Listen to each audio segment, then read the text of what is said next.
Well, good morning. Welcome to the Bristol County Ground. Next round, as it is now, the fifth round of matches in this Royal London Cup. Gloucestershire at home today against Essex after 2 away wins. I saw the win at Hove on Sunday, and Ed Seaborn saw the win at Scarborough on Thursday. We were very lucky. We were privileged to be at both. Oh yeah, definitely. And the match at Scarborough kind of maybe helped to give some of the confidence that ended up pulling off that heist, really, as it was in the end at Hove. And I guess both actually could be described that way. A terrific last over win against Durham at Scarborough. Jack Taylor going 6-4-6 to finish the match.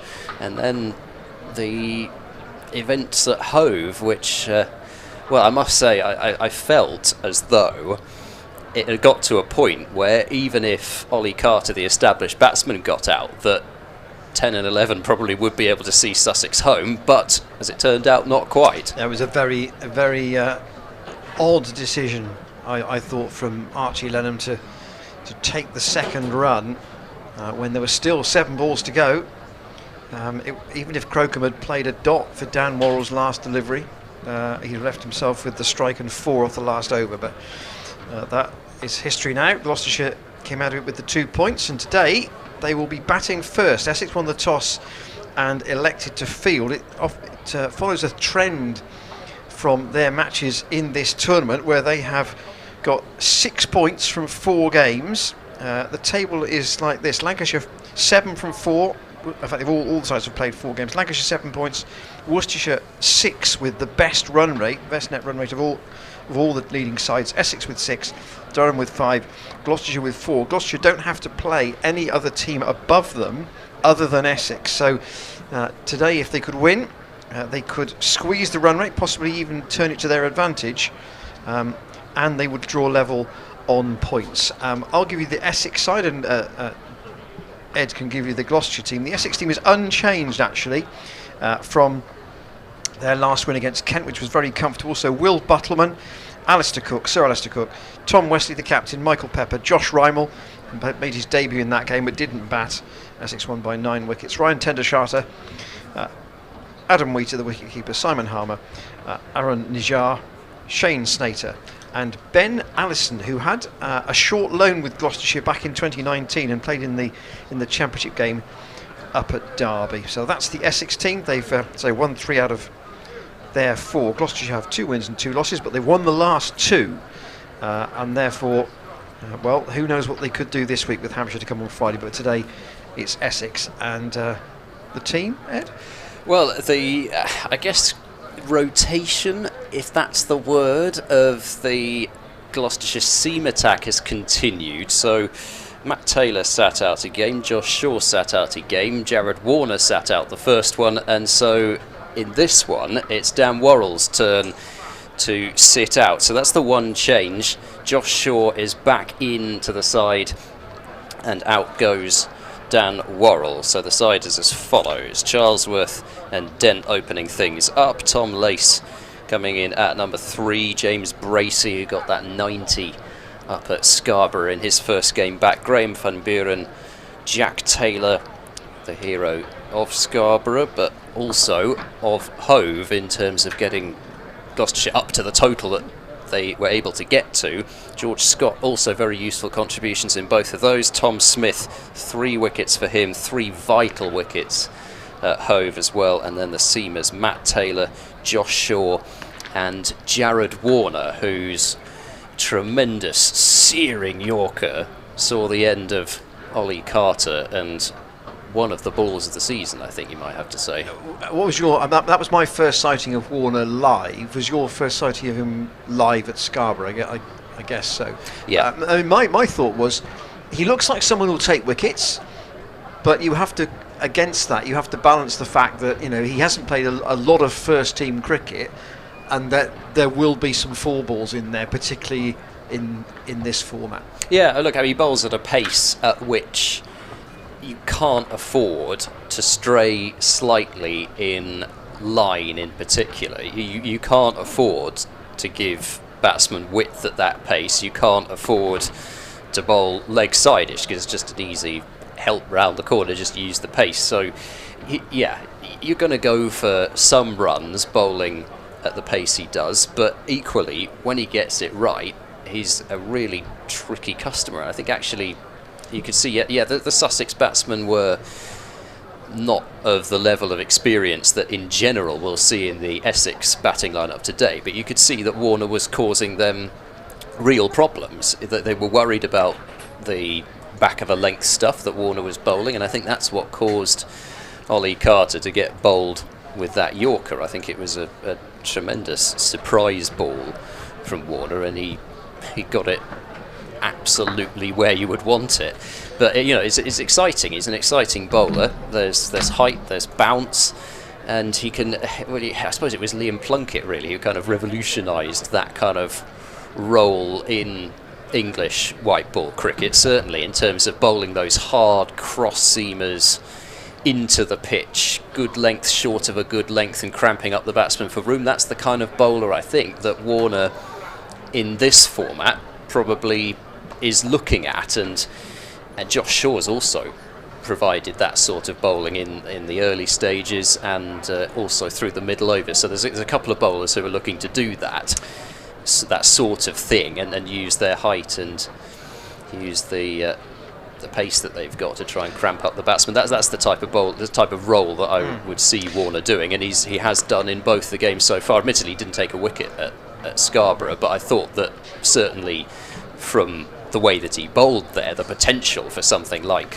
what happened at Hove was definitely there, and so it proved to be. So Essex's one defeat in this tournament was against Worcestershire at Chelmsford. Worcestershire got 331, I think it was, and Brett D'Oliveira and Jack Haynes, who both made centuries. So the pressure has to be applied by Gloucestershire on the scoreboard to see what Essex have got here. Ben Debenham and Neil Pratt are our umpires today. The voice of Terry Blake on the PA. And out into the middle come the two left-handers who will open for Gloucestershire, skipper Chris Dent and Ben Charlesworth, who, and Hove in particular, played a couple of those drives that just make people sit up and pay attention when he's out there. And the Essex attack, Harmer is clearly their key bowler. In fact, they've got potentially they could use three spinners on this pitch, which is again slightly towards the Kennington Avenue side, so shorter boundary to that side of the ground. But Harmer, Nijar, and actually Tom Westley's bowled quite a bit in this tournament and very economically as well. So it may be that they will use three spinners. We'll see, but for them, only a couple of people away with the 100, just Dan Lawrence and Sam Cook. And then yesterday it was announced that Jimmy Neesham, who's been part of their squad for much of the summer, is to stay away, so he's not around either. But to lose only three is much less testy on the squad than perhaps at Sussex, where they've got, I think it's 9 away in all. But here we've got a little bit of blue sky about. The forecast is that it will get gradually brighter as the day goes on, and we're going to have Shane Snater opening the bowling. Yeah, Snater's joint leading wicket taker actually with Simon Harmer for Essex so far. The economy rate isn't the lowest, but he's another one of those bowlers who you'd class as a wicket taker, so they're going to have to watch him early on, and so we'll see what kind of movement there is through the air. Well, Snater then from the Ashley Down Road end. It was the first ball, and that's gone away like an off break, and it's been taken by Adam Wheater, with Charlesworth pushing at it but not getting anything on it. But that was like a big off cutter, that first one. Yeah, I mean, it was only it's kind of a loosener pace from Snater. He's got some pace about him, but it kind of ballooned through to Wheater behind the stumps, and there's certainly early signs of encouragement for Snater there. One slip in. Charlesworth waits, pushes that out on the offside. It was a lot of rain in Bristol tea time yesterday, and there are a couple of areas where they've applied liberal amounts of sand. There is one wicket end in particular for about we're mid-off to Charlesworth, where they've done that, and the area on that Cannington Avenue side, particularly just beyond the rope, is actually quite muddy. Slater in, and Charlesworth again pushes at that. That's leaving him outside the off stump. And Charlesworth was very annoyed when he got out on Sunday, having just pulled a ball to deep backward square. He got just a fine glove on the next one, and had to make the long walk, having got to 39. First over of the morning, and that's clipped away nicely by Charles with the gap at mid-on. Should be at least a couple, and the fielding's done by Buttleman. He can keep wicket, Will Buttleman. In fact, Essex have got 3 players in this team who could keep wicket. Michael Pepper also can, but it is Wheater who's the first choice, who's got the gloves today. It's kind of one of those things, really, isn't it, where I guess cricketers are constantly looking to add strings to their bow, but then it also shows you how many wicketkeeper batsmen there are out there. Charlesworth waits again. Oh, and again he pushes at that too. That's again just may have just not gone on the angle. It's only off the seam, as the first one definitely did. I think it's probably less the case. In the past, you might have said that you try and focus on your batting. Give up the wicketkeeper. The replay just there, the ball quite a bit closer to Charlesworth than the previous play in a miss. I think he would have felt like he had to play it that early on. Slater over the wicket, and Charlesworth into the offside. There's a man at short extra, Simon Harmer. We'll see him later, no doubt. And Slater's first over, just the one scoring shot to Charlesworth. Gloucestershire 2 without loss. If you've just joined us on the stream, Gloucestershire were put in by Essex, who won the toss this morning. The one change is Josh Shaw in for Dan Worrell, and Essex have picked the same side that beat Kent the other day. Yeah, I just think, versatility is the name of the game now, and with wicket-keeping coaching being as it is now, I think counties are quite happy to give some, time with the wicket-keeping coach, whoever that might be, or consultant, as teams often use now. And I think it's something that cricketers realise, if they can keep wicket, they're far more likely to get into the side at certain points. So here is Ben Allison opening the bowling from the Bristol Pavilion, and Chris Dent to face his first ball. Oh, and that is a terrific ball to start off with from Ben Allison. And unlike the couple of play and misses that we saw in the previous over, I think you definitely would have said that he had to play at that one, Chris Dent, and we can have a look at the replay with the ball coming back towards Chris Dent, and beat his inside edge maybe? Oh, difficult to tell actually, but yeah, went right through, didn't it? It certainly came back considerably at Chris Dent, and a decent pace as well from Allison, who moves in and bowls, and that's very wide and will be signalled as such by umpire who I mentioned the 2 umpires out there, Neil Pratt and Ben Debenham, and score up to 3 without loss. Debenham, I think, is at square leg for Allison. Allison just checking out his landing area, and Sawdust. maybe we'll get some sawdust. Yeah, there we go. Been brought along by Buttleman. So clearly still some moisture out there, as you would expect really, after the amount of rain that we had yesterday, and it was, as you mentioned, considerable. We've been shown pictures of the outfield here, real large lakes. Allison in, and Dent plays defensively into the leg side. Again, a bit of in-swing to the left-hander for Allison, but this time starting a bit straighter, so Chris Dent could negotiate it a bit more easily by defending it leg side. But I arrived in Bristol yesterday and got caught out in the rain and sheltering under a roof for almost an hour. It was that bad. Allison in past the umpire, bowls, and Dent tucks this one through mid-wicket area, but can't beat the fielder there. Ryan Tenderscarter, the former Essex club captain, and there's no run. But yeah, there's the streets. I would say the streets were streams. There was water flowing down them and huge puddles everywhere. Huge amount of rain in a short space of time. Ben Allison moves in and bowls, and that's clipped by Dent. Wait is the call, and not able to pick up a run was Rymel fields at square leg. So a tight start this from Essex. It's not Porter and Cook, but these two certainly doing a good impression of them at the moment. And just to clarify why, Cook's obviously away with the Trent Rockets, but Porter's injured. Allison in and bowls full and straight, and Dent forward in defence, playing up towards mid-off. There is one Cook in the Essex team, though. He's at slip at the moment. A few people might have heard of him. Yeah.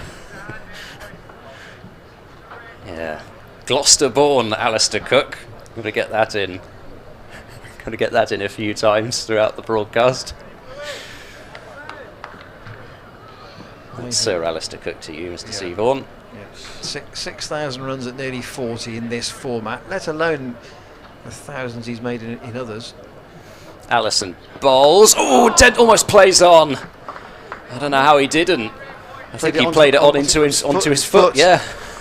Goodness me, he tried to cut the ball, and the cut shots got him into all sorts of problems at various times this season, and the ball just coming back to him way too close to cut. And Dent very lucky that he hasn't played that on. Allison nearly getting his man. So 2 overs have gone, 3 without loss, just the wide off that over. And apart from that, Allison very much on the money. Yeah, good accurate start. Snater, long hair, moves in again. It's Charlesworth on the pad, but Ben Debenham in his wide-brimmed hat, not interested in the appeal. Essex have got long leg and third man out. It's a very standard field. Battleman is at mid-off. Rymel at square leg. Just his second list A game. Hasn't played in the first class side at all. Snater to Charlesworth into the ground, and straight to Harmer at short extra. There's been a couple of half volleys from Snater, but because of the swing that he's getting, Charlesworth doesn't feel like he can go full-blooded with the drive like he'd like to, and both of them have been not particularly well timed. Just got to be very careful of driving the ball that's not quite that full. Wait, see, we've got a high back lift. Makes a nice sound off the bat, but Harmer's fielding in a very important position there. He's got good hands, and again keeps the score at 3 without loss. It's the one scoring shot to Charlesworth and the wide so far. You have to say that given the lack of talent drawn away by the 100, Essex would be one of the warm favourites for this competition. Snater just a little straighter there, and Charlesworth able to work that down to fine leg. Allison's away there in the distance. The phrase that a prominent cricket writer used was that Essex should walk to this title. was how he put it. A prominent cricket writer. A prominent cricket writer for a well-known publication. Cricket magazine. Right. Well, they're not top of the table at the moment. And Gloucestershire due to draw level on points with them. That's let go by Dent. First ball he's faced from Snater. It was probably not much wider than fourth stump. You can can tell Dent really, especially from that cut shot, he wants to get after things, but with the ball consistently swinging into him, cramping him up for room, he's maybe got to wait for the one that's a little bit too straight and look leg side rather than offside. Slater again, and he's always edged that, and it's taken by Cook at first slip. It was low, but he made it look very simple, and Dent's wait to get to 2,000 list A runs continues. He's on 1993, and here it's low, but it's competently taken by Sir Alistair Cook, and Snater has Essex's first wicket. It's 4 for 1. Well, this one, as we look at another replay, it just ever so slightly nips away. It possibly doesn't swing in like the others have, so Dent felt like he could play the on drive to it, but because it nipped away, it took the outside edge, and it wasn't a half volley either, but the pressure that the Essex opening bowlers have built up has led to that shot, led to that wicket, but also I think that was, rather than the in-swinger, that was at least one which angled across Dent a little bit, if anything. It did just nip away ever so slightly. Terrific bowling from Snater and a big wicket for Essex. There's the card. Tom Lace at 3, probably James Bracey at 4. Lace has again got a sort of a half a, if you can have such a thing as half a start. He got into the teens at Hove, and then got out with a caught and bowled to Will Beer. That was the last ball of the over. So 4 for 1 off 3 overs. That's a very old-fashioned 50-over start. Yeah, he got to 38 as well, Tom Lace at Scarborough, another start. Here's Allison then into his second over, bowls to Charlesworth, who leaves outside the off-stumper, ball just shaping back ever so slightly towards him, and it's got a little bit of the feel, this, of the start of the Lancashire game. It's not quite like that, because I don't think the pitch has shown quite the same zip that one did. And but it feels, interestingly, to us with the naked eye, it looks a little darker than it does to you on the stream. A little greener. Not much, but a little bit. Allison is in and bowls to Charlesworth, who clips inside half of the bat down to fine leg, and will pick up another single. So Charlesworth continuing to do all the scoring off the bat, and it's 5 now for 1. But in terms of feeling as if Gloucestershire have just got to see off the first 10 overs almost of these new balls, it feels as if already that's what they're going to have to do, having lost Chris Dent so early, and with the Essex bowlers causing consistent problems out there. Allison bowls to Lace, who edges, and that's heading fine, but not fine enough to pick up a bonus boundary. And Snater moves across to his left to do the fielding, and Tom Lace gets off the mark in not too convincing circumstances. It might well have fallen short of second slip had there been one, but there wasn't one, and I wonder whether after that Essex might be tempted to get a second slip in. Don't really see Gloucestershire crashing the ball to all parts at this point. Allison is in, bowls, and Charlesworth has chipped that one in the air, and it's fallen well short of the fielder at mid-wicket, who is Simon Harmer, but the ball maybe just ricocheting onto Charlesworth's pad and then popping up into the air, but too likely to have a fielder there, really. You said that, another moment of alarm really for Gloucestershire. Charlesworth drives hard, but will pick out mid-off this time. Not a delivery which was right up there, half volley length again, but We did joke at the outset that, you know, Gloucestershire would love to get 330 and really put some pressure on this Essex batting lineup. It doesn't look a 330 wicket. Well, no, not at the moment, and it's looking ever more, as I say, like a really good toss to win for Essex, but again they're making full use of it. Allison in and bowls, and Charlesworth drives in a half of the bat. Lace has come a few steps down the pitch, but it's been sent back just in time by Charlesworth. This is a nervy start, this, for Gloucestershire. 6 for 1 after 4 overs. Essex are bang on top, and they are not releasing the pressure that they are building up on the Gloucestershire batsmen. And here's a slow motion of the catch from Alistair Cook. 2, 3 and 4. Yeah, fingers underneath it. He made it look so much more comfortable than it was. Dent was quite happy. Well, I say, well, he's never happy to walk off. I mean, it looked cleanly taken. The question, I suppose, if you really slowed that down, was did it fall in front of him? I don't think it did. No. Straight in.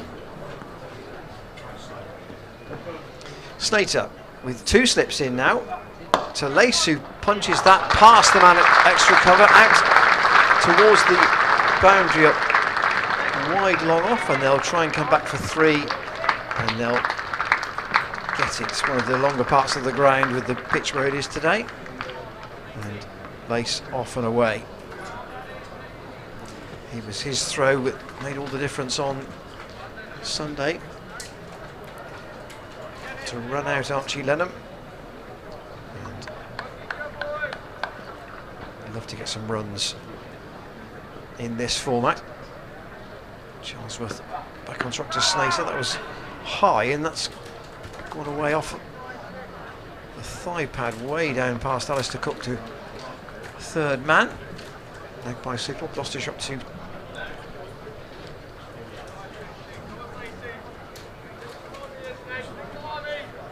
10 for 1.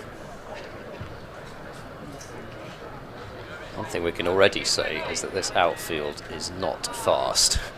That Tom Lace drive would have been ticketed for the boundary most days.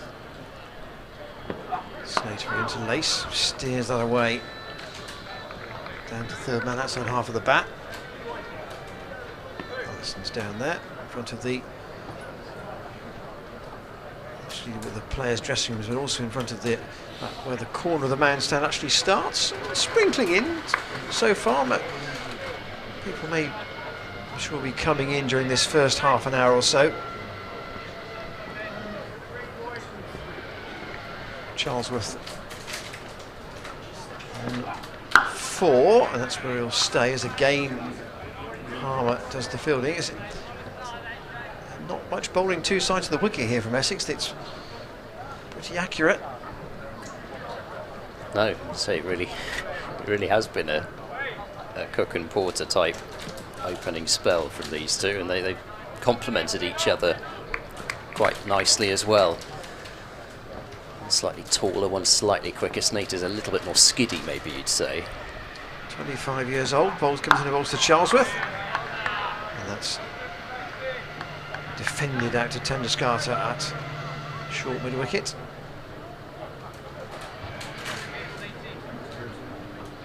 Really just that one wide. That's Yeah, that's the only loose delivery. Yeah.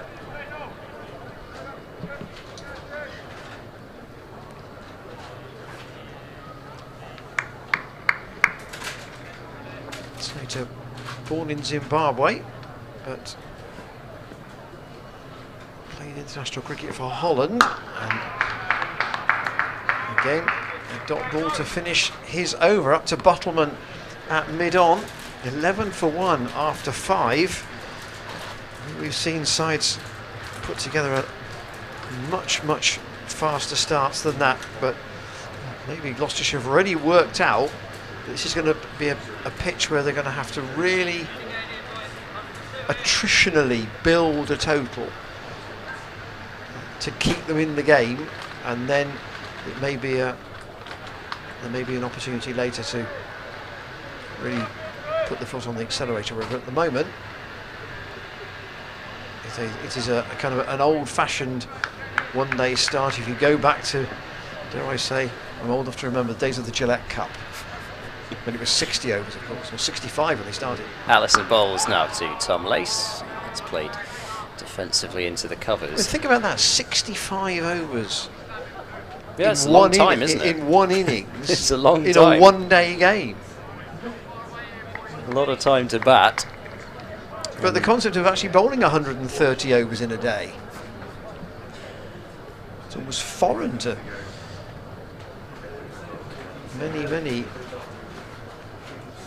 cricket followers of this generation, that's for sure.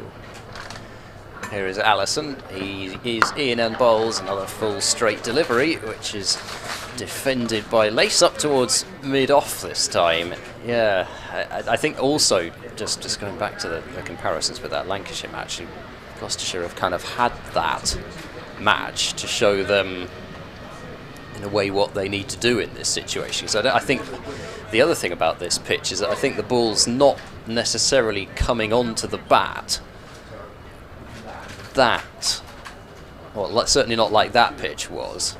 Allison to Lace, who leaves, tightish leave, but I think a good one by Tom Lace.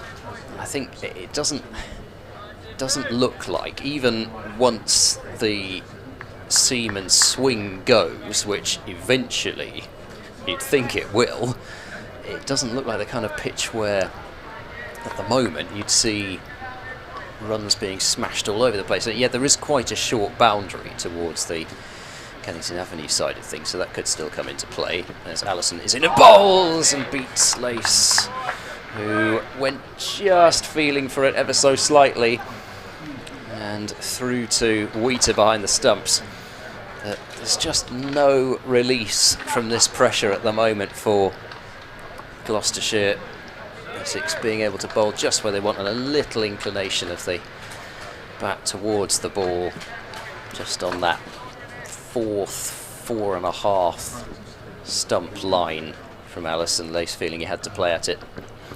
Lace this time drives firmly, and although the boundary's short out there towards the covers, it still might not go, and it's hauled in by Harmer with a slide, and they're only able to come back for two, so still the wait goes on for the first boundary, and that ball really just seemed to hit a wall as soon as it left the 30-yard circle. It's clearly been very wet over that side of the ground and did not travel particularly well. 13 now for one, and as mentioned, that boundary is quite short. As once again, Allison has beaten Lace outside the off stump, and Lace and Allison both stare at the point of the pitch where that ball landed, and we'll take a second look here. Can't ask for too much more than that as a bowler, except to take the outside edge. End of 6 overs, it's 13 for 1. His stock ball is the one that goes away from the right-hander, isn't it, Allison? His angle is his approach is quite chest on, and just looking to angle the ball in and just straighten it up off the seam. Snater's going to come round the wicket to Ben Charlesworth. This is his 4th over, 3 overs, 1 for 7 at the moment. We haven't seen a maiden, but neither of these two, as Ed said, exactly shelling runs. That's clipped away nicely by Charlesworth, past Josh Rymel. He's got the chase, and they might look for a third here. Lace is prepared to go for it, and it's a comfortable 3, even though that was hauled in probably 10 yards short of the boundary in front of the man's stand. You almost feel like you could see some run 4s today. Very possibly. If that ball just makes it a little bit further and a little bit further away from the fielder at square leg. Possibly the outfield running a little bit quicker over that side, but still not lightning fast by any stretch. Slater to Lace. That's cut down to Allison at wide third man, and they'll come back for a comfortable 2. He's got ground to make up, and it's a long throw back to Wheater from there. just wonder about the switch round the wicket for Snater there, because not only was the ball to Charlesworth not quite of the level of potency that we've seen from the others, but then switching back to over the wicket, he bowled a short wide delivery, which admittedly is no boundary, but it's just released the pressure ever so slightly. Still 2 slips in, 3 saving 1 on the offside. Lace defends. Cook and Harmer, I think, in the slips. Yeah, tremendous pair of hands, as you said earlier, Simon Harmer. You had a look in your last 5 years value for money overseas players. Anybody above him, I can't think of anyone better. Well, no, because there's nobody who's taken more first-class wickets in the world since Simon Harmer joined Essex. Clipped away by Lace. That was a bit too straight from Snater. He's tried to work that to the boundary on the leg side, and we have the first boundary of the day. Just beats Rymel. And those spectators in front of the advertising boards on the Kennington Avenue side have a boundary to look at. Here's the replay of the shot. It was very straight. It wasn't actually quite as leg side as I thought. But Lace working it away. 22 for 1. Lace up to 13. Snater to him again. And to Tender-Scarter, who I'm not sure what his future is in terms of playing. He's 41 now. I think he's probably of an age now. He's probably just taking one season at a time, I would think. It feels like another of these cricketers that could play until they're 50, though. It's been a while since somebody's done that, and a certain cricketer at Kent. Maybe after that, I don't know. Snater to Lace, past umpire Debenham. Lace says that's only a defendable length. So a better over for Gloucestershire, but they have lost Chris Dent already, caught by Sir Alistair Cook off Snater without scoring. Snater's bowled 4 overs for 16, Allison 3 overs for 5, and Gloucestershire 22 for 1 off 7. Just the first over there, where I don't think we really saw a ball deviate off the straight, and immediately that did make things quite a bit easier for Gloucestershire and allowed them to pick up those 9 runs. And we'll see whether this ball has potentially stopped moving as well this over, but well, the white balls don't swing for long. Allison bowls to Charlesworth, who drives but can't pierce the field. It's picked up an extra cover by Ryan Tender-Scarter. Shane McGannon's throwing some things around on the balcony out there. Very, very dangerous. You got Shane and Cameron on camera duty today, and more sawdust for Ben Allison. Some expensive equipment out there. At least it isn't getting wet. More sawdust. There's a little bit of blue sky to our left. We're actually watching the game from the Ashley Down Road end, so over the man stand, and from that side of the ground the weather isn't too bad. In fact, there's a few pockets of blue sky all over the place. Gradually starting to open up a bit, looks like. Would be good news for Gloucestershire if it did. Allison bowls to Charlesworth, and that's down the leg side, and I'd like to see the umpire signal there. Judging by the speed at which it's come off, I suspect it's going to be leg by. Yep, and indeed it is signalled a leg by. Charlesworth missing out a little bit there, I think you'd have to say. They've got their fine leg very fine, and it was the same with third man as well. Snater's really trying to cut off that fine boundary towards the flats, the shortest boundary on the ground. 23 for 1 with that leg by as Allison bowls to Lace, and Lace opens the face of his bat a little and guides it away to backward point, but there is no run to be had there as Michael Pepper does the fielding. Just talking about Simon Harmer, in this tournament he's bowled his full allocation of 40 overs. He's taken 9 wickets at 17, and his economy rate is under 4. Yeah. just get so used to it from him, really.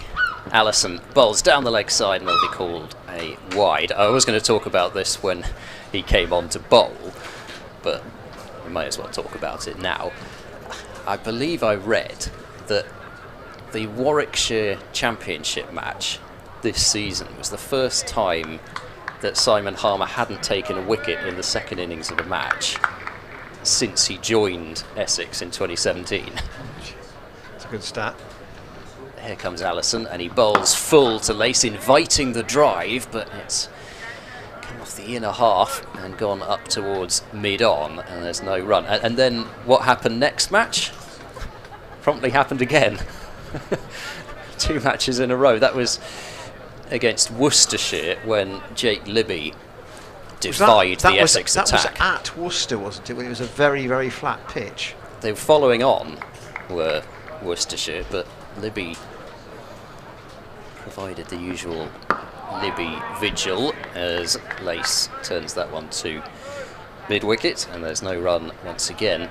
So Allison has not done what Gloucestershire were hoping for here and followed up a slightly looser over from Snater. It wasn't a bad over.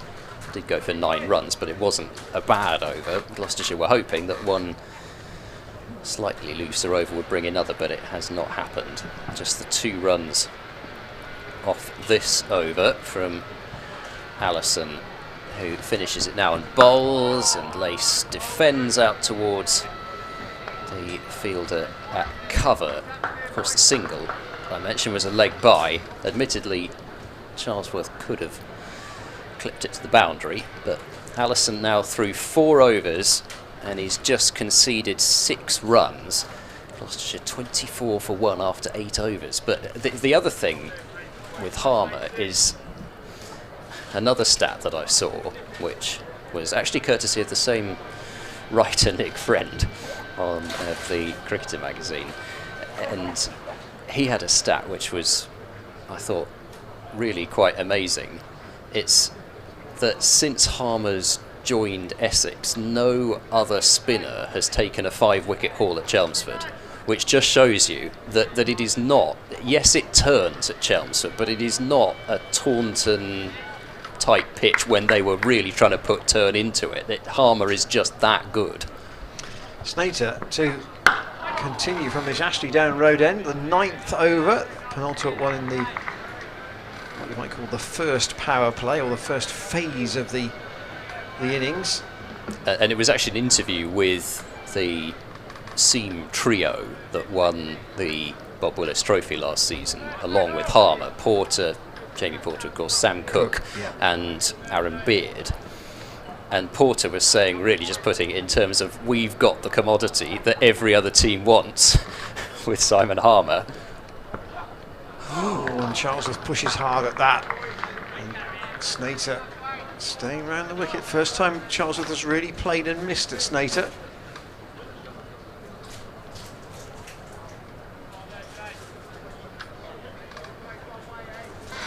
There's another look. There's quite a hard prod at that, really. He mustn't lose his patience. That's cracked away. That's a nice shot. That will go for 4. Soon got the that's what I've never played the game at this sort of level at all. Haven't you? Or even batted. You wouldn't know it to look at you. Batted anywhere near that position in the order, but Charles was completely unflustered, it seemed, by the ball that had gone. Just concentrate on the next one. And when it was short enough and wide enough, he cracked it away. Not quite in the same position for that one. Might have wanted it to go rather straight, rather squarer. It was such a controlled shot as well, though, wasn't it? The 4. It was so different from the play and miss the ball before, which was a real hard jab at the ball. That one, he really just put the bat there and timed it. Nothing more than that. Snater again staying around the wicket. That's off the pad. Only one sound there, I think, so be surprised if Ben Debenham doesn't signal the leg by. Ben Debenham and Neil Pratt are umpires here today. Only one other game in this group. It's between Lancashire and Middlesex at Old Trafford. The other two matches are in the other group, so just keep half an eye on that. Snater to Lace, who defends. Middlesex probably pretty much out of it, but if they could do upset the form book a bit there, that would help both these teams, to be truthful. I was actually just having a look to see whether we get a slow motion replay meanwhile here of Tom Lace playing that drive that went through the covers for 3. Watching the ball, not going too hard at it. It was right under his eyes when he played it. I was actually just having a look to see whether Neil Pratt was any relation to Gary of Ashes run-out fame, of course, but it seems not. Allison into his 5th over, and he bowls a short ball which is pulled high and handsome over backward square leg for 6 into the car park. So the first time that Essex have tried a short ball, and I think Allison may be wandering back to his mark wishing that he hadn't. Here's the replay, and just a half tracker on the hip of Charlesworth really, and helped round the corner, and ooh, what's that ricocheting off down there? It looks like it is ricocheting off a couple of cars. Ball will need to be sanitised, of course, when it comes back. I think in the list of places not to bowl to Ben Charlesworth, I think that might even be number 1. As beautiful as the drives are down the ground and through the covers, you've got to bowl it very short and quite quickly to get up on Charlesworth because of how tall he stands. Allison bowls, and Charlesworth takes a couple of steps down the pitch, can't beat mid-wicket. There's going to be a shy at the stumps which hits, but Charlesworth is well home, and applause for the fielding from who else but Simon Harmer. You just can't keep him out of the game, even when he's not bowling or batting. Batting is more than useful as well. He seems to be doing something, whether it's in the field or, well, I say in the field, doing something ground fielding wise, or taking catches aplenty in the slips.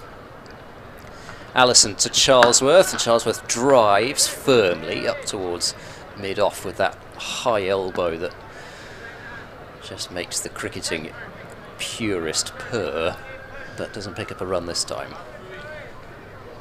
Well, this is a 11 for 1 after 5, 35 for 1 in the 10th.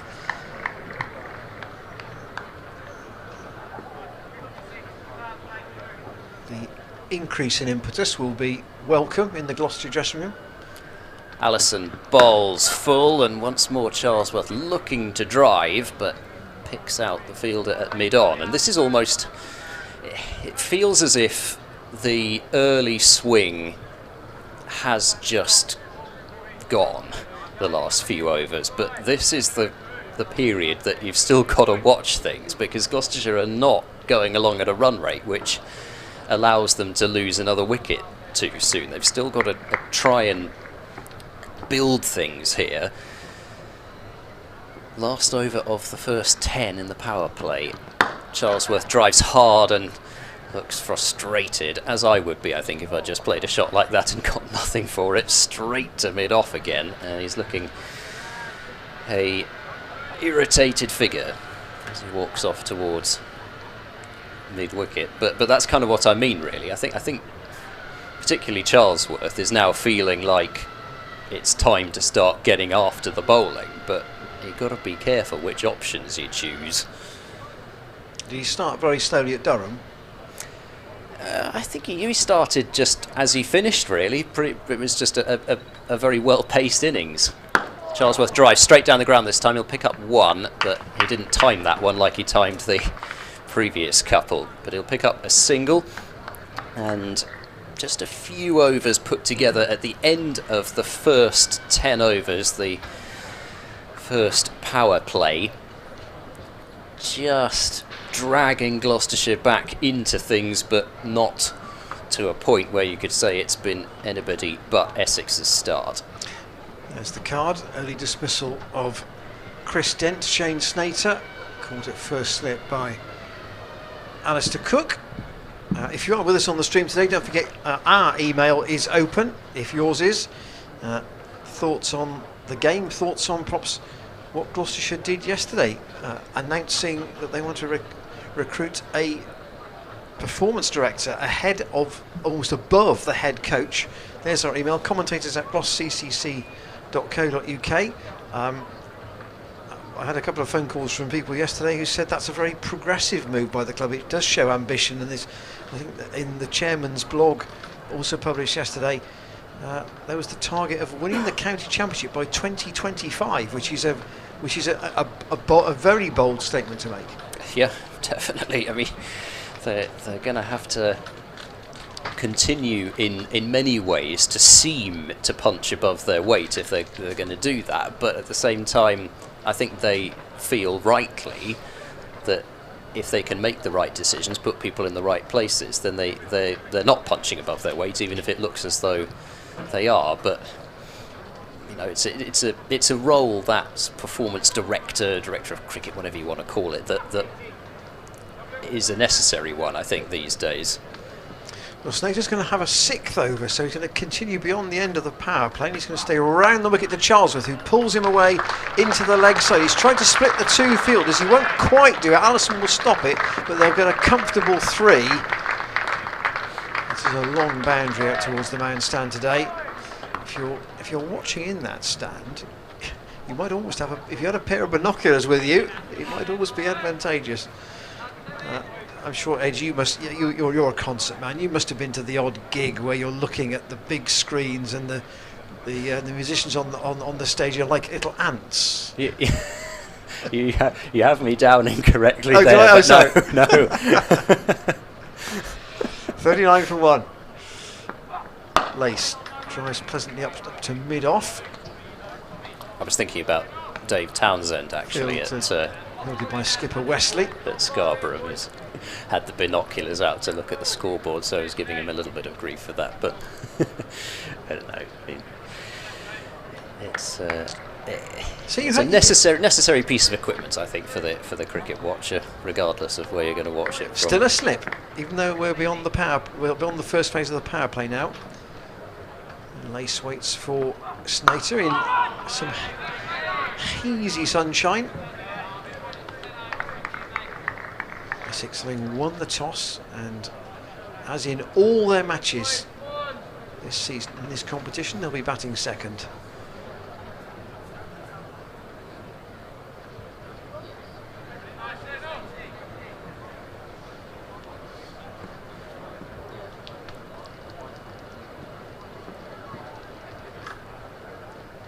Snater, a steer from Lace, and they'll pick up 2. That's played at a pace on this outfield, which has taken the rain last night, where maybe the conversion of those comfortable singles into hard run 2s might be really important. Tendish Carter's actually doing some limbering up.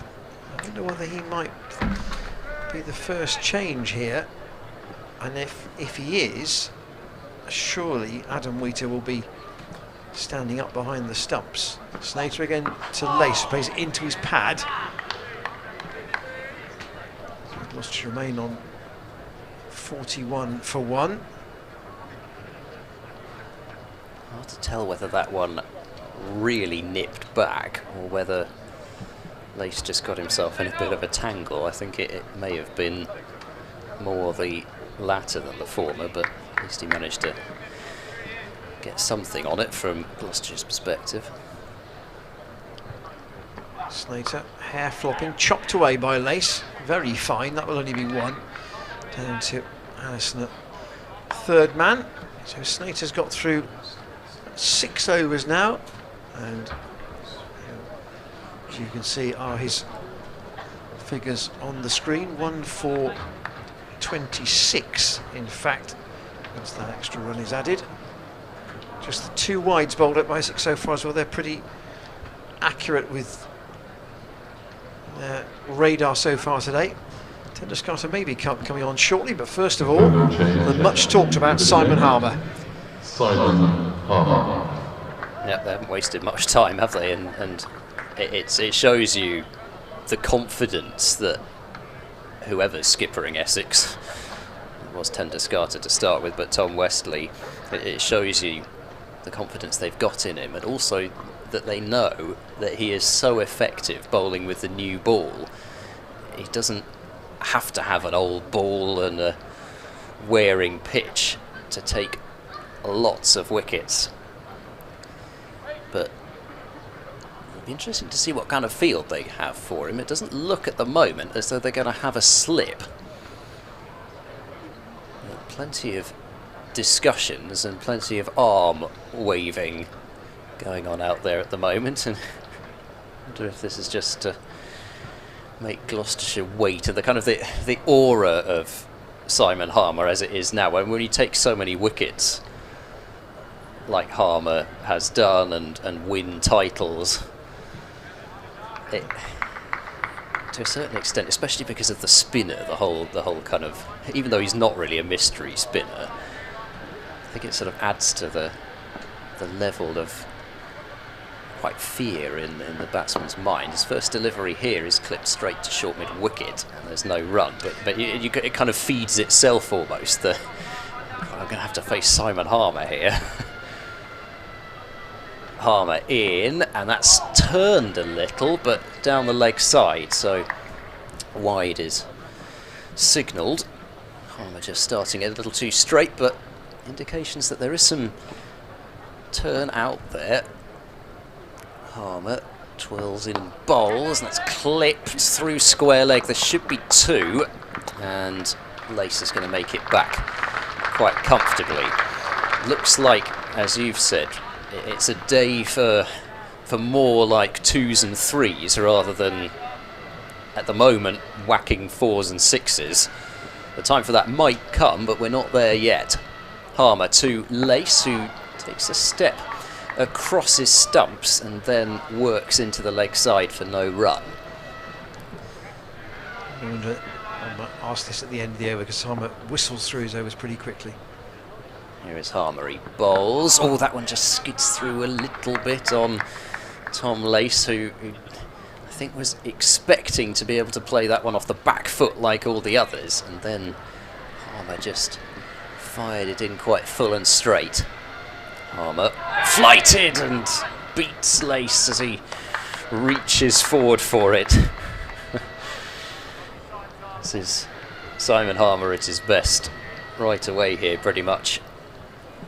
Not turning the ball a mile, but the variations in flight are, I think, the main thing that make him such a good spinner. Well, that's not such a good ball, though, as that's down the leg side and swept, but he's got away with it as it's gone straight to the fielder at long leg, who is Aaron Nijar, and a single taken to end the over. 4 runs off it. I think Gloucestershire would gladly take 10 overs 0 for 40. And that was going to be my question, actually, is that could they almost try and bat around Harmer? Is 20% of the innings where you're looking to do little more than pick up singles and almost defend in small lettering rather than capitals?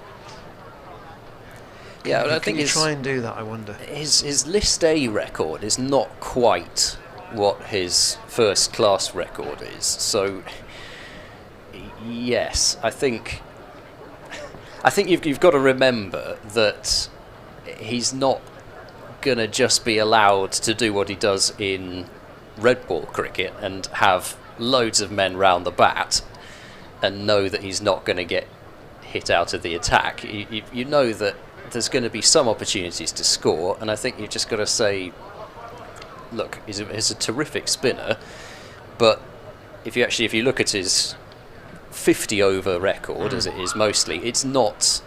It shouldn't scare you as much as perhaps it might in a month or so's time at Chelmsford when these two sides meet in the second division of the Championship.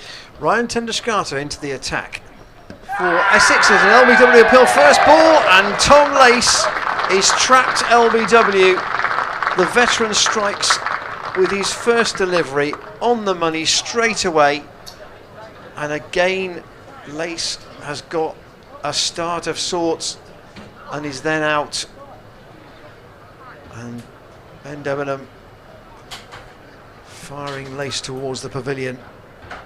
19, another score in the teens and a dismissal. Tendescata, he may be a veteran, but he's still got quite a bit to offer. Took 2 for 7 the other day against Kent, and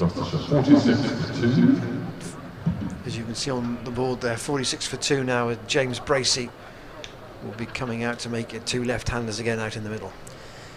Yeah, just like the other bowlers really, no looseners whatsoever from Tendescata, but well, Lace looking to on-drive a ball on off-stump, middle and off. It looked absolutely stone dead, LBW, from here, and I think Tendescata, he almost didn't go up heavily in the appeal knowing how out it was. Yeah, frustration for Tom Lace for definite, because he's looked good at times in this one-day cup, but he'll also know that having this opportunity to get white ball runs, which he hasn't got many times in his career, he wants to make the most of it, and he's not quite managed to do that yet this season. His highest score in List A cricket is 48, but his average is 17, and today 19. So again, it's getting past that point where you feel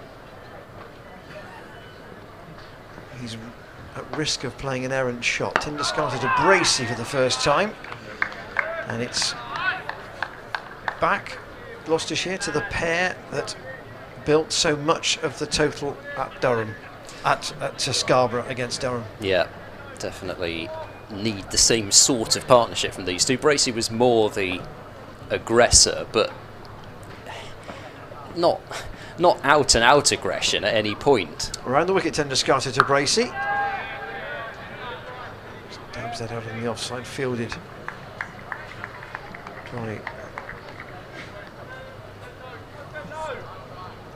Michael Pepper there, I think, under the hat.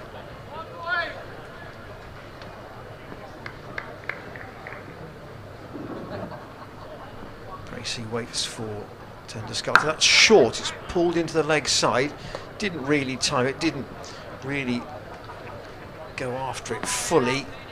Just played it into the gap and picked up 1 to get him off the mark. It's going to be quite hard to pull those balls for 4 through that leg side there. We saw that one from Charlesworth, which perfectly split the fielders at deep square and fine leg and still didn't make it to the rope. Tendescata off about 7 strides. It's a full toss, punched by Charlesworth out to Snater with that long hair on the boundary. But it's on the Kennington Avenue side, so it's only a single. I did think that it was Colin de Grandon for a moment. I didn't actually, so I knew it would be Shane Snater, but when I saw him in the warm-up, my first thought, oh, Colin de Grandon's here. Very long hair. Tendescata going to Bracey, lets that go through to Adam Wheater at the end of Tendescata's first over, and a successful one for Essex. He's, in fact, his 180th List A wicket. Bear in mind, he's got a lot of List A runs as well, 180 wickets. It's almost 1 wicket for every appearance, and that's going some when you're an all-rounder. Definitely, I was going to say there's got to be a lot of matches probably where he hasn't bowled either. I would have thought there would be a fair few matches where that's the case. So now Harmer's really got what he would like. He's got 2 left-handers out there, and one of them new to the crease. And so as a consequence, so Alistair Cook is going to go into slip, and they'll still have those 2 fielders in front of the wicket. Do you think Cook will be at slip all day? I think we might not quite manage that, but Harmer in and bowls to Charlesworth, and that turns past the outside edge. Well, it's one thing to play Harmer when the ball's not turning. It's quite another if there is going to be some turn out there, and there was more than enough turn there. Harmer in and bowls, holds that one back a little bit. Oh, there's hesitation here. Bracey's going to have to get back. And it has to be said, I think if they'd been decisive about their running between the wickets, there probably was a single there, as it wasn't fielded cleanly by Buttleman at backward point. Tightish call for me. Harmer bowls slow and flighted. Charlesworth plays a feet and a half. Oh, Bracey could be run out here, and he's going to be. Oh dear me. There was an easy single there. Charlesworth made it to the other end with plenty of time to spare, but Bracey slow out the blocks. Here's the replay, and well, Charlesworth doesn't run too decisively, but you can see how easily he's made his ground at the non-striker's end. And James Bracey has been run out for 1. Disaster for Gloucestershire. They're now 48 for 3. And that was a fatal hesitation in terms of that run. Michael Pepper onto the ball reasonably and Charlesworth knew. He looked at the floor when he got to the other end. James Bracey. It was his call. 1. Gloucestershire 48-3. And well, one doesn't know really from here what a good score is going to be, but it's going to be hard to get to a competitive score without really building the innings very carefully. Yeah, from here. And these two are going to have to do the vast majority of the work. Gloucestershire just haven't consistently got enough top order runs in this competition so far, and once again it feels like it's going to have to be a case much like at Hove, where it's the middle order actually that gets them up to something to bowl at. It doesn't look like a surface where you're going to need 300, but they've got to get up to something. And that's going to be the difficulty, because they've already lost some really key wickets. Dent, Lace, Bracey, 3 players who... And I think the last one was avoidable. Well, certainly. And you have to wonder how much the previous ball actually affected things a little, where maybe they were thinking they could have got the single there. So Van Buren is on strike to Harmer, and that's played defensively back to the bowler. And now Harmer really can, if he wasn't before, he really can bowl exactly at the pace he wants. There's not going to be many risks taken against him. Van Buren tries to nurdle this one leg side, but doesn't get much bat on it at all. And I take your point from earlier. You would not say he's not a mystery spinner. Harmer bowls, and Van Buren uses his feet and will take a single to mid-on. So much more decisive running there, and it means it's not a wicket maiden, but 49 for 3 after 14 overs. The run out of Bracey, absolutely critical wicket from Essex's point of view at that point, because they know what James Bracey can do. His List A century came against Essex in the last match of the 2019 season, where Bracey saw Gloucestershire home fairly comfortably. Yeah, that was a very odd day. That there Gloucestershire needs to win. I think it was 4 other results had to go their way for them to get through. So they did their bit, but the cards didn't fall the way elsewhere. So Van Buren to face Tender Scarter from the Ashley Down Road end. And that's down the leg side, and Ben Debenham will signal it as a wide. That was a tightish one. Yeah, I think it would have probably hit Van Buren's pads in his stance, but it's one of those things where the bowler will grumble and moan, but more often than not, unfortunately, that is still called wide. Brings up the 50. Yeah, the 50 up does not bring a huge amount of applause from around the ground, because they know 50 for 3 is not a base where Essex will feel in any way threatened at the moment.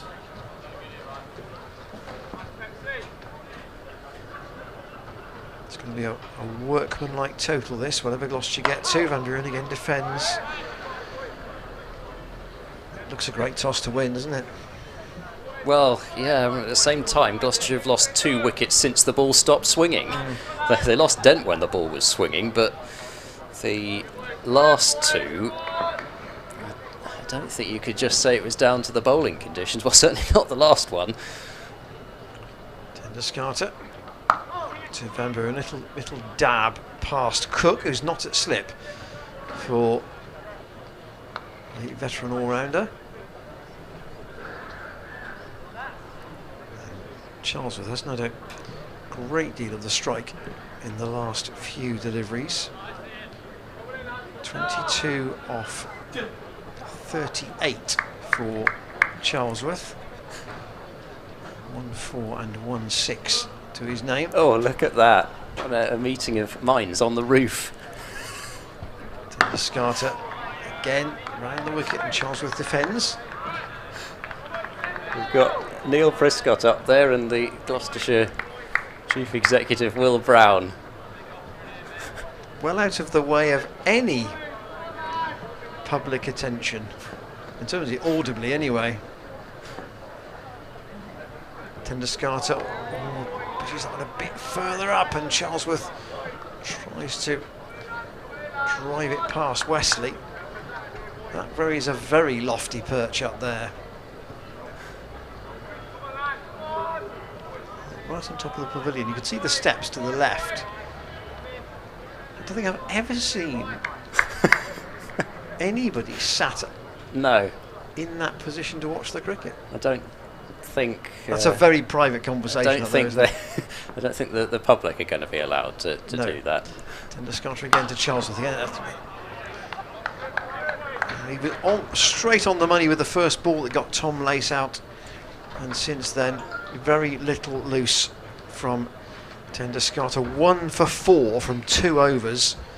Harmer 2 overs for 5. It's really maintained what Essex did for the bulk of the power play, and they've got the bonus wicket really of James Bracey, having been run out by Michael Pepper, having hesitated on a call for a single from Ben Charlesworth. The Brown Prescott roof. I mean, we've got the Hammond roof, so possibly that's going to be the name for the new 15 runs and 2 wickets in the last 5 overs. And Simon Harmer's only just begun. Into his 3rd over now, with the slip still in place, and Van Buren to face. And that's clipped very fine. Might have come off glove, and there's hesitation here even to come back for a 2nd run, which the ball has gone well away from Buttleman. Is he didn't possibly react, once again showing you... He didn't react very quickly to go to field that, I must be honest. It's also showing you a little bit the state of mind out there in terms of the running between the wickets, that there wasn't a very decisive call for a 2nd run there. Van Buren up to 4, 53 for 3. He moves across his stumps and works away through square leg for a comfortable single, and this is how Gloucestershire are going to have to go about this. 54 for 3. Playing spin has been a bit of a focal point of Gloucestershire's season, particularly with the red ball, as Charlesworth drives but picks out Tender scatter at extra cover. But both these 2 batsmen were not part of either of the defeats at Grace Road and at the Oval. Harmer bowls, and that's going to be chipped and caught. Simple as you like. Harmer bowled it back of a length, and it just stuck in the pitch. Charlesworth couldn't wait for it to come to him and just hung his bat out there, and it is chipped for the simplest of catches at backward point. The ball bouncing on him, stopping on him, and Buttleman with a catch that I think even most members of the crowd would have made look easy. And that's the second time in this competition that Charlesworth has been out playing that shot. It happened against Lancashire. I think that was off Danny Lamb actually, but it's the same shot. He's played it, tried to, I'm sure, in a sense, check what he was going to do, and then just played it too softly straight to the fielder. 54 for 4, and Jack Taylor. It's not quite the situation he was faced with at Hove. It's worse. No, exactly. But the principle is the same. Yeah, well, Gloucestershire's top order once again. It's just unfortunately been a running theme, and apart from the match at Scarborough, I mean, they showed what they can do when members of the top order get runs, when they chase down that score at Scarborough, but twice here where the top order has disintegrated. And it's not easy out there because the ball is turning, the ball is not really coming onto the bat, but at the same time got to find a way to kind of stick through these periods. But of course it becomes extra difficult when you lose wickets in the manner of, say, a run out, because focus possibly goes, and well, this makes it even tougher to get through periods like this. 54 for 4, and Jack Taylor will find himself with a leg slip in place. Michael Pepper is the fielder under the helmet.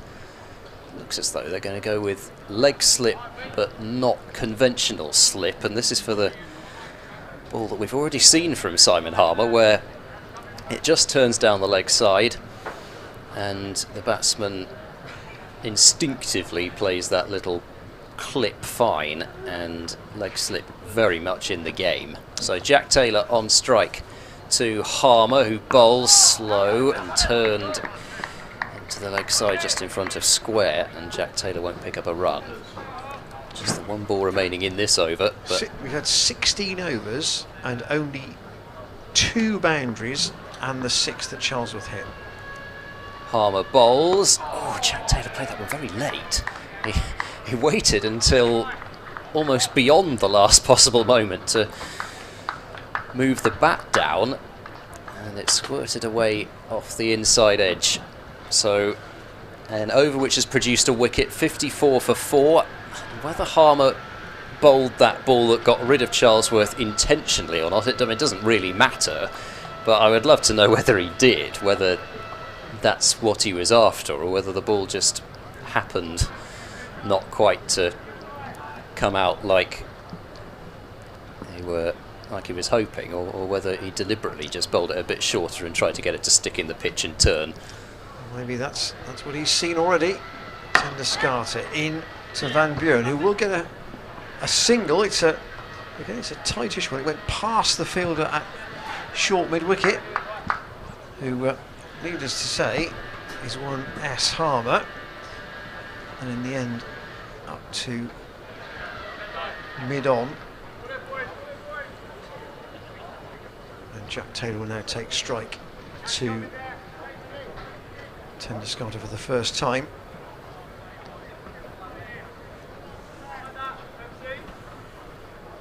Five inside the circle on the single, 3 on the offside, and 2 on the leg. Deep square leg is out. Taylor drives straight to Pepper, short extra cover. Are they playing at Old Trafford, Ed, in the other game in the group?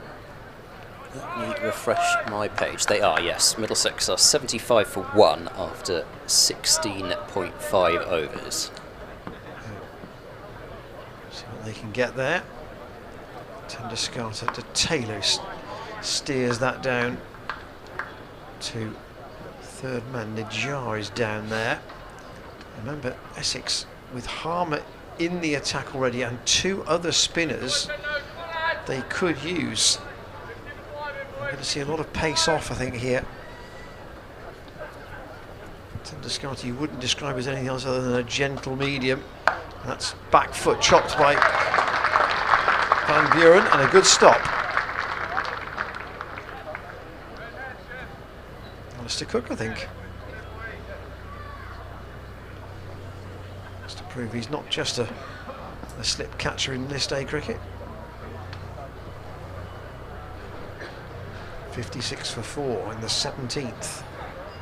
And Van Buren will get at least one here, maybe only one in fact, because the fielder at fine leg is onto it quickly and fires in the throw, which doesn't bounce very high and then goes on to hit the stump, so never a chance of a second run.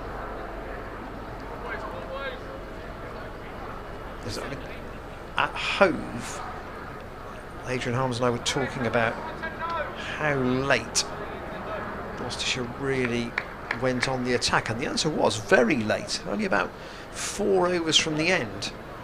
They really wanted to make sure they got into a position where they had a score, and here there is a lot of batting for this middle order to do, not necessarily very quickly initially. No, it's going to have to be a bit of a slow grind for at least 25 overs. Yeah, 33 overs. I mean, you could get to a situation where they have maybe, they'd love to get to sort of 160, maybe with 8 overs to go, something like that. You might end up with it's not impossible you could get to a 220 still from where they are. And at least they might feel they're kind of in the game from there, but it's going to be a long, hard road to get there. Harmer bowls, and Van Buren tucks leg side straight to square leg, who moves in and prevents a run. And Michael Pepper still in that leg slip position. He looked like he was a step further back for that last delivery, but Harmer in, and that's what he's looking for, but this time it will be a wide? No, it won't be. So why not, I suppose, would be the question, having already seen a delivery which would have hit Van Buren's pad, called a wide. So that's full and defended out into the covers, and Van Buren puts everybody on edge, everybody in the ground at least, as he takes a couple of steps down for a single that was never there. Harmer bowls, Van Buren tries to use his feet and gets a leading edge all along the ground out to extra cover. Itching to keep the board moving here, Van Buren, but finding it very difficult. Harmer bowls, and this time it's clipped but straight to short mid-wicket. Pressure is still very much on. They've got long on back, so probably where Van Buren was trying to get that one. Now he'll sweep and he'll get a top edge and be caught very comfortably at leg slip but not out, says the umpire. Michael Pepper can't believe it, and I don't think that Simon Harmer can either, judging by the double teapot. Let's have a look and see what we can see. Yeah, it looks like it might have just come off the pad, actually. Well, both the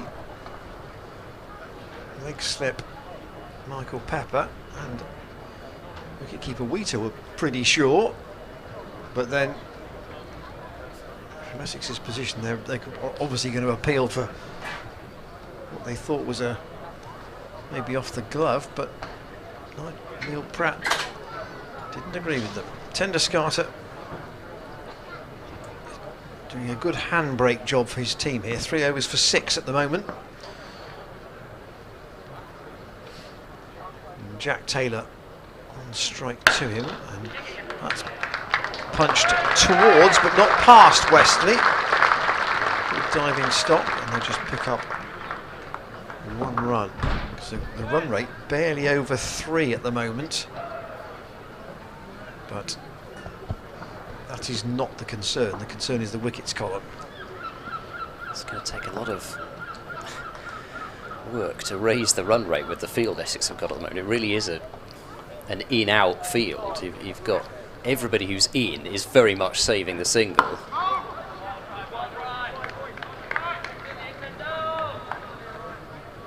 And then you've got a couple more fielders outside the circle than you would have in the first 10. You've got a deep square leg and a deep Would cover. you call it aggressive defence?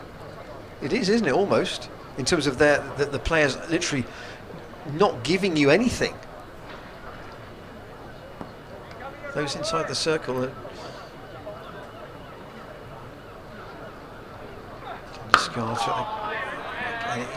he's just bowling wicket to wicket here, isn't he? Well, that's it, isn't it? They're saying to Gloucestershire that if you're going to get this away here, you're going to have to play a very aggressive shot. You're not just going to be allowed to just nudge leg side, for example, and pick up an easy single. That, you know, they're really forcing Gloucestershire to come at them if they want to score. Again, Van Buren wanted to play that on the leg side, but again forced to defend. And even at Tenduscarter's pace, it's just fractionally short of a length, isn't it? He knows exactly the length he's trying to bowl, just to, particularly at Van Buren, who doesn't have the height of a Charlesworth, for example. That's a little bit wider, but again, timing is not proving easy.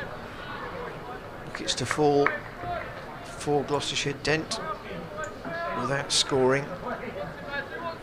Lace for 19. Bracey run out for 1 and Charlesworth for 22. So quite a bit of rebuilding to do here, and a rare misdirected delivery from Tenduscarter. Sort of feels like whenever Essex have bowled a bad ball, pretty much without exception, it's been like that. It's just been a wide. It's just been one run. They haven't bowled many 4 balls. That's outside the off stump and let go by Van Buren. Only 8 runs in the last 4 overs, and Gloucestershire here right on the back foot, firmly on the back foot, with the card looking as it does. Remember, they could draw level with Essex today in the table on 6 points, but they've got to get a workable score and then bowl really well. And at the moment, it's a vice-like grip from the men from Chelmsford. Yep, That's what it feels like. Well, yeah, and they don't actually have to change the bowling either. If they wanted to, they could keep Harmer and Tenduscarter going for their full 10-over allocation, because they've got the likes of Nijjar and Wesley who could bowl after that as Jack Taylor works leg side. Oh, he's been done by the spin there at square leg. I'll pick up 1, and that's all as Allison cap flying off. Does the backing up, if you like, out from the boundary rope, but Buttleman just caught out by the spin on the ball and wrong-footed. Single to Jack Taylor, 60 for 4. The umpire switching sides, even though there's 2 right-handers out there. Harmer in and bowls, and will field, diving away to his right off his own bowling, and once again prevent the single really being tied down. Van Buren by Simon Harmer. Bowl short pull just over the leaping Buttleman at backward square leg, and that will be 4. So that was the ball that Van Buren was looking for, but even there was just a moment when you felt, oh gosh, has he?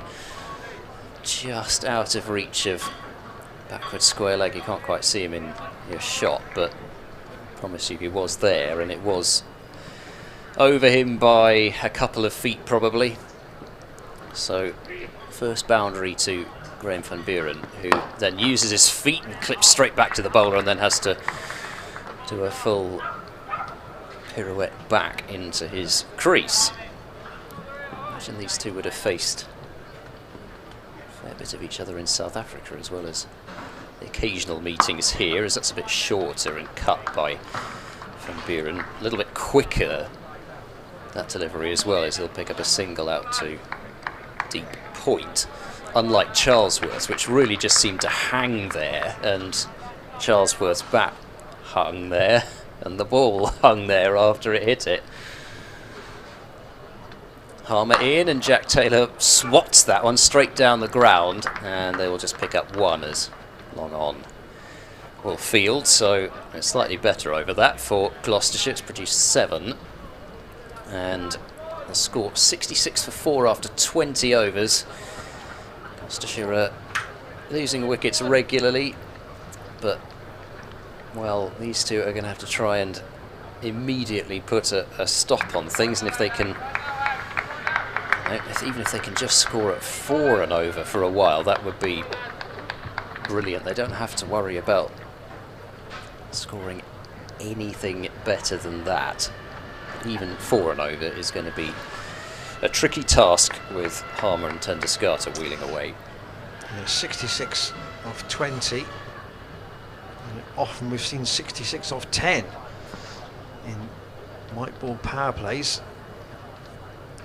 Tendusgarter to Taylor, who's decided the safest place to go is down the ground straight, and that's gone all the way to the Ashley Down road end for 6. That's the short straight boundary, and for the first time Tendusgarter's really seen somebody show some aggression against him. I think it was just about here the Essex fielders reminding Jack Taylor of the importance of his wicket. Well, Taylor may have thought that was the first ball where you could really free his arms.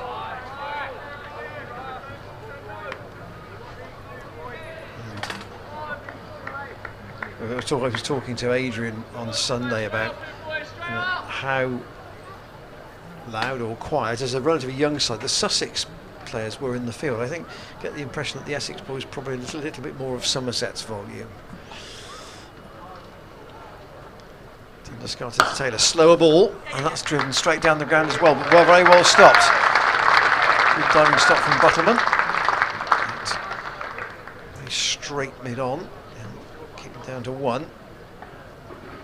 They've already got their angles well at this ground. They've had their fielders particularly down the ground in exactly the right positions. Tendusgarter again, this time to Van Buren, a little dab out to Cook. I think so often you see teams come here and they look at the straight boundary and almost think, well, we can't defend that, so we'll put our fielders further wide. But I think actually it's good to have them very straight or very fine, depending on which side of the pitch or which side of the wicket you are. Van Buren is caught and bowled. I was going to say he punched that down the ground, but he punched it far too straight. And Tendusgarter with what he may look a relatively straightforward catch, and it's 5 down now for Gloucestershire. Here's the replay. It was sharpish, but Tendusgarter, good reactions, and Van Buren is out for 11, 73 for 5.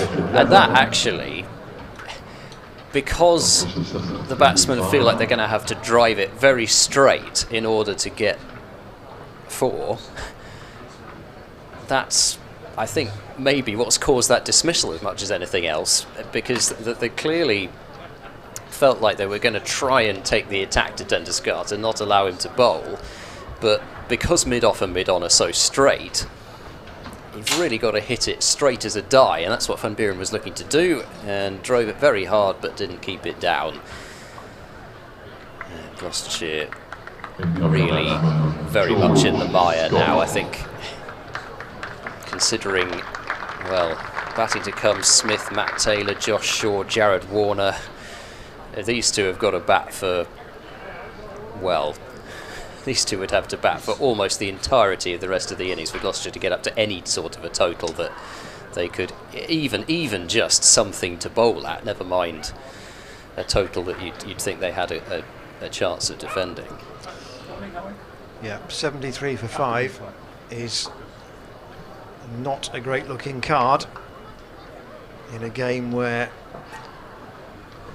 I'd say victory was essential, but to have a good chance of getting into the knockout stage, you'd have to say it was very close to a must-win. Certainly a very desirable to win. Yeah, I mean they're going to need a lot of help elsewhere, really, aren't they? They're going to need to. They would need to win all their remaining matches. They would probably need to do it very convincingly in more than one case, and they'd need help from other teams as well. Tender Scotter to George Scott, who's come in much earlier than he would have expected at number 7. We're less than halfway through the allocated overs here, and Essex have Gloucestershire 5 down, and Tender Scotter has taken 2 for 15 in 5 overs. Yeah, and the new ball pairing more than did their job. Just everyone has done their job so far for Essex. All 4 bowlers that have been used just kept the pressure on. They've kept doing what they do. Gloucestershire have either found ways to lose their wickets or been got out by some good bowling as well. 73 for 5. And Jack Taylor on 11, and we'll see what he decides to do. It looked last over as though he decided actually that he wasn't just going to be bowled to. Whether that attitude extends to Simon Harmer or not remains to be seen, but he's not going to have the leg slip to contend with because that's been dispensed with. And what he doesn't have, with 29 overs still to go, is much batting beneath him. Here's Harmer, he bowls to Jack Taylor, who clips backward of square, but they've got Buttleman right there at backward square leg, and there is no run. There's 2 ways of going about it really though, isn't there? If you're Jack Taylor, you say, I'm actually feeling quite good about myself after the last couple of games. There's no sense me just trying to block things out here. Harmer bowls, and Jack Taylor's struck on the thigh pad, it looked like. This is Harmer's 6th over though. It is. Equally though, the way that things have gone, there's no guarantee that the pressure's going to be released after he comes off. Oh, he flighted that one up, and you could see Jack Taylor was tempted for a moment there. The eyes lit up thinking that was in his half, and then he thought better of it, reined himself in. I think there would be a few spectators on the ground if Taylor got out in the next 5 overs who would say that that was irresponsible. Harmer bowls very quick and flat and pushed up to especially if he mid-off, got no run. if he got out what we're playing, what would be perceived to be a loose stroke. Yeah, no, I understand that. I just think at the same time that there's no point plodding your way to 140. Harmer in bowls and Jack Taylor turns leg side and there'll be no run there. I guess you could look at it from the point of view of net run rate, get as many runs as possible and try and limit the number of overs Essex got them in, as that's a very full delivery from Harmer right up to the bat. Played defensively to end a maiden over from Simon Harmer, his second maiden. 6 overs, 2 maidens, 1 for 15 his figures. And there's the card, which makes for sorry reading if you're a Gloucestershire fan, not only in terms of runs, balls, fours, sixes, but also strike rates. It's not great whichever way you look at it. Yeah,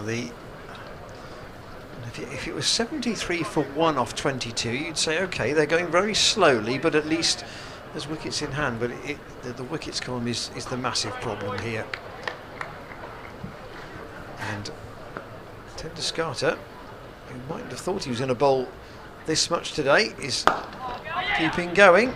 And George Scott off the mark with a single. Scott played a couple of important little knocks in both the wins at Scarborough and at Hove. It's unusual in a 50 over side. If you bat at 7 and don't bowl very much, and he hasn't bowled in either of the last. Did he bowl at Scarborough? He didn't bowl at Hove. Can't actually remember. I don't think. Oh no, he bowled 5 overs for 31. There we are. Not, He didn't bowl much, but yeah. It's a curious position to be in the side. You kind of want to show what you can do with the bat. And you don't often get 25 overs plus to bat, as Scott potentially has here. Taylor goes for the dab down to third man. It wasn't a very aesthetically elegant stroke. And the Tenduscarter's figures, he's in his 6th over. And Taylor tries to pull him into the onside, but again, straight to straightish mid-on the 1. They've got 4 on the offside, saving a single. And they are genuinely saving a single, all 4 of them. Buttleman is right on the edge of the circle at mid-off. You might be able to run a single to him if the weight of the shot was such. But Taylor goes pretty hard at the ball normally. Tenduscarter against Taylor, who will pick up a single this time. It's to the right of Tom Wesley, the captain, who must be feeling just about everything that he's tried today has come off, and even 1 or 2 things have gone his way that have been bonuses, if you like. Yes. Certainly the run out. The run out, is, and then is the big one. So you could argue about the ball that Harmer got Charlesworth out with.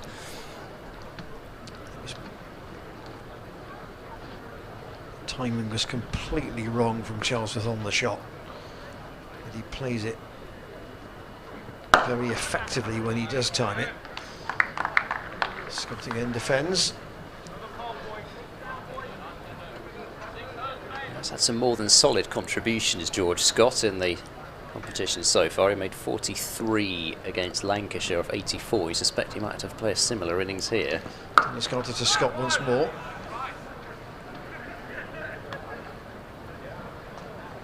Yes. Was it 177? 171. 171. That didn't look very testing on that day, did it? Well, no, really? I don't think it's going to be particularly testing today either, which is why I kind of, what I was saying really about, I don't think there's much point in scratching away for 27 more overs at the same kind of run rate that they've been going just to bat the 50 overs. I think they've got to try and get something, some number of runs to bowl at. In that game, they were 89 for 7 against Lancashire in the 29th over. Managed to make 171 thanks to Matt Taylor's unbeaten 51 and George Scott's 43, as mentioned.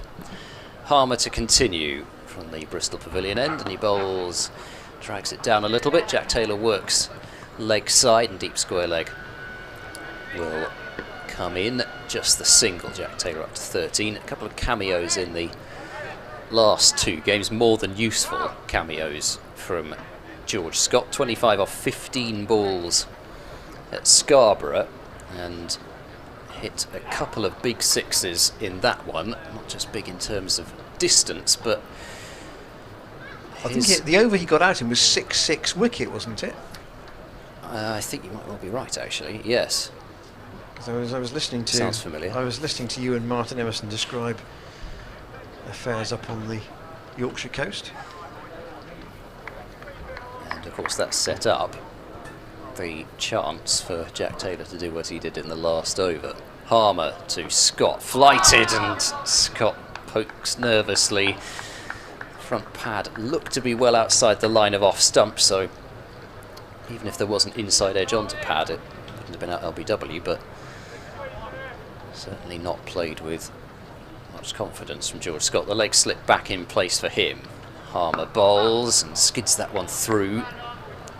Scott gets the bat on the ball, but that's just a ball which, even if it doesn't sneak through, just sets up the other deliveries that Harmer has. Bowls, not particularly slow. He has bought one or two that have been very slow. Yes, I was wondering whether, the reason I said not particularly slow like that was because I was wondering if he was going to follow up the very quick one with the very slow one, but he held it sort of in between. Another fullish, straightish delivery, which Scott does nothing more than really block out into the offside. And also against Sussex, Scott 38 off 28 balls. Bowls to him, and that's just one big deadened back to the ball. Yes, they included really one of the biggest sixes of the. Well, certainly it was biggest six. Looked like the biggest six of that game. Well, at least it's a from long the stream. boundary up towards the Cromwell Road end, over the temporary stand, and into the practice nets. Not quite as big as a couple of the sixes that Glenn Phillips hit in the T20 at Hove, which he hit the ball out the ground twice, but that almost still sells it short. It was well up the flats, one of them on the well, I'm not quite sure what the far side is, but opposite the grandstand. Over the grandstand. Over the grandstand. That was a big. So hit. yes, so I was going to say it wasn't into the flats on that side of the ground where there's not much of a building really. So a change. Ryan Tenderskata, 6 overs, 2 for 17. He's coming off, and we're going to see Aaron Nijar for the first time with his slow left arm orthodox spin.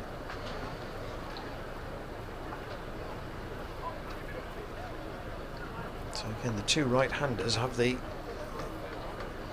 short leg side boundary to the spinner, but of course he's turning the ball away from them, so it's the equivalent of Tom Smith bowling at this end of the ground, which he doesn't often do, but Harmer's got the prime slot at the far end. Here's Nijar off about 3 paces, just pushed into the offside by Jack Taylor for a single. Nijar's done quite well in the T20 for Essex, but hasn't played a great deal of the longer form white ball cricket. And pushed out by Scott this time for 1. I think it's funny, isn't it? It shows you the difference between the two competitions. We're talking about Essex in the T20. It's quite a young side, a lot of younger players. In this one, with pretty much the same side, you're talking about them as one of the more experienced sides in the competition. Nijar just back of a length this time. I was going to say he floated up the first 2. And Taylor again picks up a single. Gloucestershire going to get to halfway with a very modest score on the board. A lot of work to do. I'm sure Harmer to continue spin from both ends for a little while. Nijar still has 4, saving 1 on the offside.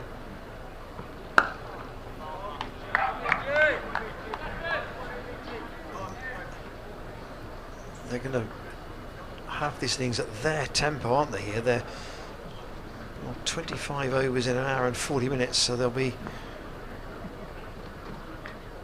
well up with the over rate. And a single from Scott to complete Nijar's first over. Only 14 runs in the last 5 overs. Aaron Major completing his first over at the Ashley Down It tells you everything about Gloucestershire's problems having lost the toss. There's the card, 4 in double figures, but 3 of them already out. And these two in need of a massive partnership if Gloucestershire want to get back into things. Harmer will continue, it looks like. I was wondering whether Essex might just be tempted to leave a couple of overs of Harmer just in case they were needed later on, but it looks as though they're thinking, actually, if we just get one more wicket he's here. got 3 left. I mean, I think that I'm with you. I think their approach might be split this and we've got one end open. Yeah. One more partnership that can really hurt us, potentially could, to break, and then, yeah. Harmer to Scott, who plays defensively up towards backward point, and then does a Jadeja style whirl with the wrist, the bat. Do with a Jadeja style counter-attacking innings. He's going to go for a reverse sweep here, and he beats backward point, so that's going to be 4 runs. Harmer not quite having it all his own way as the ball hops up off the rope and into the crowd, so we'll have to be booted back in. It's a bold shot actually from George Scott. Yeah, if Harmer's going to bowl the quicker ball, then you're going to have a lot of pace to work with to play that reverse sweep, and Harmer has been bowling just outside that off stump. It's a good option as long as you don't go too hard at it and try and hit the ball in the air. And just So he concedes one boundary and makes the change straight away. it's coming round the wicket now and angling it across Scott, who turns into the leg side and there's no run. The leg slips back in. Yep. Harmer around the wicket, bowls, and really fired that one in, and Scott who was waiting for it on the back foot, and then right in front of his stumps had to make sure he got his bat down at the last second, and was able to do so. And Harmer now comes over the wicket. He's there and bowls. Scott with a little shimmy, but across his stumps, struck on the pad, no run. I mean, he is a rhythm bowler to some degree, but as you say, the variations of pace are many. Harmer bowls another very flat ball. I think he was looking for the Yorker there and found it. Squeezed away to short third man. So just the reverse swept boundary off the over. Simon Harmer, stalking, prowling figure of Harmer there. had his prey in his sights all spell, really. Always bowls in the sunglasses. I haven't seen him not bowl in the sunglasses actually, but maybe he does when I can't claim to have watched masses of Simon Harmer, but when I have seen him, he's had those sunglasses on. There's the Prescott Brown rooftop drama playing out still. How long have they been up there? Can they find their way down? We need to get a crane out to help them. So, interesting, Nijar's had 1 over and he's been taken off, and Shane Snater's coming back. Perhaps they are going to have a Change of ends for Nijar, perhaps? Yeah. Snater in. I mean, ball is actually down road end from the first ball of the match. Going back with 6 overs, 1 for 26. Harmer's bowled 8 overs, 1 for 20, so he's got 2 left. Your thoughts about not perhaps bowling him right through? Well, it looks as though, I mean, you'd want the spinner bowling from the far end, really, wouldn't you? So maybe Harmer's just said, either I'd like to take a breather or just hold back a couple of overs. Snater in, but that's steered straight to Cook. Backward point. There's almost no bad decision really when you've got a side 84 for 5 in the 27th over. There's almost no bad decision you can make with your bowlers. Yes, they've used 5. Westy himself hasn't bowled yet, and actually, I'd be probably surprised if he did from this position, unless he gets his calculations wrong in terms of overs and bowlers used. Watching the leg side by Jack Taylor. Straight though to the magnet that is Harmo's. Seeming the ball's following him everywhere. But there is a lot of variation in the pace and the length. It's not a question I'm literally going to drop it on a sixpence all the time and be unerringly accurate. He's asking questions with every ball.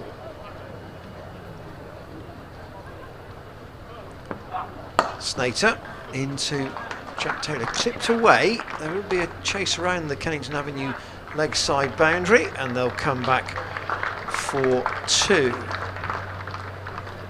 I think the crowd that are in here today, and there are quite a few on the Hammond roof and in the Hammond roof garden, both the levels of the pavilion, spectators sat there, and the level that they shouldn't be on, probably. CEO and Neil Prescott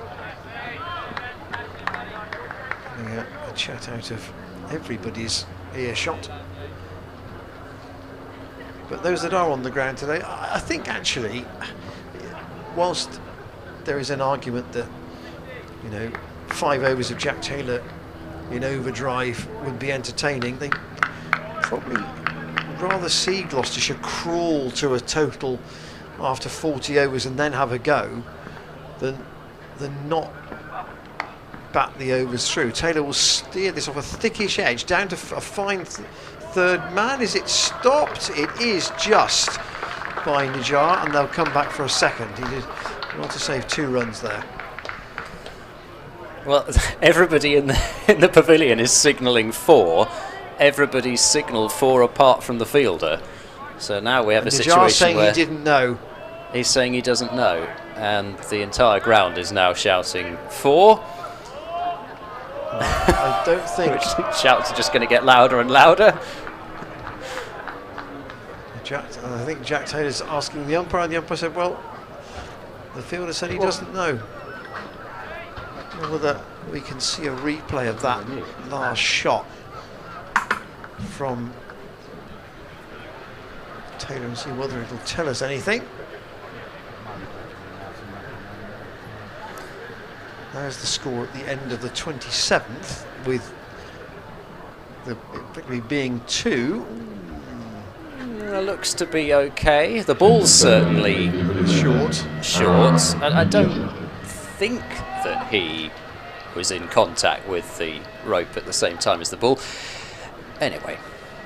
It is 2, and it is Najjar to switch ends. Indeed. So change of spinner. What's the thing about down the slope? Here comes Najjar, and he bowls, and Scott goes back and pushes that one just wide of extra cover, and that's the single which got Messrs Charlesworth and Bracey in all sorts of bother, but this time they were decisive with the running and a single taken. Bracey, I'm afraid, stopped. That was the problem. Yeah, whether it was ball watching rather than partner watching, but there should have been a comfortable single there, and as I said, you could see how comfortable it was from the fact that Charlesworth, who doesn't have the ability to back up, got in so comfortably at the non-striker's end as Jack Taylor goes back and punches this one firmly up to long off and picks up a single. Of course, because the ball's gone up to long off, Simon Harmer's gone out to long off as well. 90 for 5. Here is Najjar bowls to Scott. Scott tries to work leg side, but ends up working it straight back up the pitch. And Harmer, that is the thing about him. You don't just get Harmer the bowler either. He's worked so hard on his other skills, his fielding and his batting as well. As that turns from Nijar, and Scott, feet going nowhere, has a ball turn and bounce over the top of his attempted drive.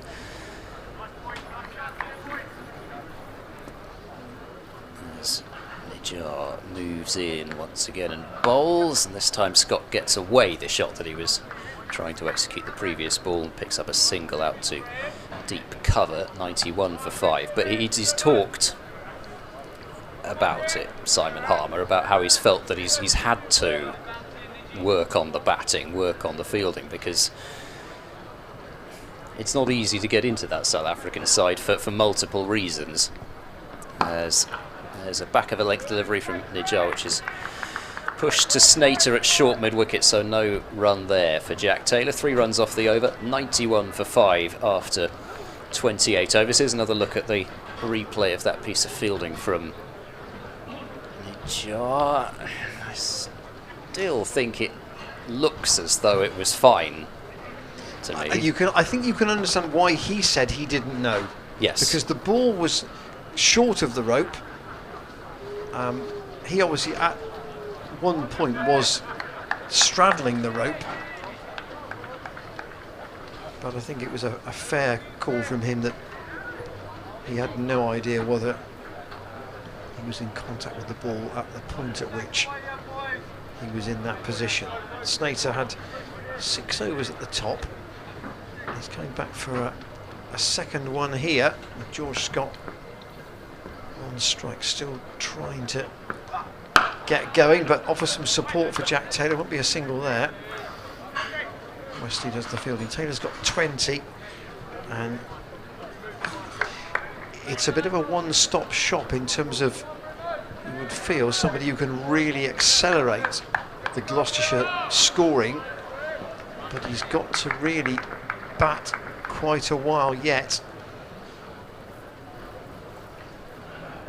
Well, that would be considered to be quite a risk. Scott, a dab down to third man. The jar is down there. Just the 1 run. Of course, there are 3 more games for Gloucestershire after this. Home to Hampshire on Friday. Ed and I will be here for that, and then the remaining 2 games are away. 1 at Radlett, where of course they've already played in the T20, and finally at Beckenham. And it's a very young Kent team. Snater in, Taylor just plays that almost with a dead bat out to, yes, him again in the yep, short mid-wicket. I wonder if Harmer's wearing number 11. I wonder how long he's worn that number, because I can imagine that wearing number 11 for a lot of cricketers would be a number that they wouldn't want to have. Some are very superstitious about squad numbers, aren't they? Snater in, chopped into the ground by Jack Taylor, straight to Alistair Cook. If Gloucestershire can, well, they will have a score. Whether it's a competitive score remains to be seen, but Cook and Wesley are the in-form batsmen for Essex. Looks like they were somebody who's got to take a 4-4 or a 5-for. Snater in, and steered past Cook this time by Jack Taylor. Down to Nijar, whose throw is a bit long, but backed up. He even does that. Yes, well, I suspect Nijar just thought as he picked the ball up, he hasn't touched the ball for a couple of balls, we better test him out. Last wicket fell at 73. Snater to Scott, who steers that very fine. Again, another chase, and this time the ball does go for 4. Nijar tried again to dive right by the rope, but couldn't stop it. And Gloucestershire pick up a very welcome boundary. I must apologise to the Essex listeners and viewers, I was not laughing because the stop could not be effected. It was the theatrical cheer from the Gloucestershire crowd as the ball did cross the rope for definite this time. Only the fifth, 1, 2, 3, 4, only the fifth boundary in 29 overs. We have had 2 sixes, but that just shows the vice-like grip that Essex have had on this. Yeah, it doesn't look like relinquishing it anytime soon, but I think it shows the importance probably of having a couple of overs of Harmer up their sleeve as Nijar bowls, and back goes Taylor and plays up the pitch. Just in case this partnership did happen to develop, you've still got the option to come back to him and potentially be the stand breaker later on. Nijar to Jack Taylor, who nudges away to extra cover. They're going to have to take some significant risk, Gloucestershire, if they want to get up to some sort of a total to bowl at, and Nijar bowls, and Jack Taylor got his feet in a little bit of a tangle there, but it was because the ball was bowled right at his feet, so he had to get the feet out the way of it and the bat in the way of it. Long on just going back, so long on and long off out, as Jack Taylor will get one out to mid-wicket. Off balance throw from Snater, unable to effect the run out, but 1 run off 4 balls, and as long as this continues, Essex be very happy. They're not in the position where they need wickets yet, so they really can just contain for a while. Scott pushes just not far enough wide of the fielder at short extra cover to come through for a single. Michael Pepper is across quickly. Yeah, that was the position where Charlesworth and Bracey got in a bit of a tangle. Shorter, flatter, and Scott frustrated as he's not able to work a single. Just the one off the over. 98 for 5, 30 overs have gone. Well, to say even 120 off these last 20 looks a reach at the moment, and even that, you'd have to think with the sun coming out now and the conditions, you'd think, whilst the pitch may get a little bit slower, you'd have to think that the early movement that was on offer for Essex may well not be so on offer for Gloucestershire. It just doesn't look enough, even 220. Since the power play in the 5 the 5 over blocks, 16, 15, 14 and 18 runs. It's been miserly bowling by Essex.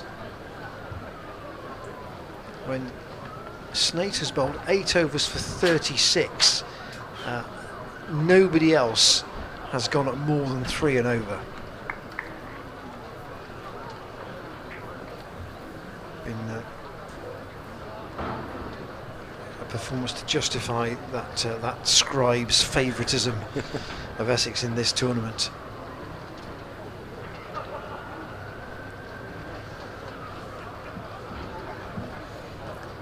Yeah, and you've got Lancashire, you've got Worcestershire as well. It's looking very tough in terms of only 3 sides making it through. Which of those other 2 sides do you see faltering? It's not, it's very difficult to see Lancashire in particular faltering, and Worcestershire have been playing some terrific cricket. The top order for Worcestershire has scored runs basically every match.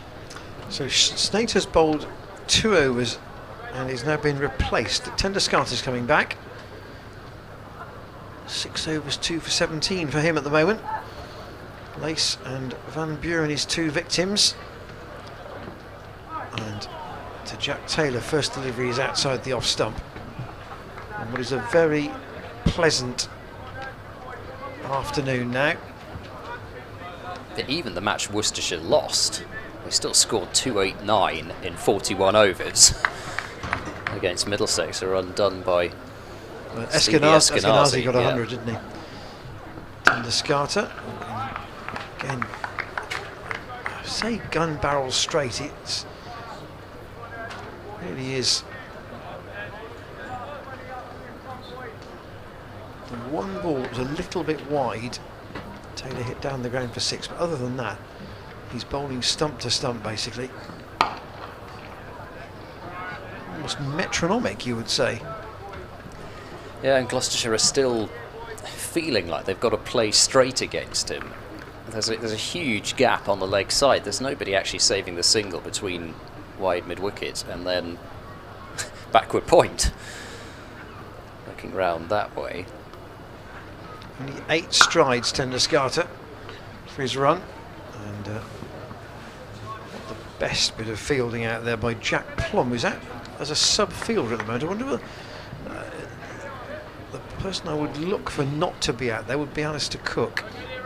I wonder whether he has just gone off the field at that last sanitisation break.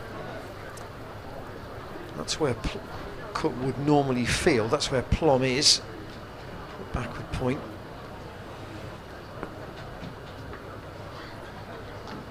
Scott waits for Tendusgarter, and again can't do any more than work it into the onside to the man at short mid-wicket. Scott's got 14 and 14 from 29. Tendusgarter to him again, and Gloucestershire's 100 will be brought up. It's been quite a long time getting there. But there is a ripple of applause around the ground. 31 overs gone, 19 overs to go. So 5 and over from here would just about get you to 200.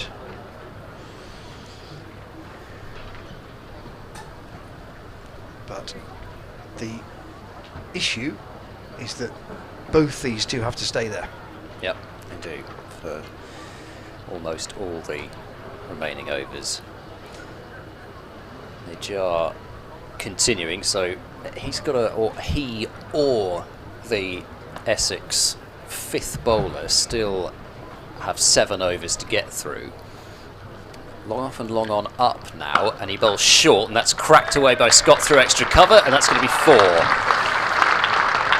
Quite the length that Najjar was after, and no chance for Tendusgarter out on the deep cover boundary.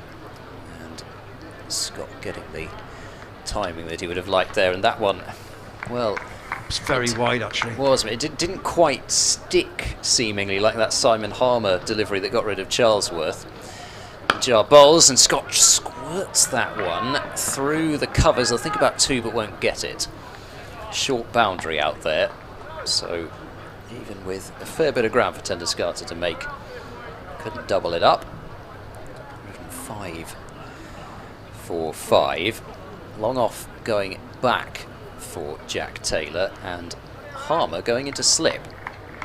Decided now was the time for the slip fielder. Najjar is in, and Jack Taylor tries to guide down the ground but picks out short extra cover. Almost got towards the stage where Gloucestershire maybe start to feel like they can take slight risks, as that's one that's played into the ground and fielded by Najjar to his left. I think we're still a little away from that, personally. Oh. Najjar bowls. There's a full toss which is crashed over wide mid-wicket. Such a long boundary out there that it's still going to bounce twice before going over the rope for 4. But if you get a gift like that, you have got to take advantage of it. This one, well, not even really a low full toss, a knee-high full toss from Najjar, and there is so much space out there. Jack Taylor just had to get it over short mid-wicket, and was always going to get runs and got 4. This is short, pulled away over the head of Snater at short mid-wicket, and that's 4 more.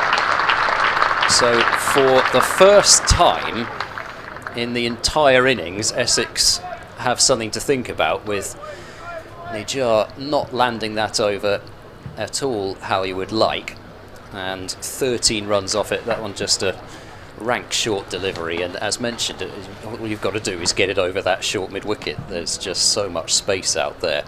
So back-to-back boundaries to Jack Taylor moves him up to 31, and the score 113 for 5 up to 32. 4 overs for 21 from Najjar. So I wonder if Tom Westley might think about a bowl himself. It was going so well before that as well for Najjar. I mean, it's 13 of his 21 runs conceded have just come in that one over. Tenduscarter into his 7th. And what can George Scott do to increase this run rate? He's at the moment trying to, I think, just play second fiddle to Taylor because he knows that Taylor can score very quickly if he gets his eye in. Tenduscarter from the Ashley Down Road end. Scott drives into the gap on the offside. He'll get one. Was it Wesley who was just doing some stretching down on the edge of the circle there? See whether Najjar gets the opportunity to redeem himself. Well, he may not. He might not, exactly. His captain might decide that one expensive over is all I'm prepared to tolerate.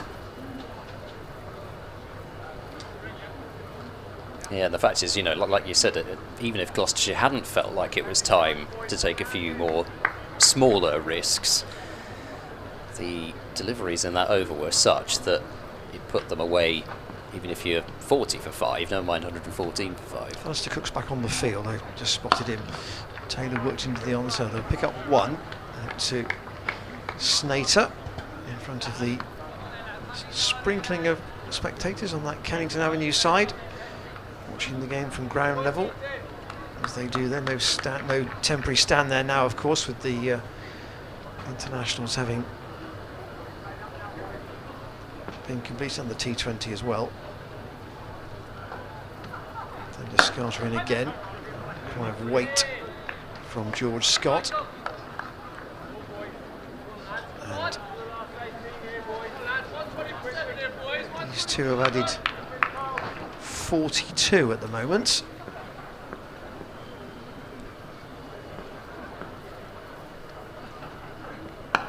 Scott will make that 43 with a nudge into the onside. When I said risks, I didn't mean risks in terms of charging down the pitch and slamming it over the flats. It's just those little bit more aggressive moves, even just to grab a single. You use the feet against the spinner just to get a single, maybe move across your stumps a little bit to get one. Because I think what I meant was it's the point has come where you need to be picking up singles, not facing 5 or 6 dots in a row. Tenduscarter balls to Jack Taylor. He's got a bottom edge on that, and that's gone very, very fine. They'll look for a second, but actually the throw is not that accurate. They could have got 2 there, but in the end they settled for 1, and it's 117 for 5. 17 overs to go, and I think it's not about the overs gone, it's about the overs left now from this position. That's the more relevant point. But Taylor and Scott trying to drag this innings round, and I still think they're probably at least 10 overs from really having a go. Yeah, certainly in terms of really trying to clear the ropes consistently, but I still think now it's not, they could get to say they got to 160 with 10 overs to go. That inconceivable? You have to start picking up some a lot more runs already to get to that point. Rate is just over 3.5 at the moment, and Allinson is coming back, so Tom Westley losing patience pretty quickly with Aaron Najjar. Yeah, so the bowling change made, but not to bring himself on. So this only, I suppose, puts off the problem of who he's going to bowl for his 5th bowler, rather than solving it, unless, of course, he takes a wicket. Allison bowls to Jack Taylor, who pushes straight to short extra cover, won't pick up a run. And you and I had a conversation after the game at Durham which said that if you let's say what Jack Taylor does prefer, it's the ball coming onto the bat at a length, and Allison was accurate in his first spell, but is he more likely to bowl a length ball than either of the spinners, I wonder? Allison is in, and Jack Taylor's had a flirt with that one, and it's zipped through to Wheater, who admittedly may not be the tallest going around, but he took that one quite high up. Does Allison remind you a little bit of Liam Norwell in terms of the pacey bowls and what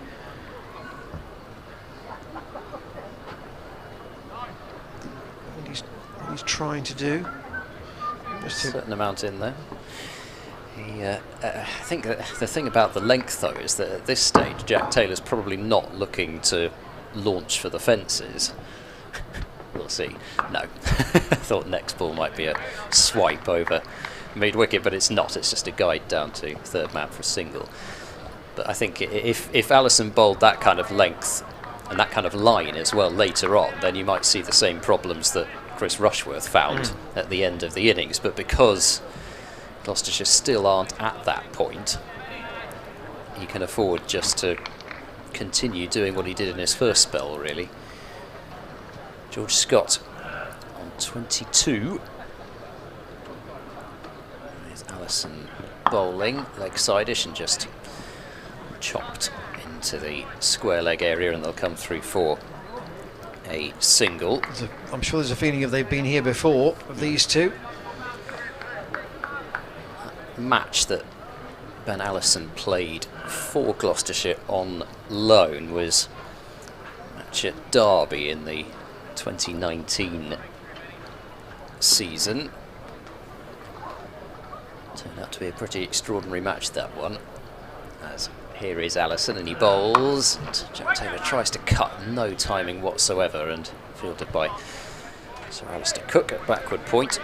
Derbyshire bowled out for 200 in their first innings there. Ryan Higgins 5 for 54. Allison picked up 1 wicket. That's of Matt Critchley. Then Gloucestershire in reply 419. Chris Dent 169 and Higgins 101. But then Derbyshire provided some serious resistance. Allison bowls to Jack Taylor, who works straight to short mid-wicket, and there's no run. Derbyshire then 481 for 6 in just 130 overs. They really put their foot down at the end of that innings, and it was Tom Lace who top scored for Derbyshire in that innings, 125 for Tom Lace, and as so often happens, you score runs against a county suddenly starts to keep their eye on you with the possibility of potentially signing you down the line, and that's exactly what happened. But Gloucestershire then set up a chase of 263 runs in 49 overs, and they got there with 11 balls to spare thanks to James Bracey's 116 not out. Chris Dent made 62, Gareth Roderick 48 off just 34 balls, and Ryan Higgins out there at the end. Extraordinary match. Derbyshire setting up the game, and Gloucestershire profiting from it with a needed victory at that point. That was in August of the promotion campaign. Tim Descarter in his penultimate over, 2 for 23, as you can see on your screen at the moment. There's the view across the ground. Really pleasant it is now.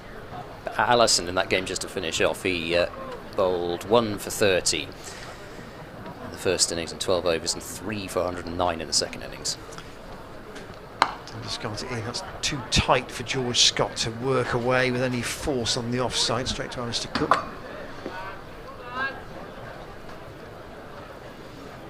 One of those games it's a shame not to have been at. There's so many. Yeah, well, those who followed the county championship avidly will continue to bang the drum for it, and Scott has gone over the top here, used his feet, and it's gone 2-3 bounces over the rope at the Ashley Down Road end. 50 partnership. Yeah, 50 partnership up. And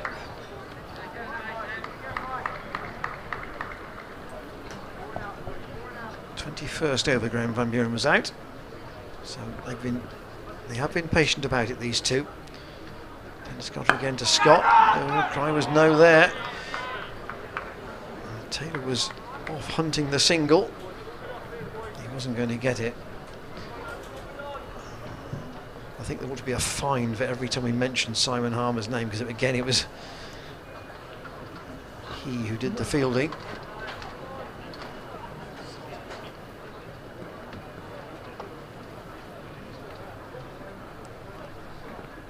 Scott looks for a dab and one. There's not one there. Again, I used the word about aggressive defence earlier on, and those fields they are defensive fielders, those ones on the singles, but they are close enough in. They're really putting the squeeze on and making the batsman, in a sense, they probably believe there's a run there, but in reality, because they're not on their heels and very much walking in as all good fielders should, if you really want to be safe about it, you are not taking any risks. 123 for 5, 15 overs after this. And Scott punches it straight to Wesley at mid-off. No runs. It's been a better 5 overs for Gloucestershire. 25 runs. It's the best block of 5 overs since overs 5 to 10. And they've got 2 men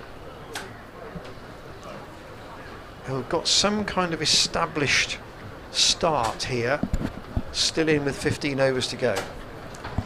Yeah, and I think 5 and over would be, well, 5 and over would be the dream for Gloucestershire. If they could score at 5 and over for say 10 overs, get to 170 odd, and then you see where a 5 over thrash gets you. I think that's sort of a, well, it's one way of mapping out the rest of the 15 overs. Of course, it still involves Gloucestershire not losing another wicket for at least. And that's why I think they've probably got to get a 45 with these two in.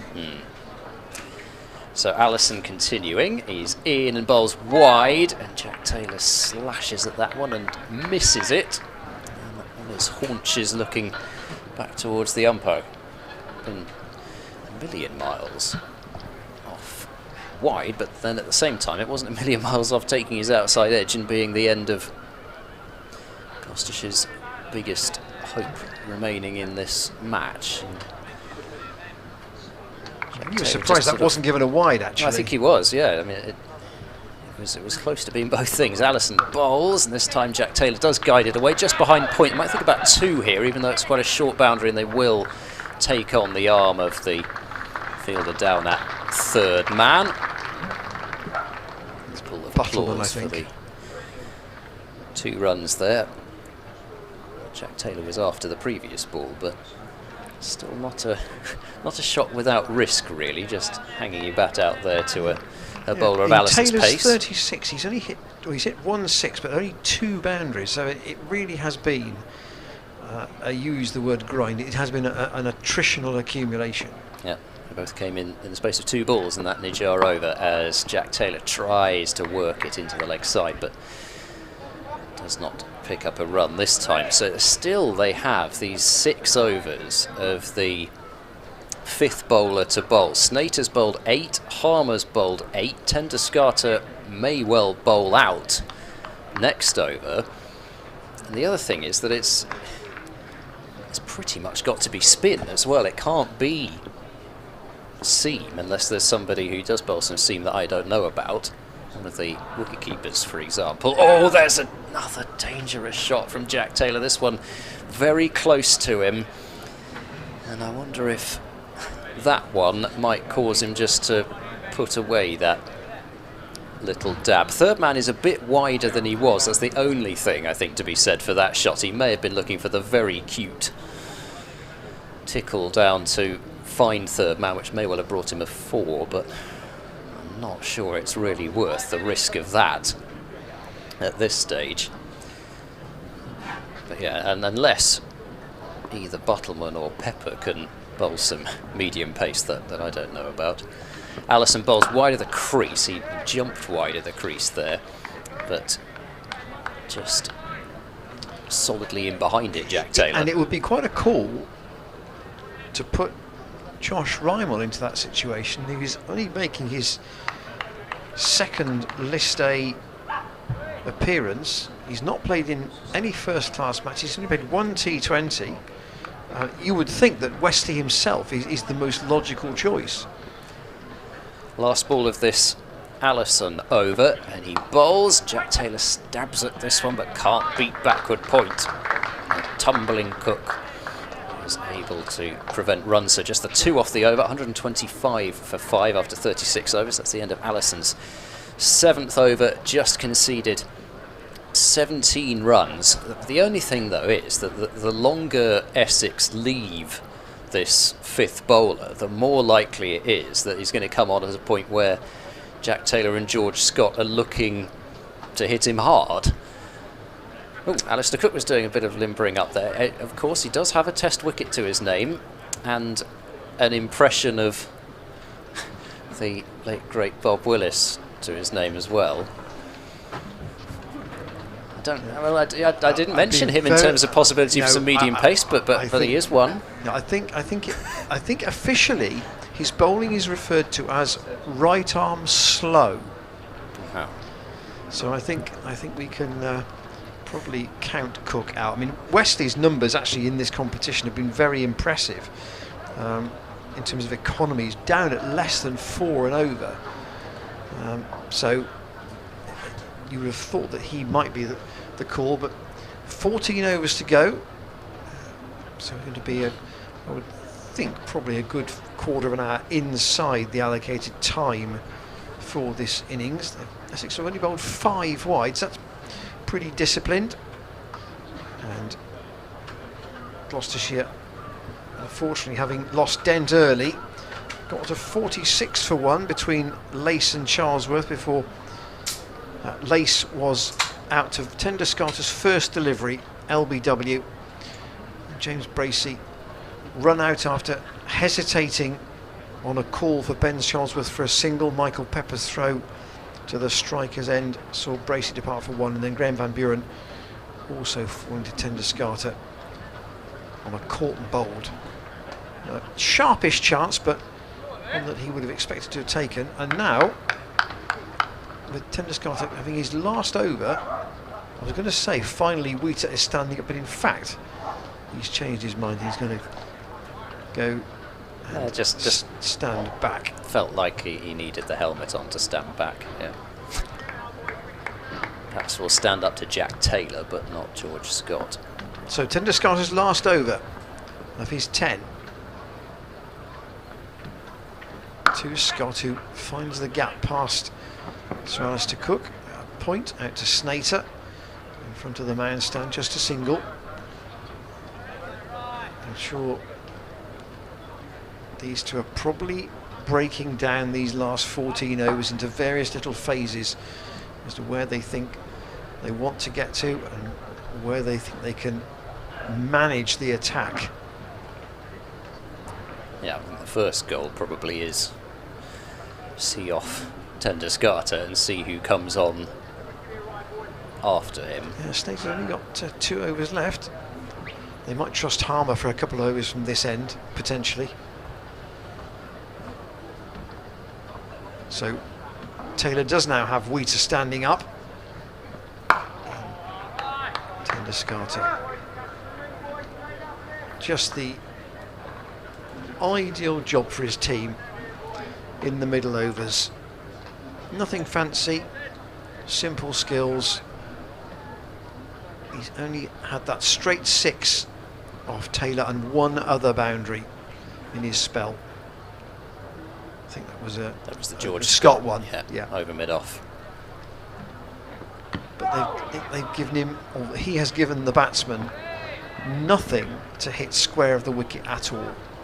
Yeah. To go down the ground with everything. Yeah, they have. They felt the need to play him straight down the ground, and as I pointed out, for pretty much the entirety of his spell, actually, he's had nobody saving the single on the leg side other than the wide mid-wicket. So he's not, and it's not as if he's been constantly turned leg side for one. It shows you how immaculate his line has been, that hasn't happened. Scott now with Rita also standing up. And that delivery there, really the perfect example. It looked as if it might be straight enough for Scott to work into the leg side, but he still wasn't able to get it there. Wesley indicating that he may want Allison, I think, to come back at this end in the next over. Scott picks up a single out into the leg side.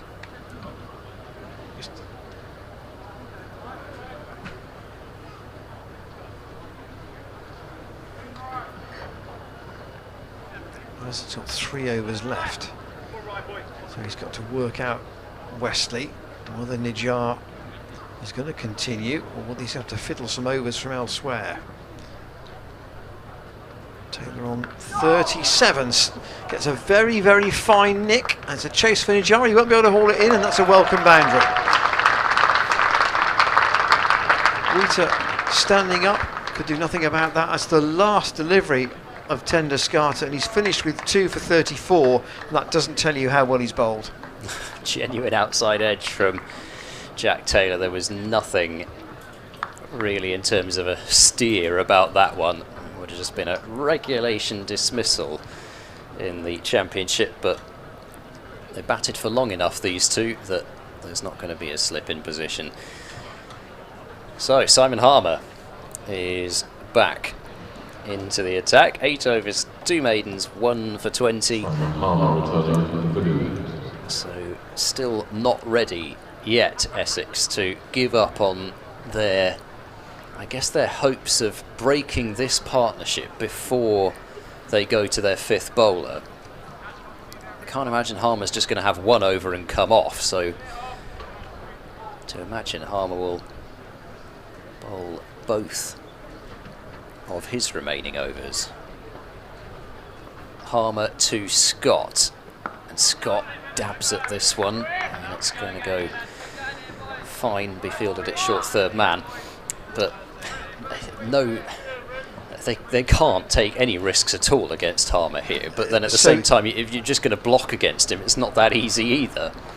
Harmer is in, a little bit quicker, and turned leg side, no run. So there will have to be a 6th bowler if Harmer does that, because Nijar's got 6 left, and there won't be 6 left at that end if Harmer bowls out. Harmer bowls, inside edge from Scott, and if it just turned a little bit, but caught the inner half of the bat, and there's no runs, so 3 dots. It might be that he will bowl 1 over just to make the maths work. Here is Harmer, bowls, Scott, not quite sure where he was looking to hit that one, and just ran off the outside edge this time, straight to short third man. There's an element of survival here, yeah, for the 2 overs. It does feel rather like that, and Harmer's got you right where he wants you if you're going to try and do that. Harmer is in, and that's clipped off a ball which was turning leg side, but fielded at backward square leg. There's still an element of danger even to that one, because Scott was playing away from his body down the leg side, but the leg slip had gone, which took away some of the danger of doing that. This is the last ball of this over from Harmer. It's full and straight and inside edge onto pad. George Scott feels like, I suspect, he needs a bat twice as wide as the one he's got to play Simon Harmer. It's a maiden over, but every ball in that over just slightly different, slight variation of pace, slight variation of flight, little bit of turn, not much. It's just Simon Harmer all over. 9 overs, 3 maidens, 1 for 20. And who is going to bowl at this Ashley Down Road End. Nijar by the looks of it. Adam from Morton Marsh has been in touch on the email. He was with us on Sunday at home as well. He says, thank you as ever for the coverage from Bristol. If you lose this match, is that pretty much it for the competition? Is it the top four that qualify? This has been disappointing so far. Another important toss which has gone against us. Actually, there are only 6 places in the knockout stages, 3 from each group. The top team goes straight into the what you might call the semi-final, and teams 2 and 3 with the second side from the other group playing the third side from this group with home advantage. They play each other for the other 2 semi-final spots. So in fact, finishing 4th is not good enough. You have to finish in the first 3 to get through. And I think Ed and I would also concur on your thoughts about the toss. It looks an important one to win. Nijar then back into the attack from the Ashley Down Road end. He, in theory, will bowl out from this end of the ground, if the maths are to mean 5 bowlers only. It's outside the off-stump, cracked away past the gap which is between Allison and Buttleman, and that will go all the way for 4. It's a long boundary out there, but well struck, and 4 more to Jack Taylor. Yeah, length the problem again from Nijar. Not a huge amount of width on offer, but because it was just short enough, Jack Taylor could have a free swing at it. This is the 39th over. Nijar once more to Taylor again. That was a bit short, but he's trying to pull that and hasn't really timed it, so it's only gone up to long on, and 1 more to the total. And 73 for 5. The card looked horrible. 137 for 5 is not great, but it's a lot better. And perhaps these 2 might just be able to give Gloucestershire something of a score to bowl at. I think when we were here for the Lancashire game, 171 felt quite a bit light. Yeah, but we'll never know how light. No.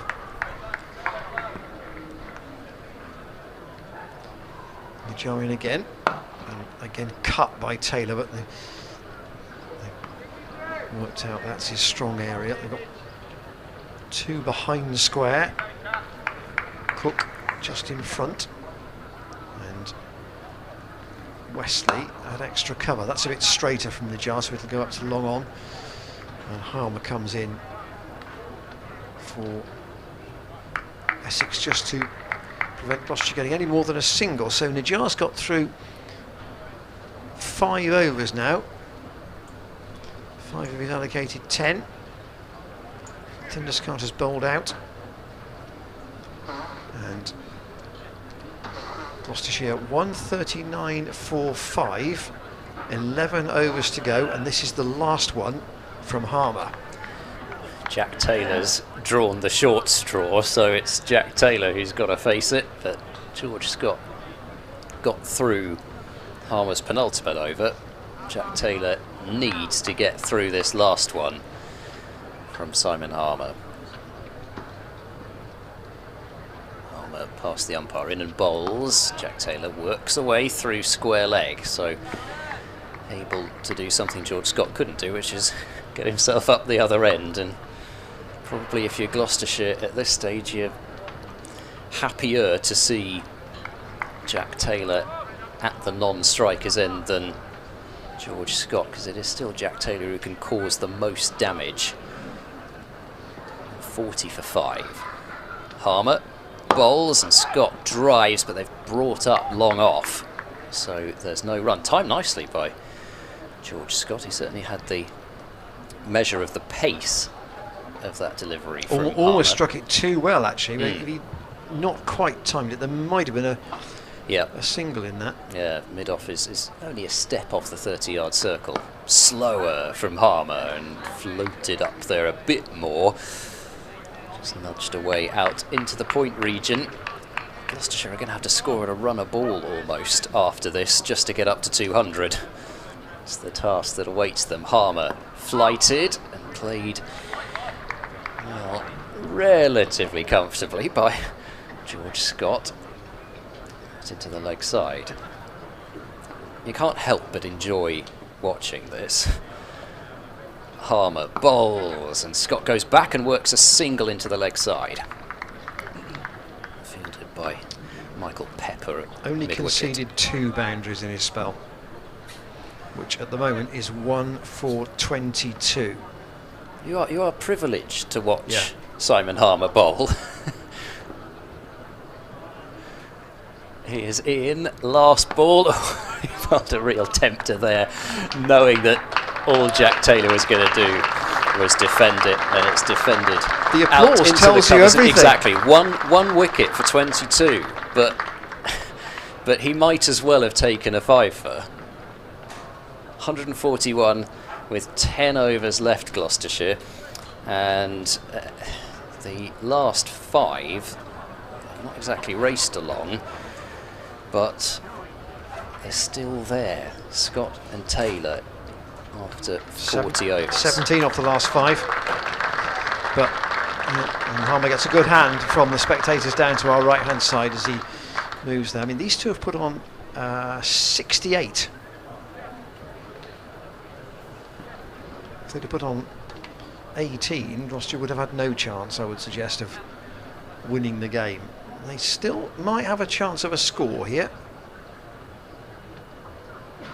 The Jar has 5 overs to bowl. In theory, he bowls 5, Allison bowls 3, Snater bowls 2, but whether it will turn out like that remains to be seen. The Jar from the Ashley Down Road end. Short and chopped away by George Scott. They'll look for 3 here. They've taken 2. It's a long boundary, and interestingly, they did not take one on the arm, and that was a good decision, because that was a good accurate throw from way out in front of the mound stand. Yeah, Allison, the fielder out there with a fast bowler's arm.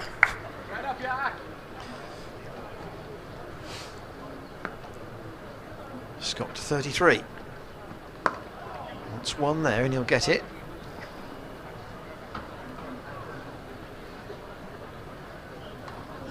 I think Gloucestershire probably know there will be spin from one end for the remainder of this last 10 overs. Quite a big call to make that. Be that Nijar or Wesley.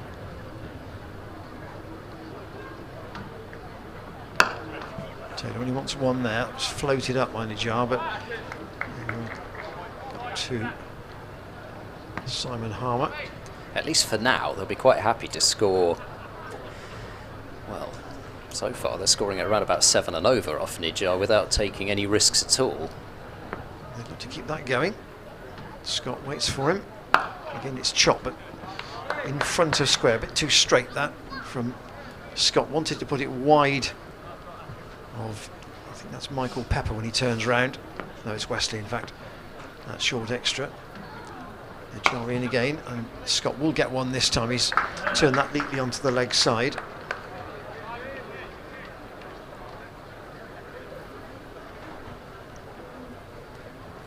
If you've followed across the breadth of this tournament, there's been some talk about some games being mismatches. Jar in and clipped very, very fine by Taylor. There's a chase on down towards the boundary in front of the Thatcher's bar, and they will leave it at that, and Jack Taylor will go through to his 50.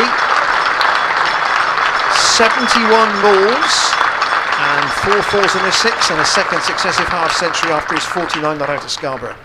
Taylor's 50 coming off 71 balls, 4 balls and 1 6. 11th list day 50 for Jack Taylor, and potentially could yet prove to be one of his more important ones, but we're a little way off that still. So Wesley is now going to bowl from the Bristol Pavilion end, so if they want to get through this 5th bowler quicker than just having Nijar bowl all the remaining overs at this Ashley Down Road end, and I think that's the way that you'd go, really, isn't it? You don't really want to be bowling Nijar right at the death if these two are still in, so try and buy a couple of overs of Wesley, who's got the longer straight boundary to work with, long off and long on, both back. So you'd have to be hitting against the turn over extra cover to the short boundary. Wesley bowling round the wicket, and Scott works that one away out into the mid-wicket area and will pick up a single. Moves him up to 36. Wesley off spinner with slightly fair hair. You could almost kid yourself that he's not wearing the glasses. Homer continuing into his 11th over. A bit of subterfuge going on here, I think. Here's Wesley, bowls shorter, and Jack Taylor goes back and whips that one away out to deep square for a single. And that brings up the 150 for Gloucestershire. Jack Taylor up to 52. 150 coming up with 8.4 overs remaining. Wesley is there and bowls. Scott's going to go for a reverse sweep, and he gets it backward to square. That's 4 runs. So he put a bit more wrist work into that one, George Scott, than the previous reverse sweep that he hit off Simon Harmer. And as a consequence, he sent it a bit further in front of square. As we look at the replay here, and you can see the real whipping action of the wrists through the ball there, which made sure it was hit a lot harder than the previous reverse, also in front of square. 154 for 5 as Scott goes back and works wide mid-wicket region. They thought about a second, but it's not on. Allison looks like a pretty good boundary rider out there, which is not a bad second string to your bow. If you're going to be a bowler who doesn't bat, you can be a good boundary rider, then you really are providing your team with more, as that's a short delivery, a drag down really from Wesley, but they've got the cow corner out on the rope, so that is a long boundary on that side as well. Yeah, he's going to have to hit it incredibly hard and place it perfectly to get 4 through there. And he's got Snater at deep backward square and Allison at deep mid wicket. 8 runs off this over though, with 1 ball to go and a false start as a few spectators just moving around near the sight screen. Wesley in, flighted, and Scott clips up to long on for a single to end the over. So just happy, having got the 1 boundary off the over, to see the rest of it out. 9 off that one. That means that there are 3 more overs to be bowled between Nijar and Wesley of the remaining 857 for 5. I know there is at least one Essex fan watching. My good friend Helen Fuller is listening from Lincolnshire. So good afternoon to you. And yes, we talked about that game actually at Scarborough when I was at Scarborough, which I watched with her, where Essex won inside tea on the second day, beating Yorkshire, with Mohammed Amir taking 10 for 72 in the match. It gone there hoping for 4 days of cricket and got a day and a bit. But anyway, you're welcome to get in touch with us, whether you are an Essex fan or a Gloucestershire fan, or indeed a neutral. But following this one of 2 games in this group today, Lancashire are playing Middlesex in the other one up at Old Trafford, and Ben Allison is coming back from this Ashley Down Road end. So Nijar's bowled 6 overs for 35, and Allison, there's the email, commentators at glossccc.co.uk. Now that will be open throughout the game. Comments, questions, thoughts, particularly with what Gloucestershire did yesterday with the advert for the performance director as well as head coach on the end of the season. And a little dab from George Scott down to 3rd man will bring him 1. That's I had a chat with somebody yesterday who said it was a very it was an appointment, or a structural appointment, very typical of Will Brown, they thought, in a sense that his whole period at the club as CEO seems to have been less about has been about the cricket, but also about building the infrastructure of the club properly. He took over from Tom Richardson. All the work a lot of the groundwork had been done for the development of the apartments, but the concept of retaining white ball international cricket here, and then getting the whole setup of the club correct, and then looking at the team to go with that, rather than putting the one before the other, which doesn't always sit well. And I saw one other article yesterday which said that there will be some new ground regulations from 2023, and I'm sure that Gloucestershire will already meet those. They won't have a worry on that score. Allison, having put some sawdust in the front foot hold, perhaps better way of describing it, drops the ball short, which Taylor pulls away for a single. Could they get to 170, perhaps 175 with 5 to go?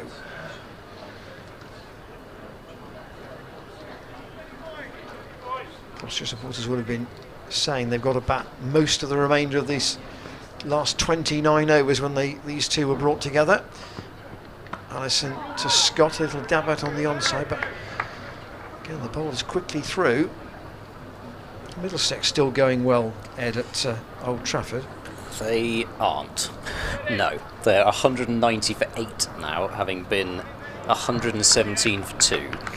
So 3 wickets for Tom Bailey, 2 for Jack Morley, 1 each for Hurt Balderson and Luke Wells. So Middlesex have collapsed. Death taxes and Middlesex collapses. 76 for Sam Robson, but not much else. Having said that, of course, they didn't collapse against Worcestershire. They managed to win. Allison in again, worked away by Scott. There'll only be one. There's a man deep on the leg side who is Tender Scarter, but that was not played at any pace, and he was quickly in off that shorter boundary. Yep, so they're certainly not going to get any help from Middlesex in this round. I suppose you could say Middlesex would have been 2 wins, 2 losses, then would have been in the mix as well. But if Gloucestershire are to lose this one, then they're going to need those top 3 sides to lose a fair few games. To falter. What can they get as a total to try and help them win it? Taylor's pulled that away. Short one from Allison. He split the field and it's gone all the way. 4-4. One bounce into the Kennington Avenue boards. Got 2 men out on the leg side, Ben Allison, but that was the wrong length. And here's a replay of what Jack Taylor can do if it is halfway down and pulled reliably by Taylor away into the leg side. He goes to 58.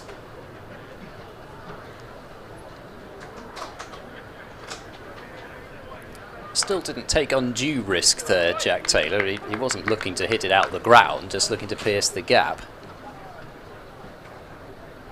Allison, blonde hair. Taylor goes over the infield, knowing there is a huge gap out to Snater.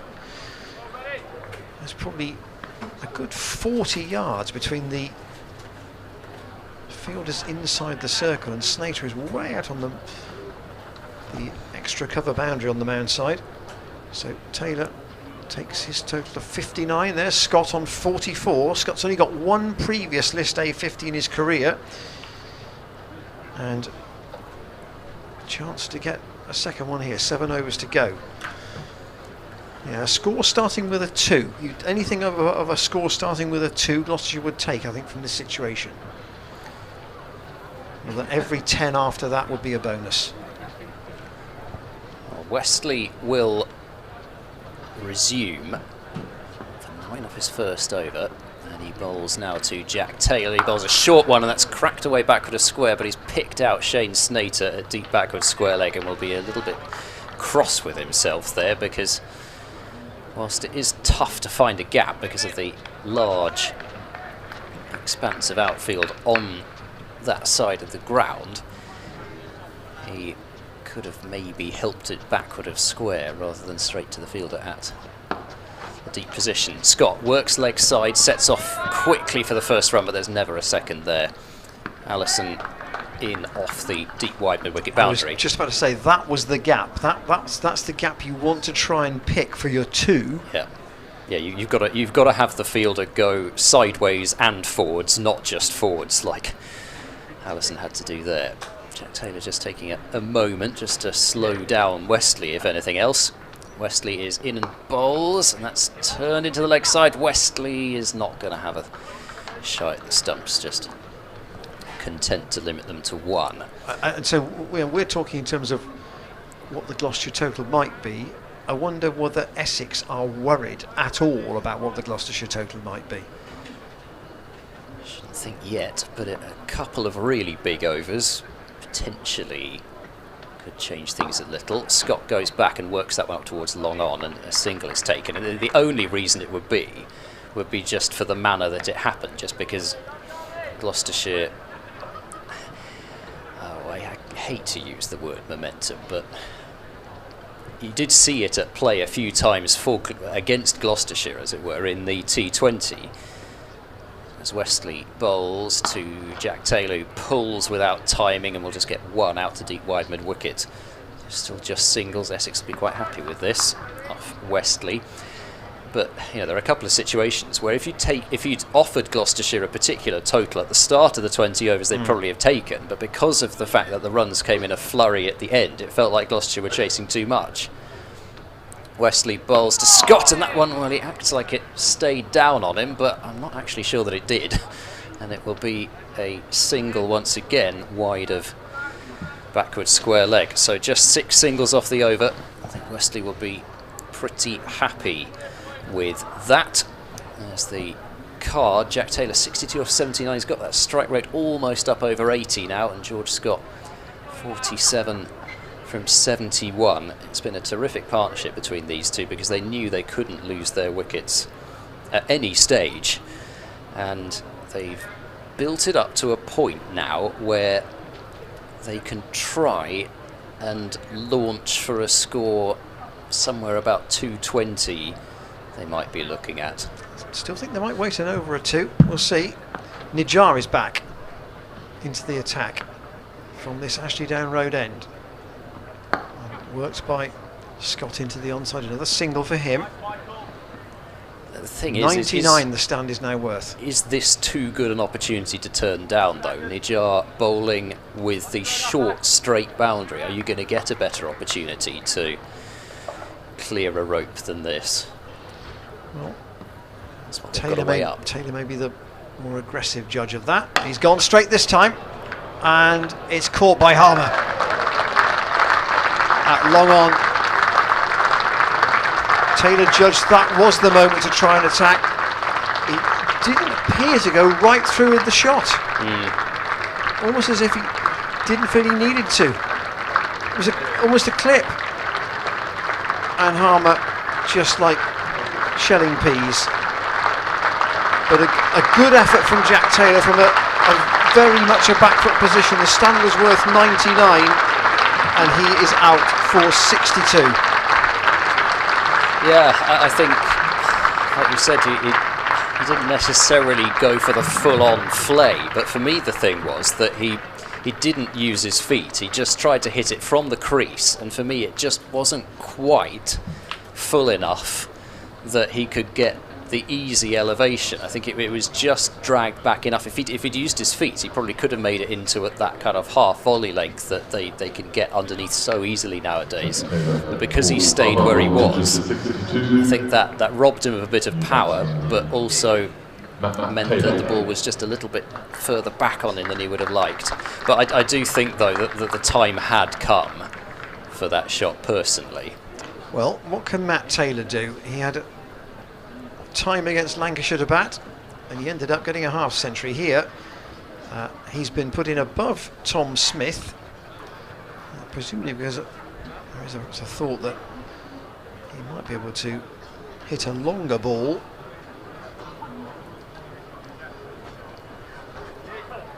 Scott certainly can. We saw that at Hove on Sunday. Even more so now, perhaps 200 would be a good score. Nijar with the bonus of that wicket goes to Matt Taylor, and that's where Essex want George Scott at the non-striker's end. He can't do any damage there.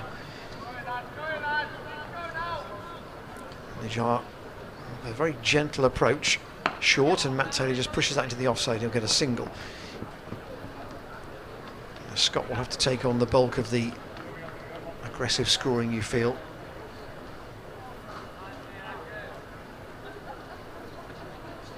Five overs after this. Nijar around the wicket, and Scott just defends. He looks absolutely disgusted with that, George Scott. Just stood there, stock still, as if to say, what was that? It's a little dig out from a actually Yorker length ball from Nijar. That's a good over from him for Essex. And 5 overs to go. Gloucestershire have taken 32 actually from the last 5, but that was with Scott and Matt and Jack Taylor together. Best 5 overs, in fact, of the innings in terms of runs scored. I suppose then the next thing is, would you take 32 off the final 5? Or I think I probably would at this point. Yeah, well, it's that deal or no deal thing again. Well, yeah. Yeah. Wesley will continue, and Scott on strike. He goes back and works into the leg side for a single, and that is a half century for George Scott. 75 balls, 5 fours.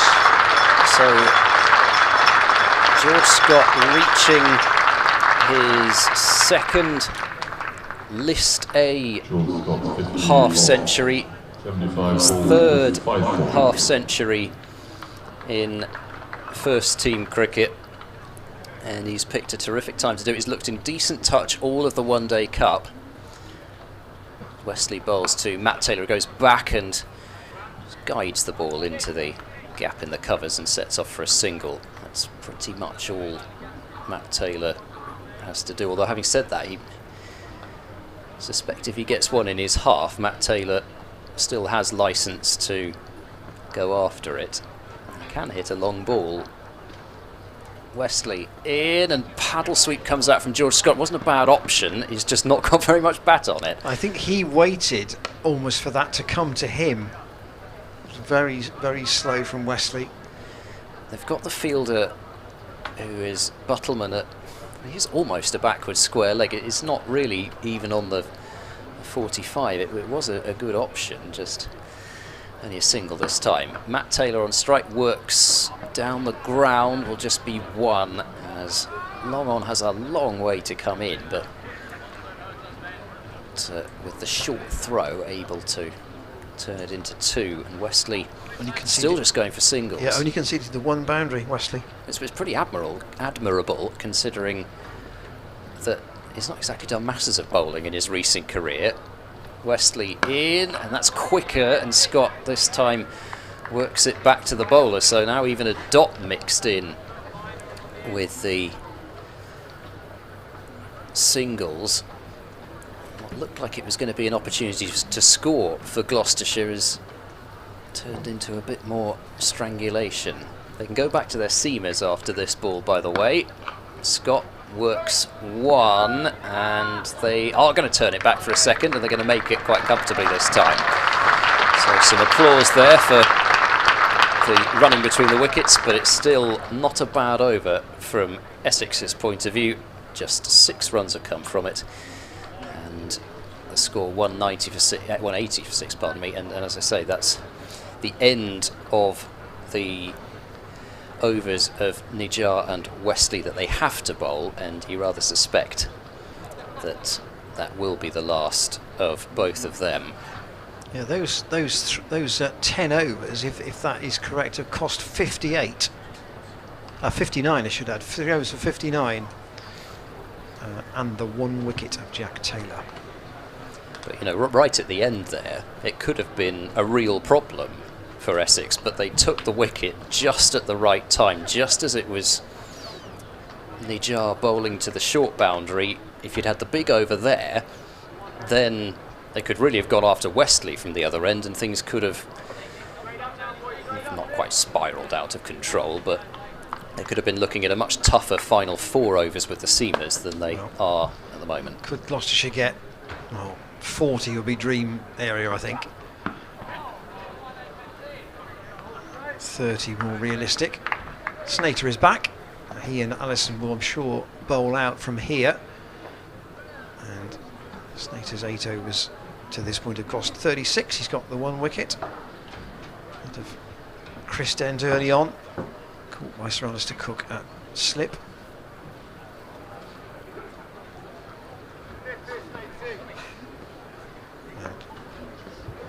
And in this competition, they have 3.5 hours to bowl the overs, but Essex will be a good 15 minutes inside that. Snater in, worked away by Scott again into the leg side. Again, one more. Actually, you might say that Scott has done his batting case quite a lot of credit since the Cheltenham Festival. Yeah. Snater in. Oh, that's hit in the air by Matt Taylor. It's going to bounce short of the man out on the deep mid-wicket boundary. Tender Scarter. I thought that might have gone a bit further when it left the bat, but he didn't quite time it. No, it sounded a bit wooden. Yes. Sorry, that's a bad word to use. A bit clunky. It sounded sort of more toe end than middle.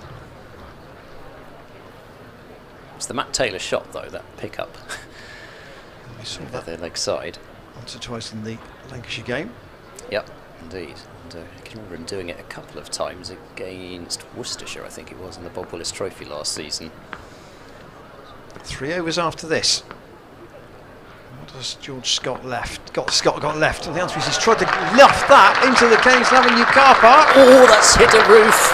And that's gone off the roof of one of the cars, but it has got Gloucestershire 6 runs. Oh, well done. She's trying to...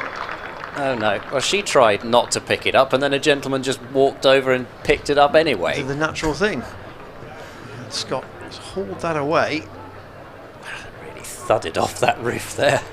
You always have to have your car... I'm tempted to say you park with the windscreen facing away from the cricket. Well, she's just got her phone out and is going to take a picture of it. What, the damage? Looks like it. Send the bill to 1G Scott, please, care of Gloucestershire County Cricket Club, Neville Road, Bristol. If you will park your car there. 189 for 6, important blow from Scott. Snater to bowl to him, that's slammed down the ground straight to Wesley, but he'll get one. And that's the 5th ball of the over, so 190. 3 overs to go. This is a lot better than we feared at one stage, I think. Yeah, still going to take some defending, and then it's just the sort of total where the likes of Cook and Westley can just go about it at exactly the sort of pace they want. Snater again. Oh, Matt Taylor, slower ball, tried to, well, go for the shot down the ground, and it's given us a wide. Gloucestershire will take that. Well, I must say, Snater, you can see from his body language, he's saying that Matt Taylor moved across. So, therefore, the wide line should have moved across. Umpire Debenham. Other stores are available. Yes, and it's Neil VHS at the other end. Oh no, that went no. And bust, didn't it? Showing my age. Yeah. Well, 91 for 6. What can Taylor do here? Oh, and Taylor's seen Snater bowl him a quicker one. Tried to play the aggressive shot. 191 for 6. 3 overs to go. That was just the sort of shot where never mind the intended outcome, he could have got a very useful flash down to third man for 4, as happened to great irritation, I'm sure, from not just me when I was watching the stream. I think it was the number 11 Henry Crocombe, wasn't it, who heaved at one and just got an outside edge down to third man. I thought, oh well, if that's going to happen, well, then what can you do? But So Ben Allison will bowl out from the far end. So he's got 2 overs left. Allison has 1, and George Scott's just gone for some fresh gloves. So he certainly wants to give it his all in the last 3 overs here. Well, what's going to be the option for Allison? He's bowling to the long leg side boundary. Does he try and stick it in short? If he does that, he's got to make sure he doesn't give Scott any width, because then he'll be hitting to the short offside boundary. Here is Allison. He's in and bowls. Scott backs away to the leg side, but gets completely cramped up for room. Terrific bowling from Allison. He didn't go for the full-on bouncer, just bowled that hard length, and I think he knew exactly what Scott was going to try and do. Back away to the leg side to open up the short boundary offside, and he just followed him. Didn't follow him too far, because short fine leg is up, so can't afford to bowl one right down the leg side, but that first delivery from Allison right on the money. Here's the next one, and Scott backs away, cuts hard, but will hit it straight to Tendusgarter on the deep cover rope. So just the 1 run. Now Matt Taylor back on strike on 4, and he does like the leg side. Can he get one over the offside? Mid-off up, extra cover up. So if he could clear that left leg and try and slap one through extra cover, that would be, I think, possibly the shot, but Allison will have other ideas about that. He got the 1 man out on the short boundary. I should say George Scott has got 62, and his list day career best is 63. So very close to it. Discussion over. They've got plenty of time, Essex, which hasn't actually always been the case down the years, to bowl their overs, and Allison's now lost his run, so there's plenty of time left. As I say, that they were, I think, famed under a previous captain for consistently pushing the cut-off time to its limits, especially in the T20, but not so here. Allison in, and Matt Taylor has cut and missed through to keeper Adam Wheater. You can see the plan, and he got some width from Allison, but just not quite enough that he could really free the arms there. Matt Taylor. Been a very tidy 3 balls to start this over from Allison. In the sunshine, he's in and bowls, and that time that will be a wide as Matt Taylor just shimmied one way. Allison tried to follow him, but then Matt Taylor didn't move after that. Still just the 1 run though, and you'd rather bowl that. It's a strangle of a 49th over this, a 48th over rather this, isn't it? Yeah. I still think you would rather bowl that than bowl a rank delivery, allowing Matt Taylor to thrash through the offside. Allison is in, and that's launched away over extra cover. This could go all the way for 6, and it has. So Matt Taylor executing the exact option that I had hoped that he might, and 6 to move the total up to 199 for 6. The replay, it was a length ball, but the width really allowing Matt Taylor to throw the arm strip, but he hit it really well. By his brother. Probably has, actually. Perhaps he has. Has been working hard on his batting, Matt Taylor. Allison is in and bowls short, and that's pulled away in the air. It's going to fall well short of the fielder at deep wide mid-wicket. Will be 1 bounce and to the fielder, and that's the single that brings up the 200 for Gloucestershire. They've still got 13 balls after this to do some more than just get to 200, but just getting there from the position that they were in, that's the first job. Now anything more, possibly you could argue a little bit of a bonus. Allison bowls to Scott down the leg side. He can't tickle it away, but will pick up a wide. Well, he won't pick up a wide, Gloucestershire. So their total will pick up a wide. I was just looking to get a bit of bat on that and flick it down to the fine leg rope, but so often happens when you try that. Either it goes through feathered to the keeper, or you hit it straight to short fine leg and you only get one anyway, but the ball counts. Middlesex 233 for 8 with 4 overs to go. Old Trafford. Last ball of this 48th, Allison bowls, and Scott jabs that one away to backward point, who is now right on the edge of the circle. So Alistair Cook content just to keep hold of the ball, and an over that started off very promisingly for Essex with just 1 run off the first 3 balls has ended up being a decent one for Gloucestershire. 10 runs have come from it, and the score 202 for 6. 11 runs have come from that one. So if they've scored 61 off the last 8, 61 off the last 8. Things could be worse, and they are for Surrey. Tears being shed all around the country for that, as Glamorgan have bowled Surrey out for 132 at Cardiff. And that's in the other group. 3 wickets for usual Gloucestershire nemesis Andrew Salter. 3 for 37, couple each for Lucas Carey and Joe Cook. So Snater to bowl his last over to George Scott, who tries to go down the ground to long on, but there'll only be one. It's all the way along the floor to Simon Harmer, who bowled as his reputation today would say he does more often than not.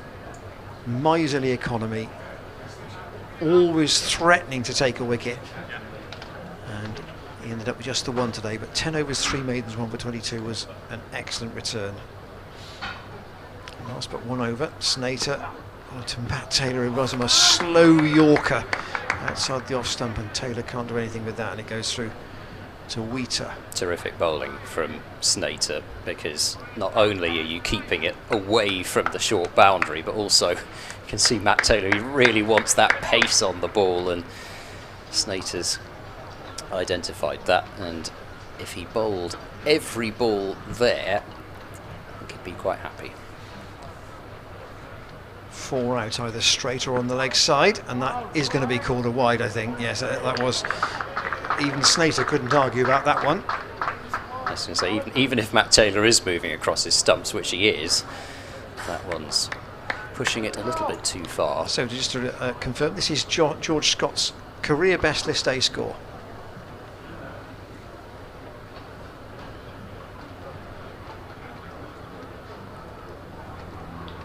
Snater again to Taylor. And you go this time. Taylor goes down the ground. That should be caught by Wesley, and it is. So the 8th wicket goes, but Taylor could do little else in that situation. He's got at least Scott on strike, and he goes for 11. Snater picks up another wicket, and Gloucestershire are 204 for 7. Casual catch from Tom Wesley. He was almost trying to outdo Simon Harmer in terms of casual catches, having got rid of Matt's brother.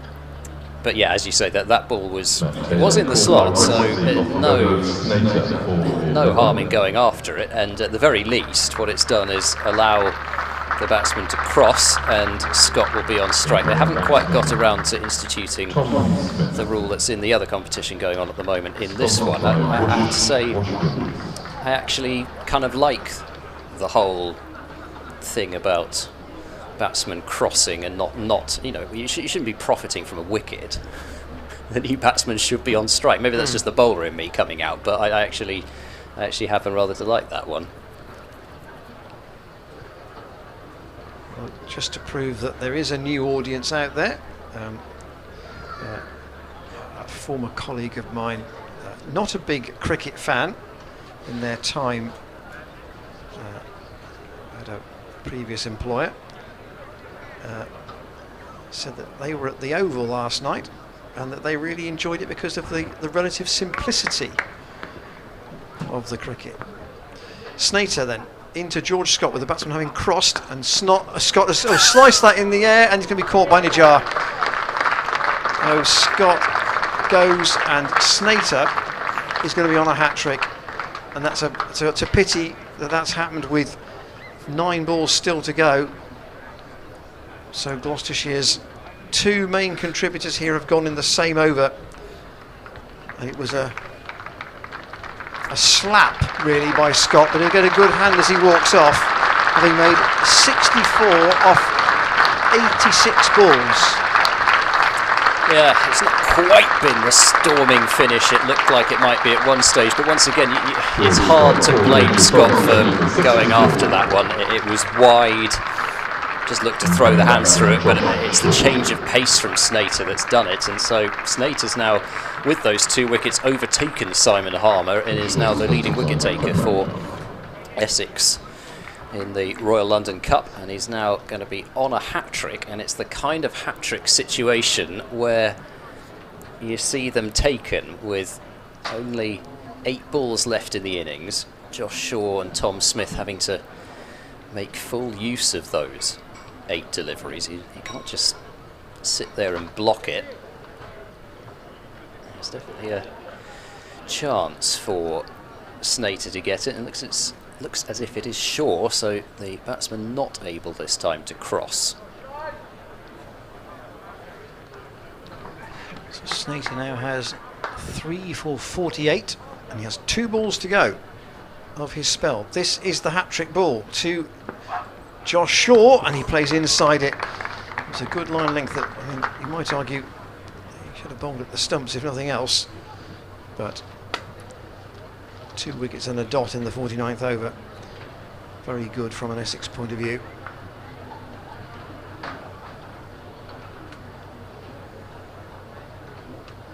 Can Shaw and Smith scramble together from these last 7 deliveries? Snater wants to send fine leg back down towards the scoreboard. Long on the fielder coming up. Snater to Shaw. And he's hit that down the ground, but it's in the air, and it's going to be 3 in 4 for Snater. The catch again taken by Wesley. Shaw is out, and 3 wickets in Snater's last over. He finishes with 4 for 48, and Gloucestershire are 204 for 9. I think it's a knuckleball that Snater's bowling there, actually, because I was looking to see, it was obviously off-pace change-up delivery, but it didn't look as if he rolled his fingers round it. You'd have to slow down the stream to see, but it almost looked like it may have been a knuckleball from Snater, and it's proven to be very effective later on here. And the other thing that happened there was the last ball of the over, Smith and Shaw crossed, which means that Jared Warner will be on strike for the last over.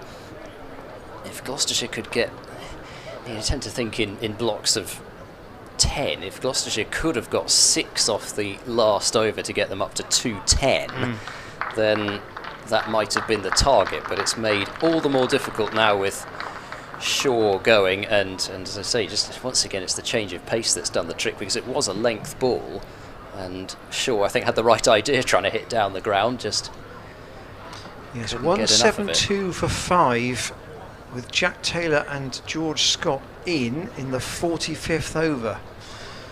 There's always the danger of that happening at the death, though, isn't there? You've got, well, it's the danger of it happening with 2 established batsmen to start with. I mean, one falls, the other falls soon after, and a clatter of wickets. And one wonders what might have been possible from there, but as it is, this is the last over.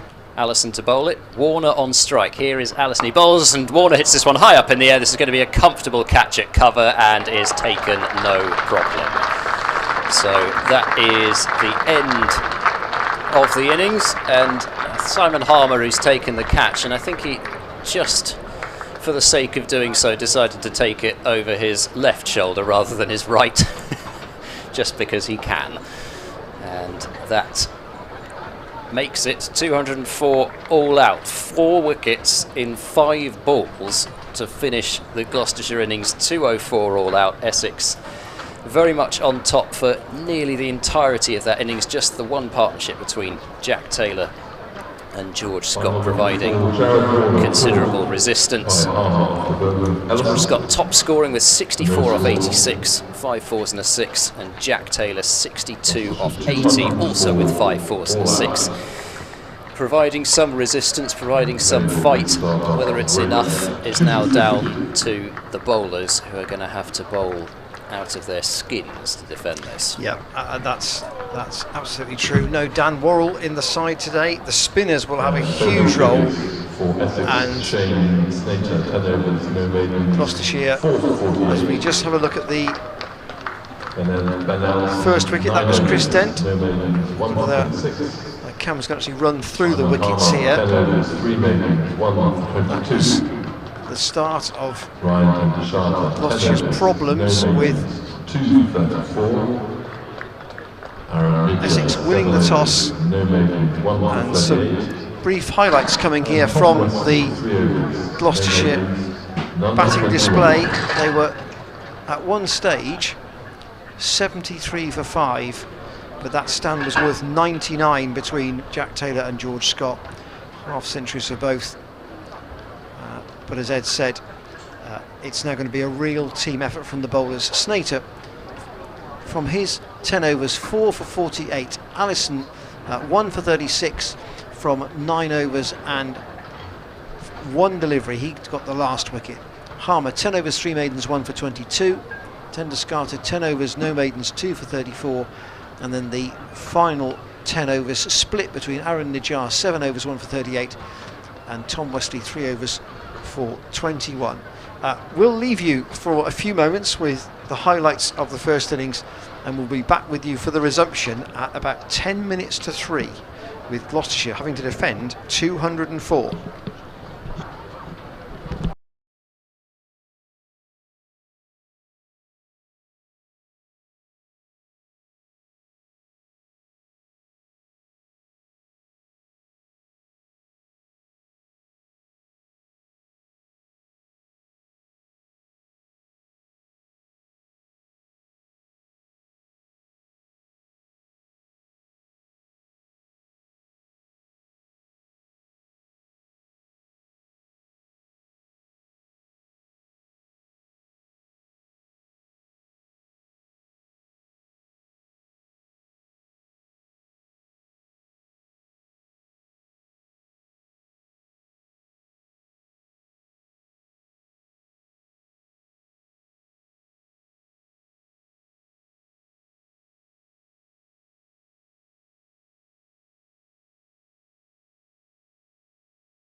And welcome back to the Bristol County Ground. The applause for the umpires.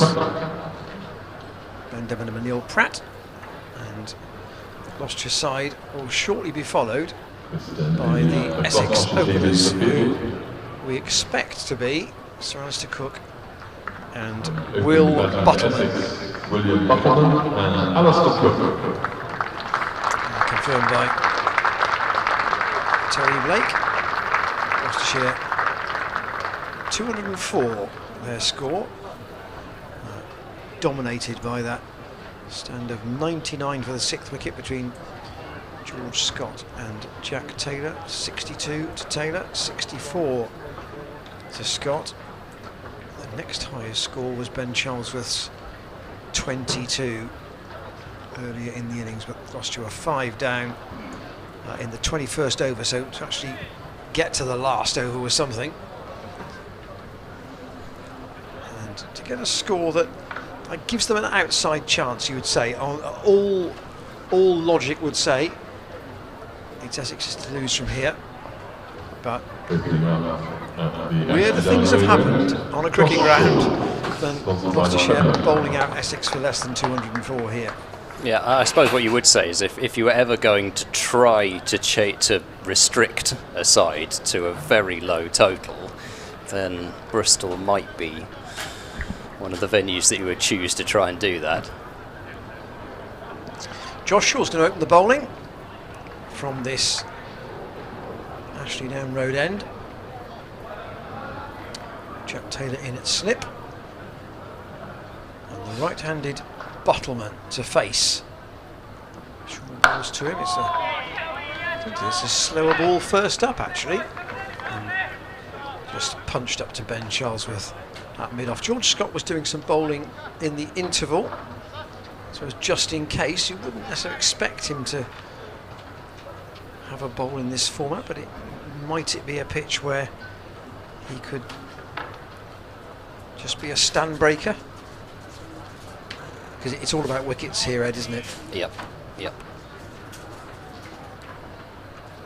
Shaw in again to Buttleman, who defends, not on the offside. Straight to Tom Lace. The 2 men out are at third man and long leg. Buttleman hasn't got a vast array of this day experience. Is only his 5th match. He's played a bit more in the first class game. Oh, swishes that one outside the off stump from Shaw, going away from him, taken by Bracey. Bracey probably the most disappointed of the batsmen dismissed today because of the manner of his dismissal. Yeah, well, every batting collapse has a run out in. I know that's not true.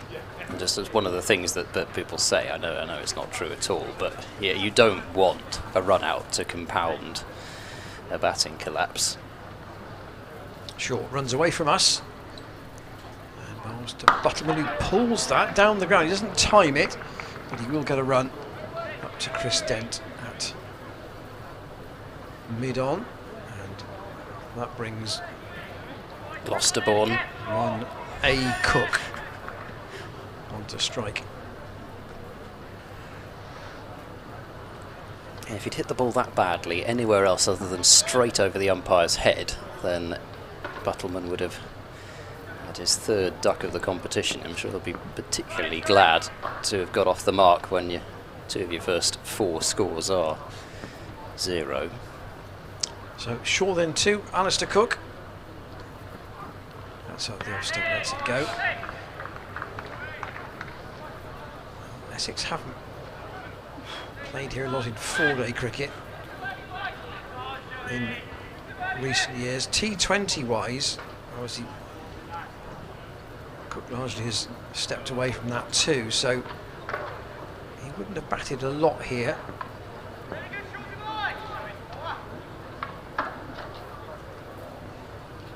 He's all a man about habits, and one of them will be to leave a ball that's well outside the off stump, let it go and pick up the 1 run for the wide. Yeah, I don't think that Cook will go about this chase in the same way as Lancashire went about that chase of 170 odd. Particularly Luke Wells was really looking to break the back of it quite early on, but Cook, I suspect, will settle himself down. Short to Cook, it's on the outside half of the bat, but perfectly safe up to Chris Dent. So just 2 off the first over, a single to Buttleman and the 1 wide, and it will be,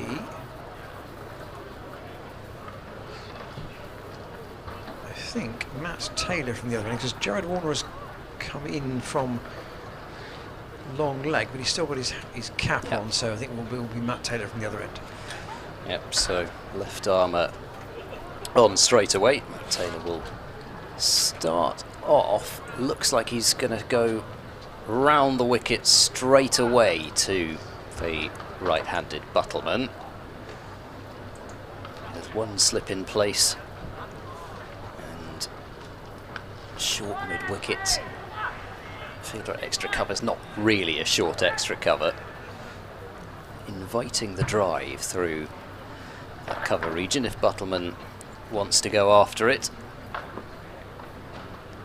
So Matt Taylor, left arm round the wicket, in and bowls, and there's a play and a miss from Buttleman.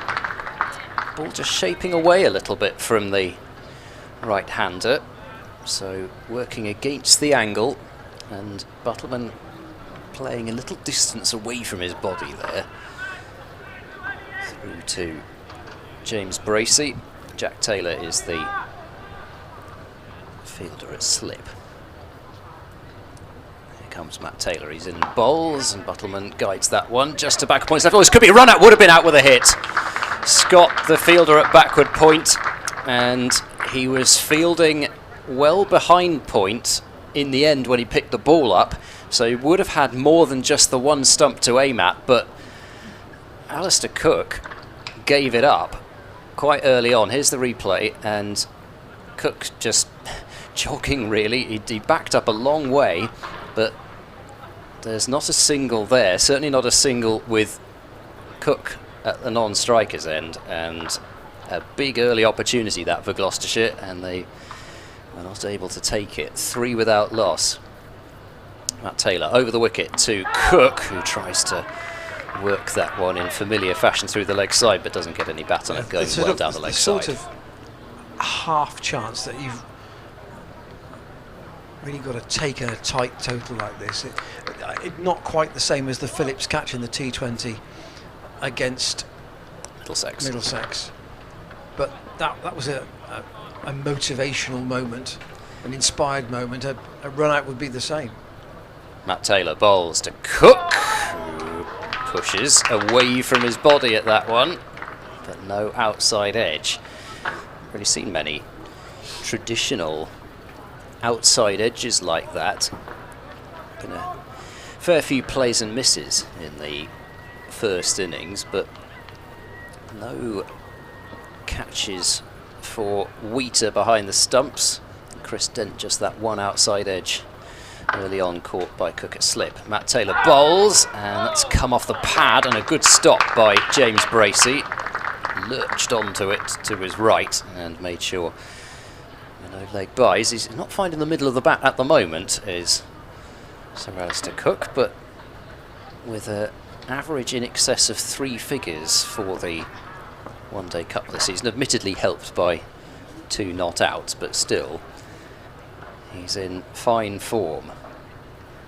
Matt Taylor bowls, and Cook pushes down the ground without really trying to overhit the ball, and a terrific start this from Gloucestershire. 3 without loss after 2 overs. They've been right on the money and could have had the run out of Sir Alistair Cook, and well, he almost had actually more time there, George Scott. I think with Cook running, he almost had time to set himself a little bit more than he did, but just obviously all happening very quickly. I don't know that you could necessarily say he should have taken more time. Just couldn't quite hit the target. Our email remains open, commentators at glossccc.co.uk. And here is Josh Short to bowl to Buttleman, who's worked that away square on the leg side, out to Tom Smith, just for a single. Smith would have liked a few more to bowl at today, runs-wise. And as you can also see in the top right-hand corner of our screen, you can also download the free Gloucestershire Cricket app as well. There's our email address if you want to get in touch during the chase here for Essex. 204 is their target, and the outside half of the bat two from Cook here, down to third man off Josh Short. Cook off the mark. And the other game in this group, Middlesex made 257 all out against Lancashire. In the last over, Sam Robson made 76. There was a bit of a late flurry at the end. Martin Anderson 42 not out.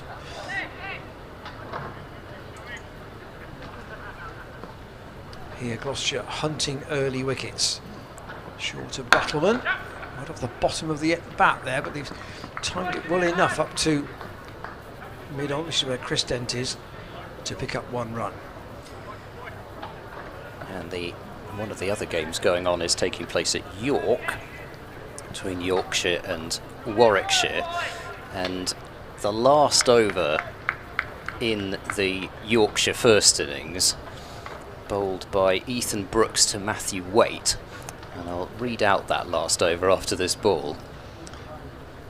Cook waits for Shaw, inside off the bat as well there, not quite where he wanted it, to Van Buren at short mid-wicket. So the last over started with a no ball, 2 runs, then Matthew Waite went 6, 4, 6, 4, 4, 6. So the last over went for 32 runs. Yorkshire from 288 for 7 with 1 over to go to 320 for 7 after their 50. It's a good effort. Short Cook. Oh, nicely timed. Way through. Right extra cover. Chris Dent on the slide. Good stop. And they'll just pick up 2. But Cook just leant into that. Nice looking shot for 2. Yeah.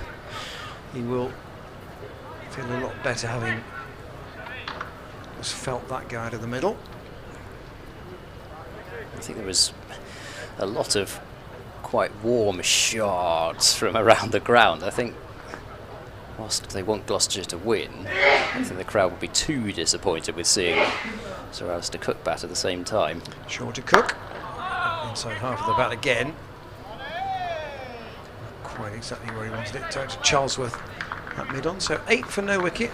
Essex, Gloucestershire chasing more than one early breakthrough. They really could do with 2 or 3 quite quickly. But very little scoreboard pressure on Essex here. 205 the overall target. Rate required fraction over 4 and over. It's not a challenging rate, unless the wickets column starts ticking up. Yeah, and if they can take early wickets, then you open up the possibility of another very cheap spell from Tom Smith, where potentially he can pick up a wicket or 2 as well. Matt Taylor in round the wicket, bowls to Buttleman, who tries to whip that one down to Fine Leg, who's up inside the circle, but instead it's just a leg by to Short Fine Leg, 9 without loss. But yeah, I mean, the early wickets open up the possibility for that strangle in the middle, which Gloucestershire have done very well in, has to be said, nearly all their matches this season. Middle overs have been good. Matt Taylor to Cook, who will watch this one go through to Bracey. Saw a little bit of movement early on here, but has to be said, and you would be surprised if it were as much as was on offer this morning. Well, not quite moving as extravagantly here as the start of the Gloucestershire innings. Here's Matt Taylor, and he's there and bowls. Cook goes back, just nudges out into the covers, but doesn't pick up a run. I really said it in the first innings, it's the perfect situation for somebody like Cook. He knows there's not going to be a great deal of movement on the ball, and really he can just play within himself and still score at the required rate or above it. Taylor bowls, and that's clipped away through mid-wicket by Cook. There'll be a single, in fact that's all there'll be. Short boundary out there. Tom Smith sends the pigeons flying, and say just the single for what looked like it was going to be at least 2 off the bat there. But Cook's finding his timing a bit here. So he has scored over 47,000 runs in all cricket, all first team cricket. That is a phenomenal number, isn't it? 10 without loss. Buttleman on strike, and that's a short ball which Buttleman tries to pull away, strikes him on the body, or was there a bit of inside edge involved, or glove? There was, so the run goes to Buttleman. And with all due respect to split divisions, and I know Essex have had some time in Division 2, a lot of those runs have been scored absolutely at the top level. Yeah, exactly. And in the most difficult position to bat. Matt Taylor bowls, back of a length, and Cook just rises up and sends it down, and it's fielded by Scott to backward point. So another tidy over there for Matt Taylor. 3 runs conceded. I think we felt it, leg by. Yeah, we felt in the Lancashire, didn't we, that economy was fine to a point, but in order to win a game where you haven't got all that many runs to play with, you need the threat of taking a clutch or a cluster of wickets together, not just in singles. Jack Taylor's come out of slip at the start of the 5th over. Sure to continue to Buttleman. That's down the leg side. He was going for the leg stump Yorker, and that signal is a wide. One of the other many incredible things about Cook is that he played 159 of his 161 tests consecutively. So in the 3rd test of his debut series, which was out in India, he missed the 3rd test with an upset stomach. After that, didn't miss a single one. Shaw in, Buttleman forward, defending out to Taylor. Even as an opening batsman who fields in the slips, you'd think and for him never to lose form enough. There were some periods where I'm sure he would himself say it was a bit of a slog to kind of bat your way out of some poor phases of his career, but there weren't many of those. Shaw into Buttleman. Oh, he's beaten him. All ends up there. Really good delivery taken by Bracey. Moral victory to the bowler, but no nick. Sure, from this Ashley down road end, well, that's gone through everything.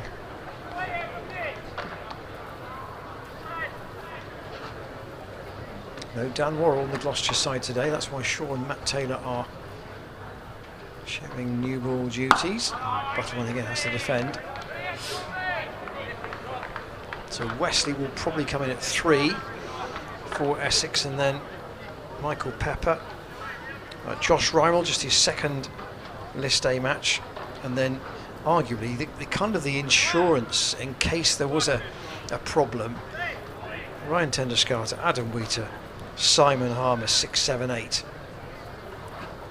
If they got into a tight corner, Essex, they would hope they could bail them out. Short to Buttleman, again drives pleasantly, and there'll just be 1 up to Ben Charlesworth at mid-off. So entirely predictable start here from these two. Just if there's a wide, well, they'll take those. Other than that, just playing each ball with its due respect. And is Taylor going to go back into slip? Yes, he is. So you'd be hard pushed not to have a slip in this situation. Cook plays that up to Chris Dent once more. A diving stop at mid-off, but again one more to Cook with a single. What was your line, Ed, about the fact that Essex was just going to literally quietly go about this and build their reply, and that's exactly what's happened with these two so far. Yeah, you know, we know what Cook's going to do, don't Low you? risk. Anything that's just a little bit too straight, he'll tuck away through the leg side. Anything that's a half volley kind of length, he might have a drive at, but he's not going to go at it full-bloodedly. Sure, to Buttleman. Again, there's a punch up to Chris Dent, but no chance of a run. So Josh Shaw's got through 3 overs for 10. Matt Taylor's bowled 2 overs for 3. Neither have conceded a boundary yet. 14 for no wicket off 5 overs, Essex. But whereas Gloucestershire were trying to get as many as they could and ended up at 204, Essex know they only need 205 from their 50 overs. A lovely slow motion there of Cook playing a controlled drive through the covers. And he's facing up now to Matt Taylor,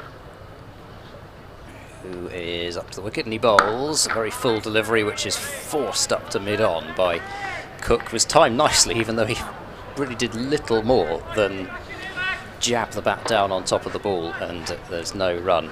There's an international T20 taking place at the moment between Bangladesh and Australia. Bangladesh made 131 for 7 from their 20 overs, and in reply, Australia are 12 for 3. What a shame. Here comes Matt Taylor, and he bowls, and that's beaten Cook, and it has to take a good ball to do that. I think it might even have beaten him on the inside edge, that one. Tremendous bit of bowling from Matt Taylor, and Cook, who initially you may even have thought that he had a chance to score some runs off this. We'll see whether he was trying to... No, just was actually poking defensively at it. Possibly had thoughts of a back foot drive for a moment there. Matt Taylor bowls, and he's bowled him! Taken the top of the stumps, and that is a massive moment as Matt Taylor bowls one of the greats of the game. Alistair Cook departs for 5, and Essex are 14 for 1. That is the first of what needs to be many big wickets. Here's the replay. Cook trying to play across the line to a ball that has bowled him off stump, middle and off. And that is the end of Cook, 14 for 1. Well, you and I were talking before the game, Ed, about whether Gloucestershire had to get Cook and Wesley early, whether Essex batted first or second, but particularly with a relatively modest score. And here is the other half of that duo, Wesley coming in at number 3. But good start for Matt Taylor. Essex haven't raced away, and Gloucestershire have also got the encouragement of 1 wicket. Now, can one bring a second? Well, as you say, Wesley, the other headline name so far in terms of Essex's season, because just like Cook, Wesley is also averaging over 3 figures coming into this game. And most of those were scored in partnership with Sir Alistair Cook. Yeah, he got 300s in the championship part of the season as well, at an average of 41. So 300s average of 40. He must have had quite a lot of very low scores in amongst with the hundreds as well. He played in all 10 matches, 574 runs, 300s and 150. Which is not the easiest place to bat, Chelmsford, though, and I think I've even heard them say as much, really. They kind of acknowledge that it's not going to be easy out there. So how does Matt Taylor start against Westley? In and bowls, and he struck on the pad here. Shout for leg before, and the shout went on for a long time, but I don't think the umpire was ever too interested in that. Looked as if possibly might have been a little high. I don't think that the ball was doing too much, but yeah, I mean, he's not too far forward. Well, it has to be said, it struck him round about the knee roll, but he's not got a huge stride in. Certainly worth a shout, that's for sure. And we got it, that pad just outside the line possibly. Taylor bowls, and there's a flashy drive and a miss from Westley, and that not a shot that any Essex fan would particularly want him to be playing at the moment, and a shot of a batsman under a little bit of pressure, because really there's no need to be playing a shot like that, certainly not to that ball, because it was nowhere near a half volley. I wonder whether he's gone out with the approach of that Lancashire had, that they wanted to try and break the back of this quickly. Matt Taylor in, bowls to Westley, who he withdrew the bat after the ball had passed the outside edge. But tremendous applause here for Matt Taylor's wicket maiden. And what a start it has been from him. 3 overs, 1 for 3, and the wicket that of Cook. I'm not sure whether Cook did get something on that and just play on, but whatever happened, it was the perfect ball, and Cook was looking to play across the line and paid the price for it. Muscovet's on first look to the naked eye. I wonder whether he'd gone too far across and got bowled behind his legs. But it says bowled Matt Taylor on the scorecard. And here's Josh Shaw in to ball to Buttleman. And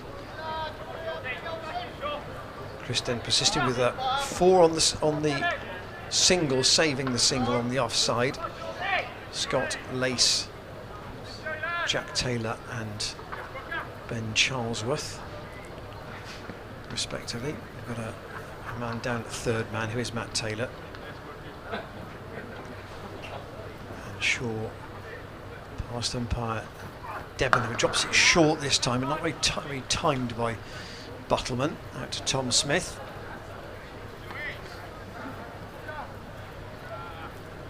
Joined us since the resumption of play. Gloucestershire all out for 204, having been put into bat. George Scott and Jack Taylor both making half centuries. Gloucestershire were 73 for 5. Taylor made 62 and Scott, a career best in this day, 64. 4 wickets fell in 5 balls in the last 2 overs. Shaw in, and Westley to his first ball from the former Yorkshire medium fast bowler. Plays it up again to Chris Dent, who once again has got quite a challenging day as a captain, with not as many runs to play with as he'd like. Constantly mulling over options out there. Slip is still in for Westley. He gets that on the thigh pad, and that will just dribble out on the leg side. And was there any bat involved in that? Ben Debenham says there was. So 2 sounds there. So Westley does get a run, and he is off the mark.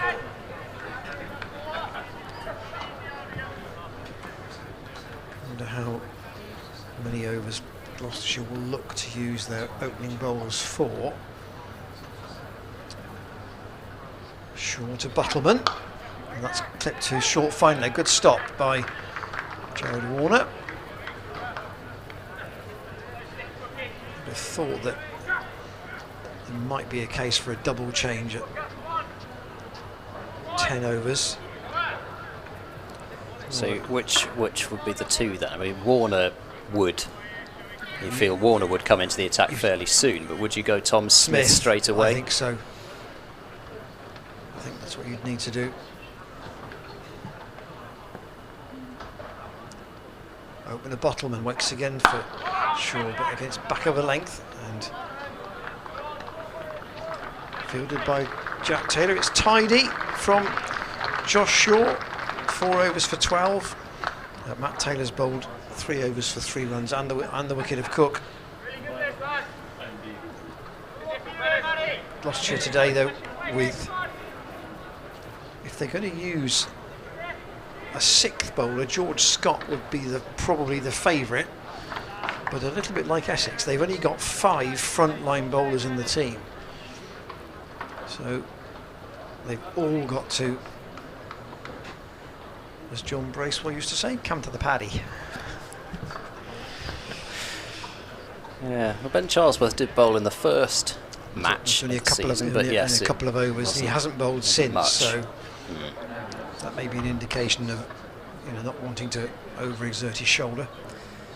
Matt Taylor continuing then. Round the wicket bowls to Wesley, and Wesley the firm defensive shot up towards mid-on.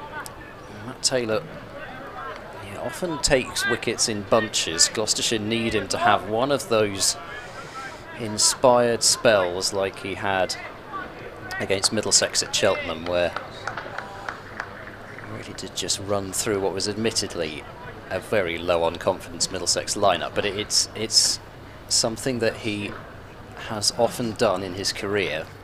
That Taylor bowls to Wesley, who flashes that one just wide of extra cover. It'll just be the single though, even though it beat Tom Smith at extra cover. There was Charlesworth there at mid-off to make sure it was nothing more than just the one. Wesley up to 2, 17 for 1. Always enjoy watching Tom Wesley bat because he's a very elegant player when he gets in full flow, especially those drives through the offside. Here is Matt Taylor to Buttleman, who plays defensively out towards cover.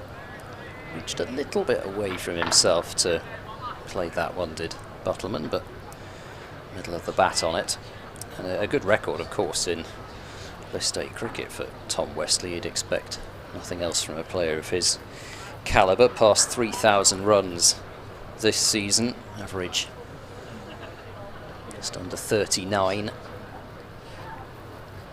Taylor is in and bowls and beats Buttleman with a good length ball. I mean, he did withdraw the bat actually, did Buttleman, so how much he knew about the fact that he was playing inside the line, I'm not sure, but judging by the body language of the batsman, he certainly more than acknowledged the good nature of the delivery. Pressure is to a certain extent on at the moment, as Matt Taylor is in and bowls, and there's another shout for leg before wicket, which once again, I think this one even more so than the first one, looked as though it was always going to be turned down.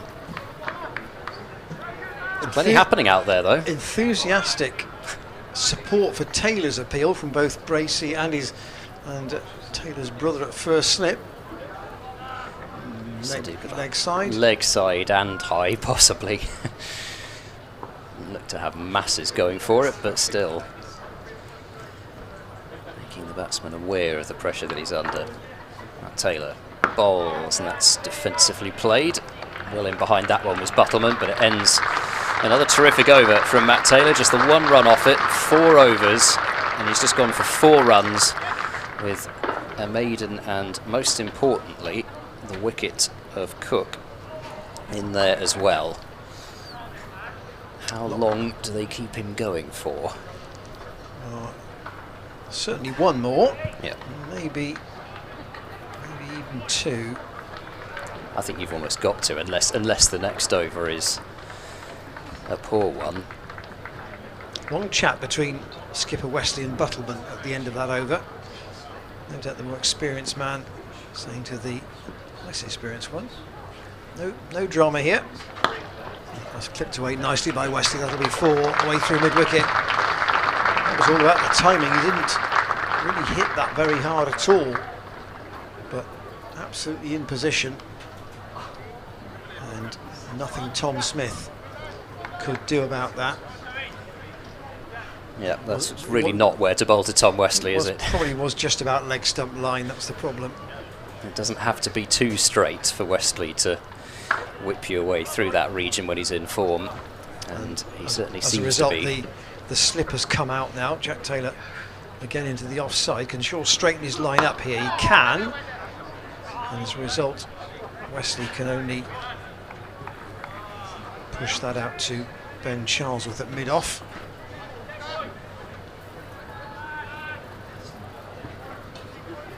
Just looking at the table in this group yesterday. Obviously Gloucestershire's last game is at Kent. Worcestershire are the side that sit out the last round. So they're the ones who may have a nervous wait, depending on what the position is. Back of a length again from Josh Shaw. Chris Dent does the fielding. We made the point, I think, during the Lancashire match. Those two teams, the last time this tournament was played, both won 5 games out of 8. Gloucestershire didn't get out of the group on net run rate. Lancashire did get out of their group, so a minimum of 5 wins is necessary. You feel? Sure, that's clipped by Buttleman, and that will be 4 more. Too far in front of Tom Smith. It's almost exactly the same place that Wesley found the boundary earlier in the over, and actually that was Wesley again.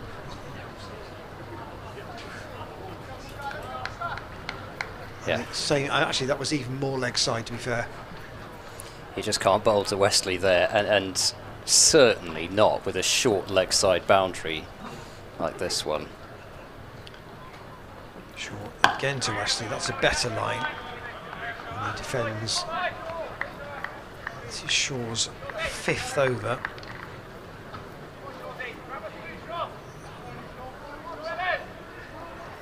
Warner might be up for the next over at this end, you would have thought. Certainly, if Essex had one expensive over when they were fielding, Tom Wesley made a bowling change straight away. He wasn't prepared to wait. Shaw in again, and Wesley with a big straight defensive bat. Defends, and Shaw's frustration probably at those 2 leg side boundaries conceded shows as he threw the ball towards the stump. So he's bowled 5 overs for 20, and Essex are 25 for 1 off 9. Yeah, and talked a lot in the first innings about looking for that 1 over that released the pressure, and when you're defending such a small total, even 2 balls, that's all it was, just 2 balls, leg stump half volley, which both went for 4, and whilst of course Essex aren't, even with those 2 boundaries up with the required rate, it's not as though it's sailed out of control at 4.4.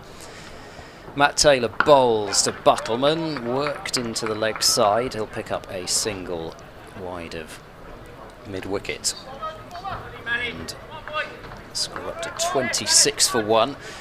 I was going to talk before Cook got out, because I must say I was anticipating him batting a little bit longer, so I thought I'd save this one. I was going to talk about the one international match that Cook played here at Bristol, which was an ODI against India. Wesley on strike. He's on 10 and fine leg up inside the circle, and there's just a gentleman who's poked out behind the sight screen awnings wearing a blue shirt, which does rather stick out, and he's been asked to hide again, and has. Matt Taylor to Wesley, who flicks extravagantly through the leg side. Whip with the bottom hand there from Wesley. They're going to think about 3 here, but won't get it. As the throw is hurled in from the deep by George Scott. A couple more runs to Wesley, and you just do wonder whether those 2 firm clips from the leg stump half volleys have just got Wesley's eye in, because it is the Wesley shot. Here's Matt Taylor. He's there and bowls, and this time it's better timed by Wesley with the whip through wide mid-wicket. They might well get back for 3 this time. No, not going to take on the arm of George Scott and limits it to just the 2. Good fielding from George Scott, 30 for 1, and it's a real feature of Scott's fielding is how quickly you can get that throw in, but he doesn't just get the ball in the air. He's able to get a lot of power off really what seems like he's just picked the ball up and off balance almost flinging it back in, but he saved a lot of runs over the course of this 50 over tournament out there. As there's another nice delivery from Matt Taylor. That's more like where he wants to be. Doesn't want to be getting whipped leg side consistently by Wesley, and just back on the money outside the off stump and a play and a miss. Yeah, 14 off 16 he's got, but the ones that he's scored heavily have largely been middle stump or leg side of there. Matt Taylor there and bowls, and that's clipped in the air just wide of the dive of mid-wicket, and I think that Jared Warner might have got a hand on that. It's just going to be the single, and I think Warner slowed it down. Would have been a blinder of a catch, one-handed. He's not quite in shot, which is a shame. In the air, and you can just see him diving away, and you can see how it has slowed the ball down.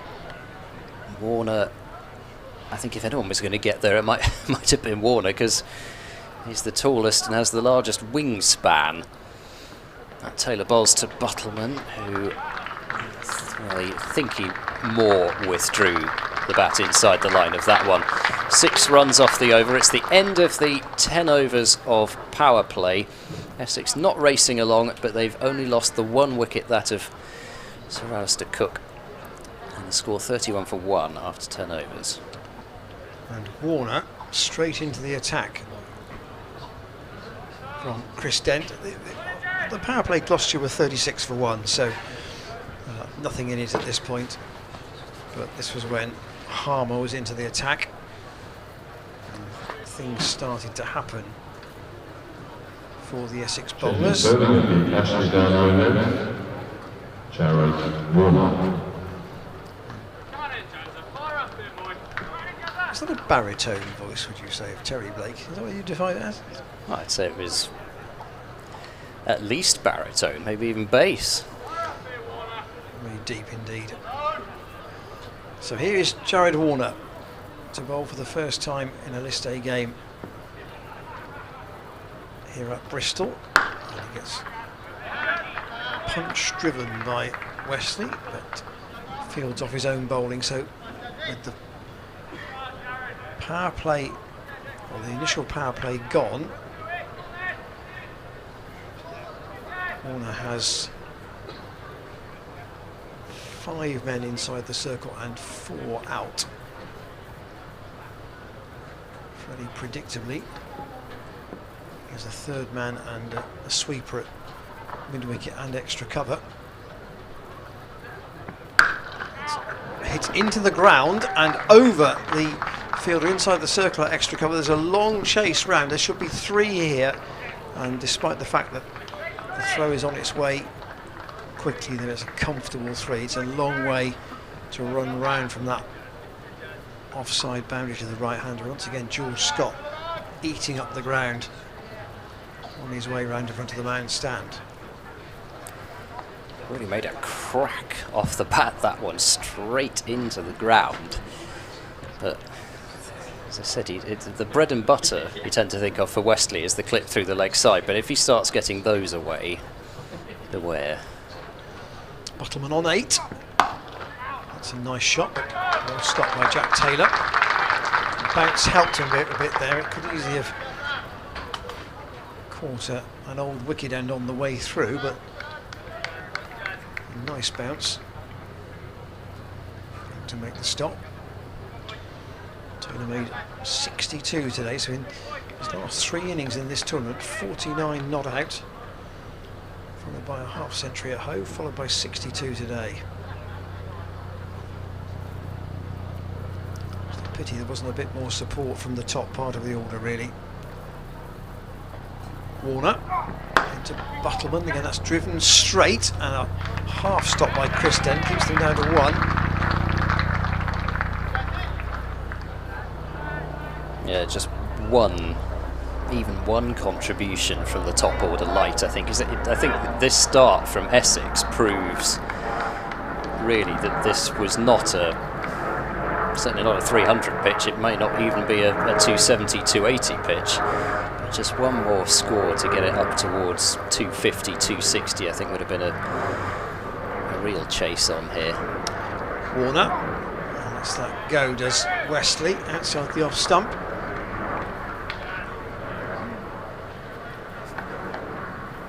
He's of a Josh Shaw type, if I can compare the two. You know, it's a bustling approach. It's an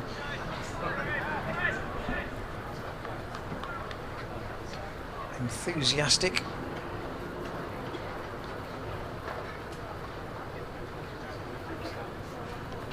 willing kind of bowler, trying to make an impression here in a first team competition.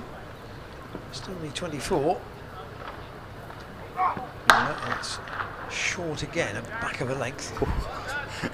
Not timed by Wesley at all. Made a horrible sound. Out to Jack Taylor. He didn't get that out of the sweet spot. There's the view from the analyst's camera. And here's the view of the Warner catch. Oh, it's onto him so quickly, isn't it? It is quickly, and it's one-handed as well.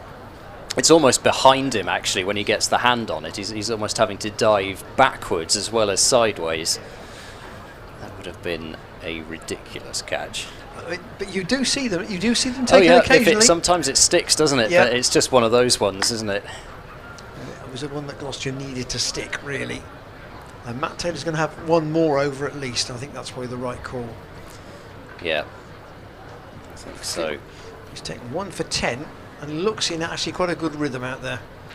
Can have a couple of extra fielders out, of course, this over. Ball's full and straight, though. No need for the deep square leg or the deep cover. We're tempted to go even for 7 overs, perhaps, for him. Just to really push and try and get this extra wicket. Yeah, even though the last over did go for 6, there was still a play and a miss in there. There's still reason to believe that he can nip out one of these two. Here comes Matt Taylor, he's in and he bowls, and Wesley drives, but Buttleman drives without a great deal of timing, straight back to the bowler. Got a couple of emails, one quick one I can do from Bob, who says, I'm watching from Thaxted in Essex. It's looking good for Essex at the moment. Very nice part of the world, that. And Adam back in touch again about Dan Worrell. If he lose today and can't qualify, I wonder if we will see Surrey's Dan Worrell again. Here comes Matt Taylor to Buttleman, who works leg side, picks out Chris Dent at mid-wicket, and there's no run. Would it make some sense to give some of our seamers experience in 50-over cricket, such as Dom Goodman, Tom Price, and so on, says Adam in Morton, who also says, thank you, Dan. Which is, I think, fair enough too, because he's bowled a lot of overs in red ball cricket this season. Yeah, and he's bowled a lot of overs on pitches that weren't offering him very much, and toiled away. As in behind that one is Buttleman, playing it back to the bowler, and in most cases, actually, the flatter the pitch, the better Worrell almost seemed to be. It's a bizarre kind of situation, but I think it was true. Yeah, Thaxted, that's a very pretty part of the world, that, I think. It's a few picturesque villages around there, I think. Here comes Matt Taylor, and he bowls to Buttleman, who pushes at that one. Can't pierce the gap at cover, though, and Tom Lace across from backward point. So Tom Lace in at backward point rather than at third man, and turned out to be a pretty inspired decision to have Tom Lace at third man in the last match. Getting the throw in that led to the final run out. They do tend to put him where they think the ball's going to go. As Taylor bowls back of the length, Buttleman in behind that one, and it's a maiden over from Matt Taylor, his second. 6 overs, 1 for 10, and that may be the end of the spell for Matt Taylor. It'd be tempting to give him another one, but maybe with the sanitisation break coming now as well, that could be signalling the end of the spell for the moment. Yeah, Buttleman's 9 have come from 32 balls. He really has been prepared to try and drop anchor here. Alistair Cook bowled by Taylor in his third over and the 6th of this Essex reply. So they're 35 for 1 off 12. The target is 205, and therefore the required rate, well, touch under 4.5, so not really any problem. The next key phase will be Tom Smith's introduction, you would suspect. And that's a Van Buren too, to some degree. They both may bowl in tandem. Christian has to decide as and when that is to happen. He's got 2 left armers. There isn't a left, in fact there isn't a significant batter who is left-handed in the Essex team, so they might want to bowl both of them from the pavilion end, but we'll see. Warner though is to continue. He'll just come on for the moment from this Ashley Down Road end. The in-form Wesley on strike. And no slips obviously now. There is a grunt with Warner when he delivers the ball. Again, forcing Wesley to defend. That's the kind of delivery that I think is going to be Warner's bread and butter in white ball cricket. Really cramped up Wesley there as he was initially looking to drive, and I can see, by the way, Tom Smith starting to get loose at mid-wicket. Yeah, I think his introduction imminent. Warner again to Wesley. Again, he's in a different way. He's trying to do the job that Tender Scarter did for Essex Trust, trying to keep the discipline of straight, making the batsman certainly play, and if he just can get just a little bit of movement,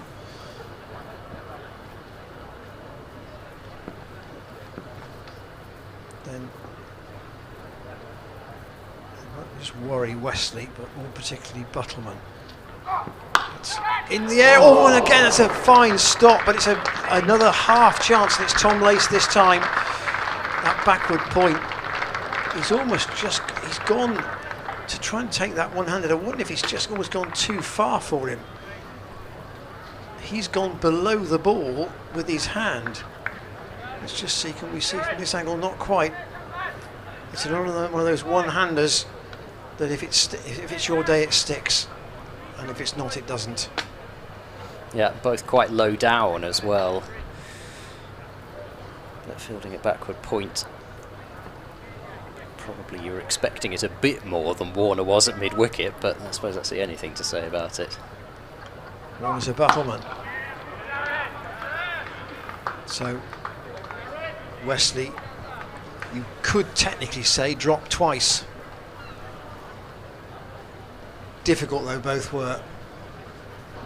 Loose shot though as well from Wesley, and both times they were loose shots which could have cost him his wicket, particularly almost more so the first one, because there was no reason, having timed the ball as well as he had off a couple of previous clips through the leg side, there was no reason for him to hit that first one in the air. That one you could make a bit more of an argument for, but they've induced the false shot twice and haven't got the wicket for it. Warner tries again. Buttleman to Lace, it's a good stop, and he'll keep Buttleman on the strike. And Warner's got into a good groove here in his 2 overs so far. Yeah, and he's going to need that kind of consistency. It's all very well at a certain age bowling fast and being tall and bouncy, but you're going to have to be pinpoint accurate as well if you're going to survive as a white ball bowler in county cricket. He certainly sprints in, bowls again, and that's past Jack Taylor. They'll look for 2 here and should get it comfortably. George Scott making his way round in front of the moundstone. There was never a 3rd there. So Warner ruefully walks away. He's not had everything going his way so far in his spell. 2 overs for 6, but he might well have had a wicket in there, and Gloucestershire are going to turn to someone they've turned to so often for breakthroughs, Tom Smith. Tom Smith From the Bristol Pavilion end. Sorry, nearly Turned might be the word. Yeah. So a little bit out there for Simon Harmer, but Tom Smith possibly not as big a turner of the ball as Harmer, but what he will do is bowl with consistency and ask the batsman to take risks against him if they want to score. Smith into Wesley, full and played back to Smith to his left. The question is whether Essex try and do what Gloucestershire ended up doing with Harmer, and that is just basically playing round him. That's what Lancashire did, wasn't it, in that chase? Smith is in and bowls, and this time Wesley's drive will almost.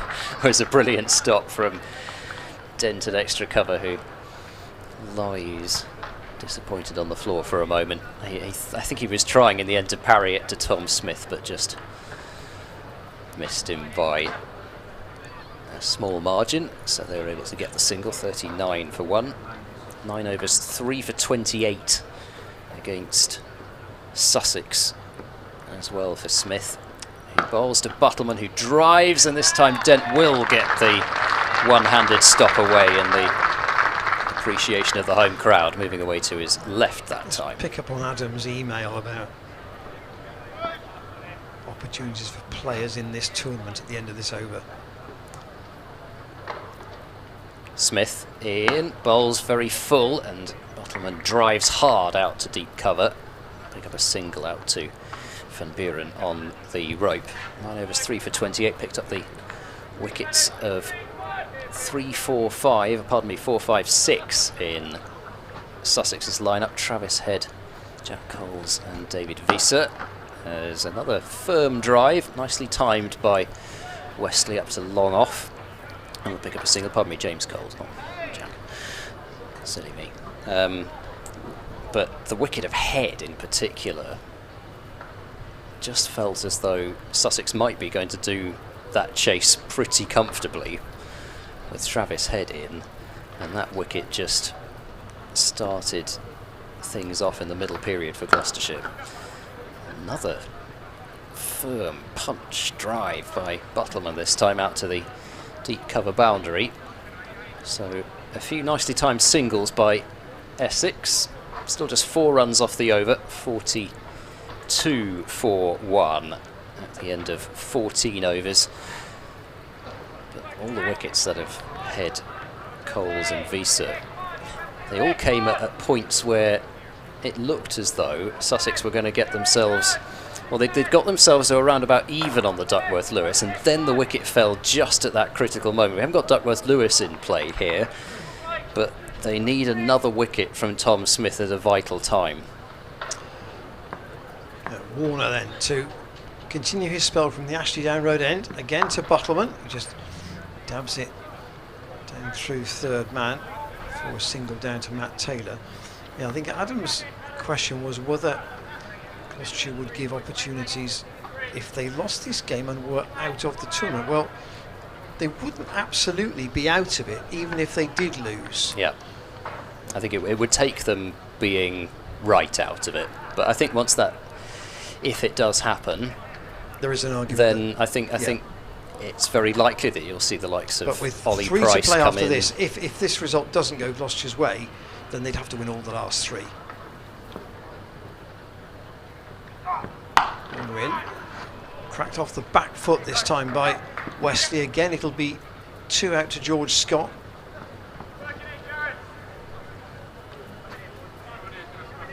Essex ticking up the score since Cook was out at the score at 14. So 31 these two have added, with those 2 difficult chances offered by Wesley. And strike now to Warner. It's almost like a tennis server's grunt, isn't it, when he delivers the ball? Well, there's a few of them, isn't there, in the Gloucestershire side. Graham van Buren has been known to do that, and David Payne as well. I'm told, though, that with the tennis, the ball does get hit harder if you yell whilst hitting it. Is there some sort of research? Some study, I think, has been done into that. Yes, yes. And of course, if a scientist says it, I mean, there you go. Essex's target is 205. Warner to Wesley again, back of a length, and the cry was no run straight away. Ball finding its way to Jack Taylor.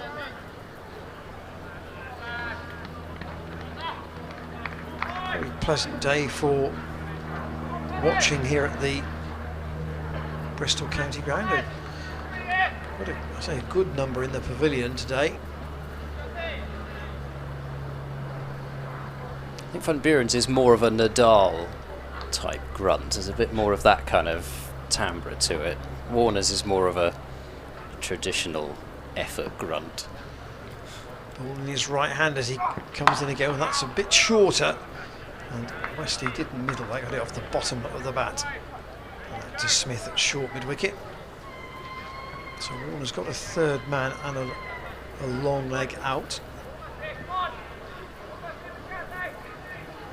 Scott is at deep cover for Wesley, and Van Buren at deep mid-wicket, so those are the boundary riders.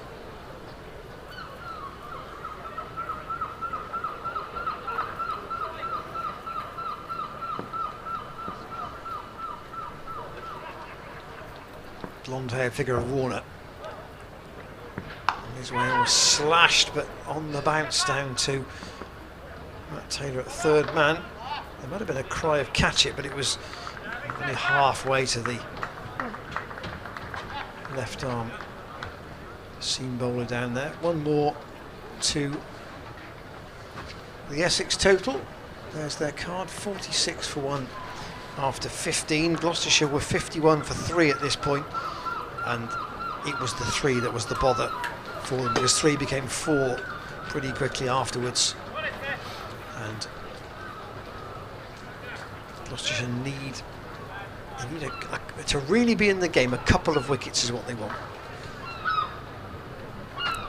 Particularly that of Wesley. As Smith bowls to Wesley, and that's played just wide of Chris Dent, who tries to execute the slide and throw all in one motion. There's a sink. It sounds like there's a cat being carried by a seagull out there at the moment. That's the level of noise we've got. Just to give you an idea about the DNS, Essex are right with it at the moment, so they're exactly where you expect them to be pacing this reply. Smith to Buttleman, and that's it for Buttleman. He's been bowled.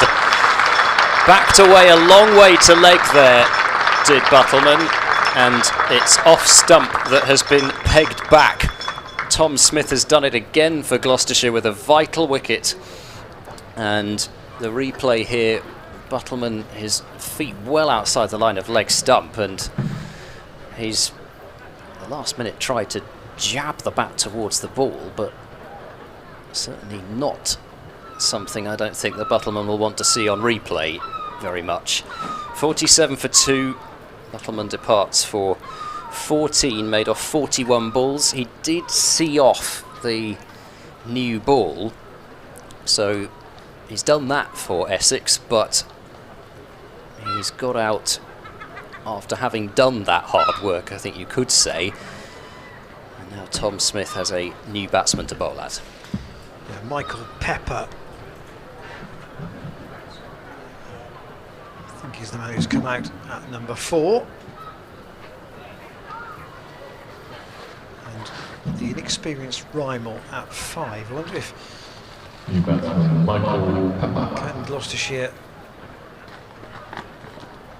perhaps get down into the middle order without Essex getting too much further towards their total. Well, things could get a little spicy now with Tom Smith having already got 1 wicket, and Pepper, another right-hander, as he said. There's another left-hander for a while. As he's beaten him first ball. Bracey appealing for the stumping. I've got to say, I didn't think that I saw his back foot move at all, but more excitement, and another ball which has beaten the outside edge. This time Pepper not backing away, but maybe doing just enough turn out there to beat the right-hander. Smith is in, and Pepper plays defensively to Chris Dent at short extra cover. If nothing else, it might check the run rate, certainly from Smith's end for a little bit. Hopefully even both. Smith bowls, but further round arm, and Pepper has gone feeling for that one. It looks like he really wants to feel the bat on the ball. Just went poking away outside the off stump. Through to Bracey. Last ball of this terrific over. And Pepper will get off the mark with a drive out to deep cover. So 2 runs and the wicket. 48 for 2 after 16 overs. Tom Smith, he struck early once again in his spell, not just picking up key wickets, but doing it pretty much as soon as being called upon. And, well, there's still a lot of batting to come for Essex. There's no panic for them yet, but the wicket of Westley becomes bigger and bigger. Pepper just takes guard at the striker's end. What can Warner do here? He took some important wickets in that game at Hove. Can he strike another blow here with a new man to bowl at? Pepper goes onto the back foot, waits for that. Tom Lacey again with the fielding, but he'll just give the Gloucestershire fielders just a little bit of a spring in their step for 2 or 3 overs, having got the wicket.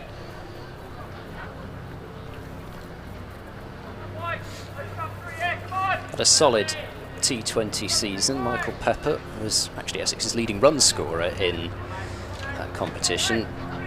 It wouldn't have been had Dan Lawrence played in all the matches, but Pepper ending up with 260 runs, 26. A short again, not bouncer short, but back of a length short. Pepper again defends. Decent strike rate, just over 130, but he's only been required to bat in 2 of the Essex games so far this season. One of those was the heavy defeat against Worcestershire, where Essex were bowled out for just 156 in reply to Worcestershire's 338, and Pepper was dismissed without scoring by Joe Leach in that one.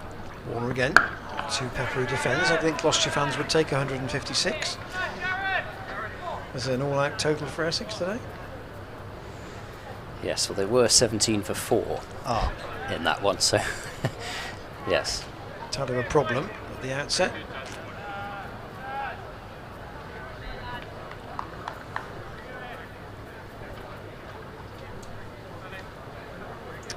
Warner's 4th over. Just tried to keep the methods and the disciplines simple at the moment. Half an appeal for LBW, but I think there was 2 sounds there. Only the bowler appealed. I think it was pad first, you know, but I think it was probably too high. My first impression was that it was pad then bat, but see if we can get another indication. Well, only Warner was interested. That's not to say he was wrong to be interested, because sometimes that does happen. But umpire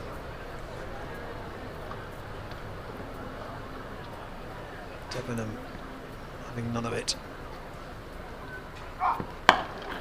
Again, a little bit leg side, but Pep having just come in, just content to defend. And as we've said, it's the fact that there is not excessive scoreboard pressure, only on Essex only chasing 205. They, within reason, can take their time, particularly with a new man just getting used to this pitch. And again, Warner threw it another tidy over. He's bowled 4 overs for 11, and you know, might have had a wicket as well. Tom Mace has had a really interesting mix of time at Gloucestershire this season, as he made that century at Cheltenham, quite a few starts in other innings, but not having gone on to make the big scores. Match-winning knock against Leicestershire, although falling just short of his century. Yeah. And some good moments in the field and some difficult ones as well. In fact, one of each in the last 2 games. That game at Hove and also this one. Here's Tom Smith. He bowls to Westley, who pokes a little at this one. Another delivery which was just floated up outside the off stump by Tom Smith, and Essex wanting to feel that bat on ball. Is there a case for a slip even to Westley here? Smith bowls, and Westley goes forward and tries to nurdle that one offside, and now rehearses a much more shallow bat angle defensive shot. Smith is causing all sorts of problems here. Bowls once again to Westley, who this time opens the face and gets the drive away through backward point, but a diving stop made by Josh Shaw at backward point. I think it would only have been a single anyway, but gets the crowd further behind things, gives them something else to cheer about. There's no doubt Smith is turning it. Yep, turning it consistently as well. Right, so now Charlesworth is going to go in at slip for Michael Pepper. Smith, I suspect, won't deviate too much from the line that he's been bowling. Bowls, and he's gone for a sweep over backward square leg, and that's going to bounce once and over the rope for 4. So, having just said he's not going to deviate from his line, that one just a little too straight, and a good shot from Michael Pepper, sending it away backward a square for 4 to bring up the 50 for Essex, as we see the replay. And just he did take a big step across. It wasn't that far leg side-ish from Smith, but good batting from Pepper just to help it on its way to the boundary. Smith in, and that's played uppishly. Will be fielded on the bounce by Chris Dent. Pepper looking to use his feet against Tom Smith. See the confidence level rise, and then see whether it falls again after that. Well short of Dent in the end, but not particularly controlled, and the last delivery played much more comfortably by Pepper with a big stride down the pitch. But another encouraging over from Smith. Produced 5 runs though, Pepper getting his first boundary. 53 for 2 after 18 overs, and this is a good old-fashioned game of 50-over cricket, this, with Essex scoring at 3 and over, give or take, just under 3 and over, and needing 4 3/4, around about to, in fact bang on 4 3/4 to win. It is an interesting switch. So Warner's bowled 4 overs for 11. Not done very much wrong, really, you'd suggest. But maybe Chris Dent knows that he wants wickets, so let's get both spinners involved. Perhaps he also just wants to keep Warner fresh and have him charge in for a 4 over spell and then save him for another couple of spells later on. So Van Buren from the Ashley Down Road end, and they've worked a single there, Wesley, just beyond the sprawl of Chris Dent, out to George Scott. See whether it turns from this end as well. So Van Buren to a very open stance of Michael Pepper.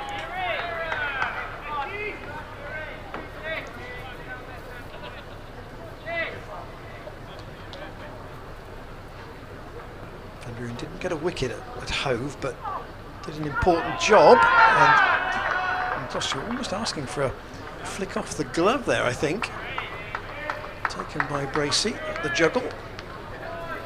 What a great ball to have chosen to sweep there, outside the off stump and a bit of bounce. Van Buren trots in again.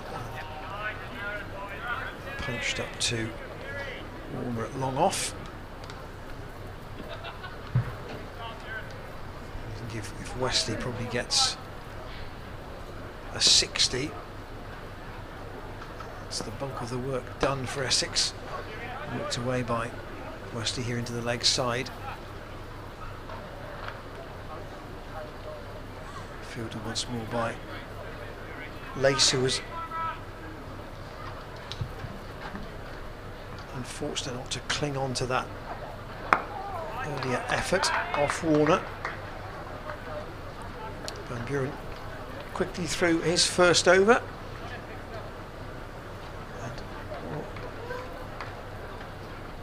Either Essex are pacing this very well, or they're not being allowed to get away by Gloucestershire, and it's probably a little bit of both.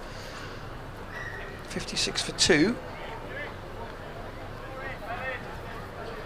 It's the old adage of add 2 wickets to the board. It would be pretty interesting.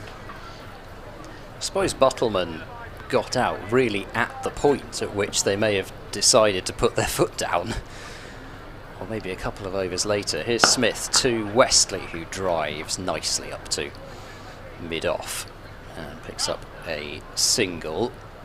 I'd be too disappointed not to have Wesley on strike. At the same time, they don't want to just only focus at bowling at the new batsman. They're going to have to get Wesley out as well if they want to win this game. Smith to Pepper. That's oh, brilliant catch! What a catch that is! It's slipped by Charlesworth, one-handed to his right, and Smith has grabbed his second wicket. Michael Pepper departs for 6. He can barely drag himself off. He can't believe what he's just seen occur behind him. The replay, and that was almost a second slip catch. What a grab by Charlesworth. Very good effort. One-handed, one of those reaction ones really. He's very close in there, and after the disappointment of Lace not clinging onto that one from Wesley, well, that's one way to change things. And Essex 3 down. Essex 57 for 3. New batsman Josh Rymel. And here is the inexperienced Josh Rymel. You might say inexperienced, you might say fresh. New to Essex first team cricket. There's that great Ronald Reagan quote in the TV debate. I will not make age an issue of this campaign. I will not let my opponent's youth and inexperience be an issue at all. Well, Rymel is 20, and he's only played one match in the T20, which he made 21, and one game in this competition in which he didn't bat. So it's all pretty new to him. Yep. Also his first What will the wily old fox Tom Smith have in store? delivery then. Smith is in and bowls, and he's going to bowl him a delivery which is down the leg side, and that may run away for 5 wides. And it will. No, pardon me, it's taken a clip of the pad, in fact. So I didn't see that, so it must have been a very fine clip, and Smith's, I guess you could say, he got away with that one a little bit, because it must have only just taken a flick of something, or he could have been conceding another run and bowling an extra delivery. Rymel, oh, he gets a bit turned around by this one, though, and I think, in fact, that's come pretty much off the leading edge, as he was looking to work that one away into the leg side. Here comes Smith, bowls to Rymel, who goes back, and in behind that one, plays back to the bowler Tom Smith. Played in 1 T20 earlier this season against Middlesex, made 21 off 17 deliveries in that one. Smith bowls round arm, driven firmly. Good stop by Smith off his own bowling. That was struck nicely by Rymel, and might have been his first List A run had Smith not got in the way.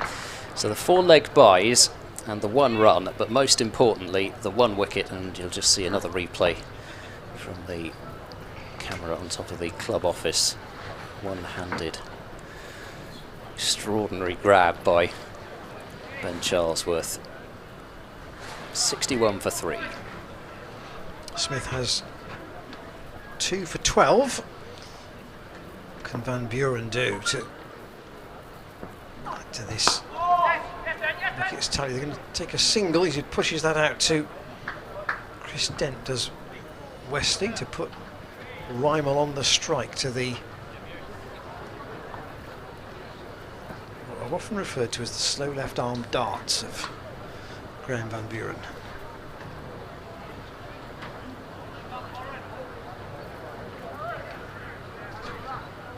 So Charlesworth is in at slip for Josh Rymel. And Van Buren will go around the wicket to him.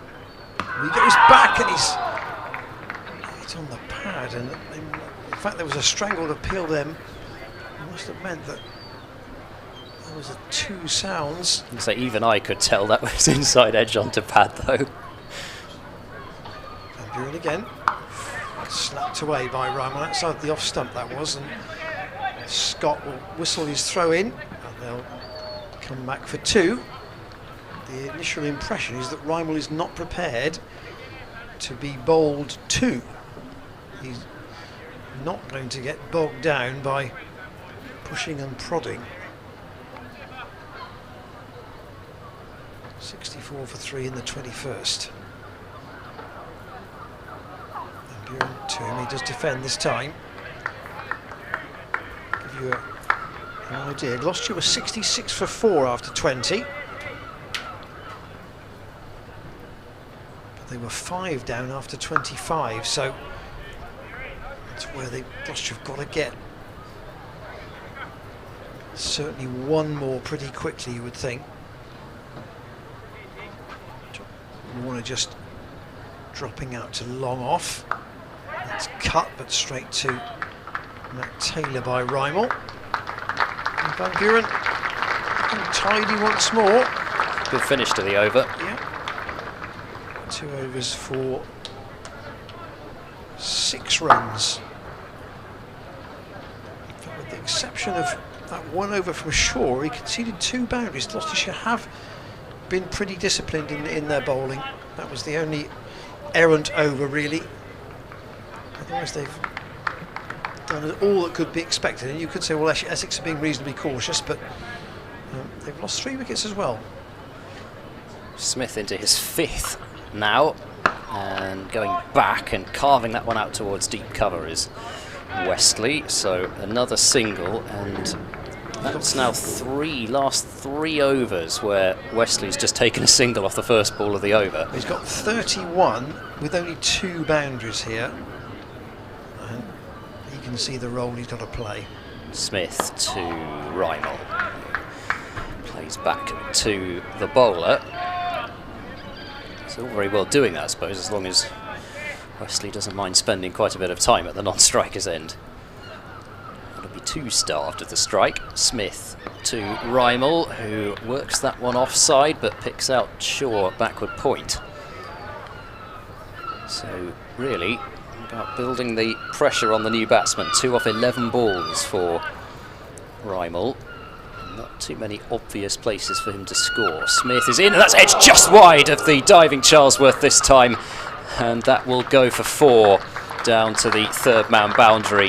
That would have been, I mean, if the first catch was brilliant, that would have been beyond sensational, because not only, if we look at the replay, not only did Charlesworth have to move around about the same amount to his left, he also had to reach up for that one, which seldom see those taken when the slipper to the spinner has to reach up. This time it's a leave from Rymel, who then looks at the umpire as if to say, how on earth did you not call that one a wide?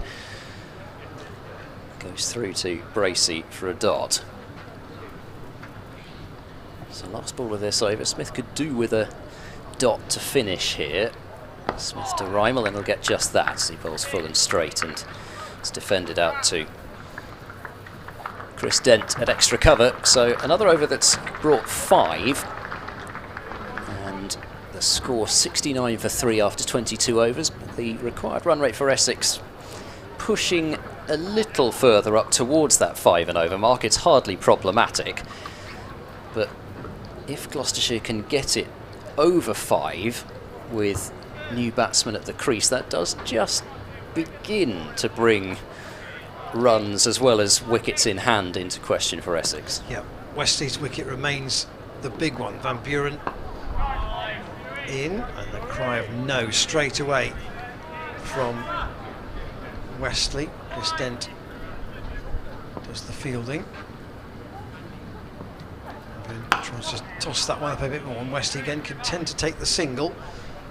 Up to Jack Taylor at long on.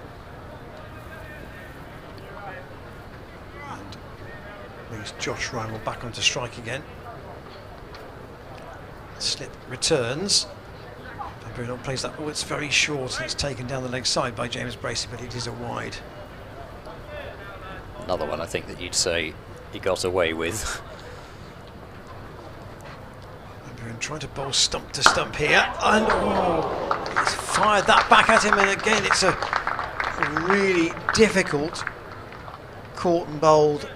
Just hope his fingers are okay. Yeah, they look to be straight. It's a bit painful, mind you. Let's see a replay of this. Was like the Tom Lace dismissal, which tended to scar to court. It's just self-preservation, isn't it? It is a really firm shot, probably even firmer than the one that was struck Tender-Scarter's way. He took the catch. The only good thing is it looks to be his non-bowling hand. Van Buren in again. Oh, that's almost chopped on by Rymel this time. Just those tiny margins. Gloucestershire had 3 really difficult chances actually, and none of them have stuck. Van Buren in again into the ground this time from Rymel. Especially with Van Buren having been out caught and bowled as well, he would have loved to have returned the favour to somebody, and he is so good off his own bowling, but it's just hit so hard and right at his face almost. Rymel waits, and Van Buren force him to go back into his crease, and just a single out to George Scott. Looks ruefully hit his, I think it is his left hand actually. Yeah, actually it is. I thought the way he was carrying his right, that it was his right hand, but It was a real smack, wasn't it, from the batsman.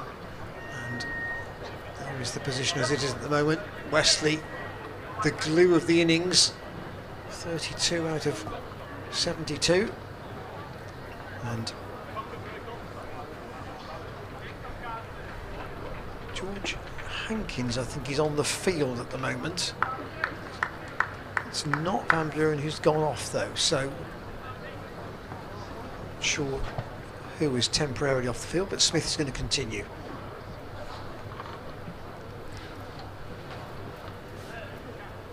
Rymel, the batsman on strike. 7 from 18 as Smith bowls, leg side-ish, but Rymel can't work the single. Wesley was taking a couple of steps down in anticipation of him working the ball into the gap.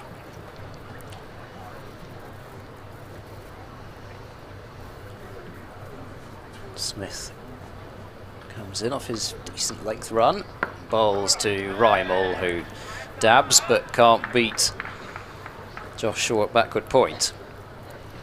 Wonder how long they keep these two going on for. That's always the question, isn't it? How long? Smith bowled straight through at Hove. Smith in and going back and trying to whip leg side. Rymel didn't get as much bat on it as he might have hoped, but will pick up a single just wide of backward square leg. And then who's the first seamer they go back to? Choices, choices. Here comes Smith, bowls wide of the crease, and Wesley tries to nurdle fine, but Charlesworth at short third man does the fielding. I mean, it's almost the case that Dent could throw the ball to anybody. He's just got to have a, as Nasser Hussain likes to say, a gut feel, and he's got to go for it. Smith bowls quite wide of the crease again, but going back is Wesley and cutting out to deep cover for a single. Just the 2 runs off this over, and the required rate has now almost hit 5. In fact, I think it has done. That's the board updates. Smith bowls down the pitch, comes Rymel and whips it just wide of mid-wicket. This will be at least 2. There's a 3-mile run for Scott to get there, and I think they're going to come back for 3, and they do quite comfortably. Nice shot from Rymel, just working the ball away from the field on the leg side. Scott had to run all the way from backward square leg to wide long on around the longest boundary on the ground, so that was always going to be 3, and that makes it another over, which is not a terrible one for Essex. 5 runs from it. Smith threw 6 overs, 2 for 20. Just 1 more over to go now before the halfway mark.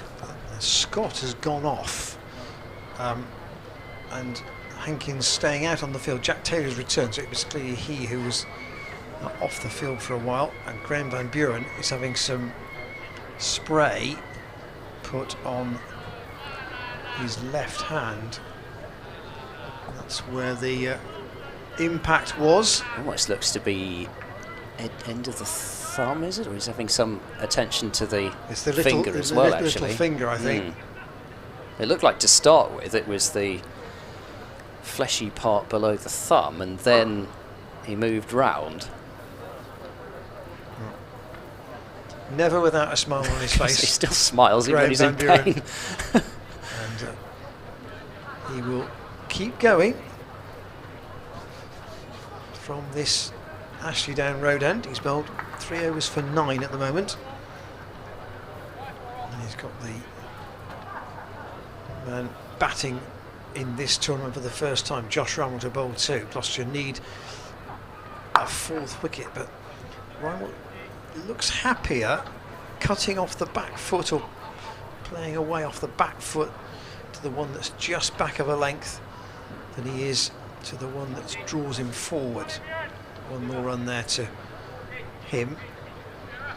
Just kind of hear Van Buren thinking, is like, I've missed so much time this season that I shouldn't have missed. No way am I going off now. Wesley waits for Van Buren. That's tossed up a little bit more, and it will be driven for a single up to Warner. That long off. 205, remember, is the Essex target. I mean, if you're thinking like this of a T20, they're going to be well down below a run a ball, so it ought to be one that Essex can manage. Gloucestershire got to make it as difficult as they can for them.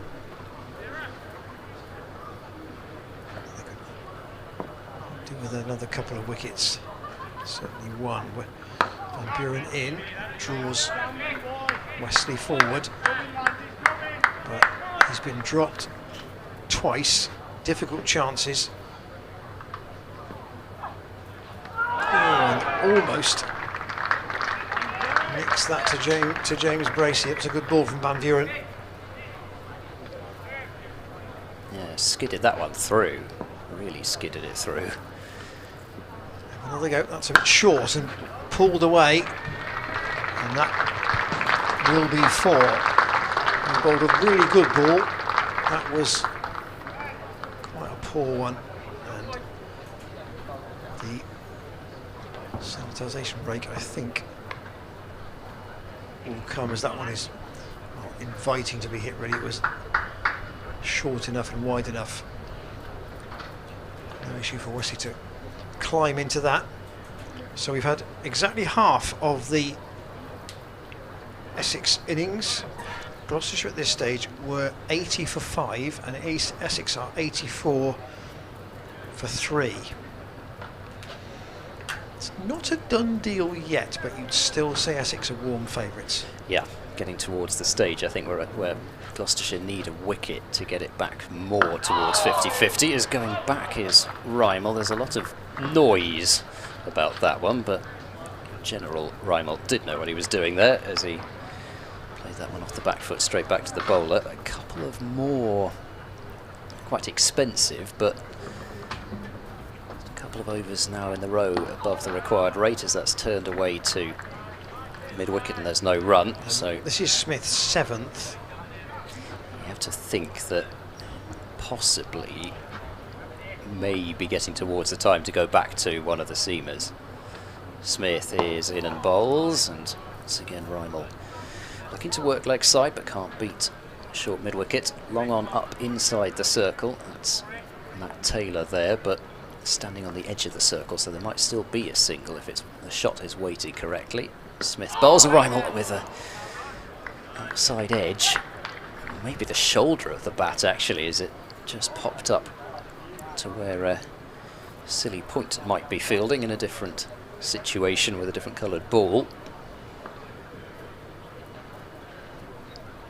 Smith with 4 dots to start this over. Flighted and whipped hard up towards mid-on. Matt Taylor's going to have a shot at the stumps here and gets the direct hit, but not the direct hit of the stumps. And hopefully Rymel's okay. It looks as if it's thankfully struck him in a padded area. But it was hit quite hard up towards mid-on, and it looked to be a bit of difficulty for Rymel at one point, but he made it. Smith to Westley, who's going to get 1. Josh Shaw has no chance to throw across his body at backward point, so just the 2 off the over, the cheaper over that Gloucestershire were looking for, but with each passing over that ticks by without a wicket, Westley and Rymel steady the ship, and they know that they've got the experience, the vast experience of Tenderscarter, Wheater and Harmer below them still. Looks like a sanitisation break.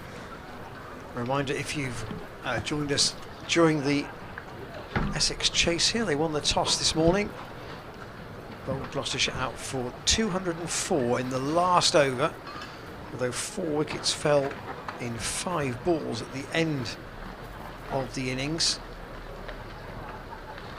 The basis of the total really a stand of 99 between Jack Taylor, who made 62, and George Scott, who made 64. That was a career best in List A for him. Shane Snater finished with 4 for 48. He was on a hat-trick at one point. But at 73 for 5, any total above 200 would have been acceptable. The frustration is that maybe it wasn't even 230, might have been a tricky chase on this pitch.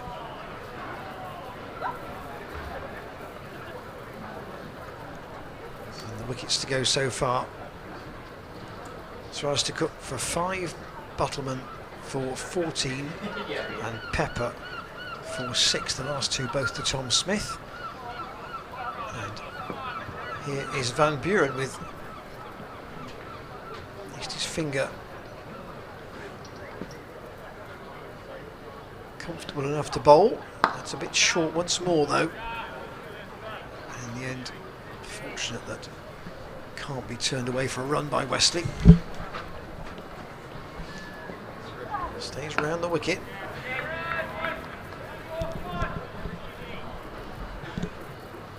At least the overs are ticking by. That's the one thing that Gloucestershire would say.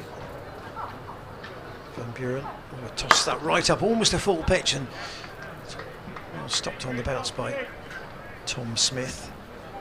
I think Wesley might want that one again. Well, Van Buren will be determined not to bowl him that one again. That draws him forward, and Dent with the throw, but it's. You asked about the run out, and umpire Pratt is not interested. Not quite a flat and accurate throw by Dent. It forced Bracey to take the ball and then break the stumps, where if he'd have really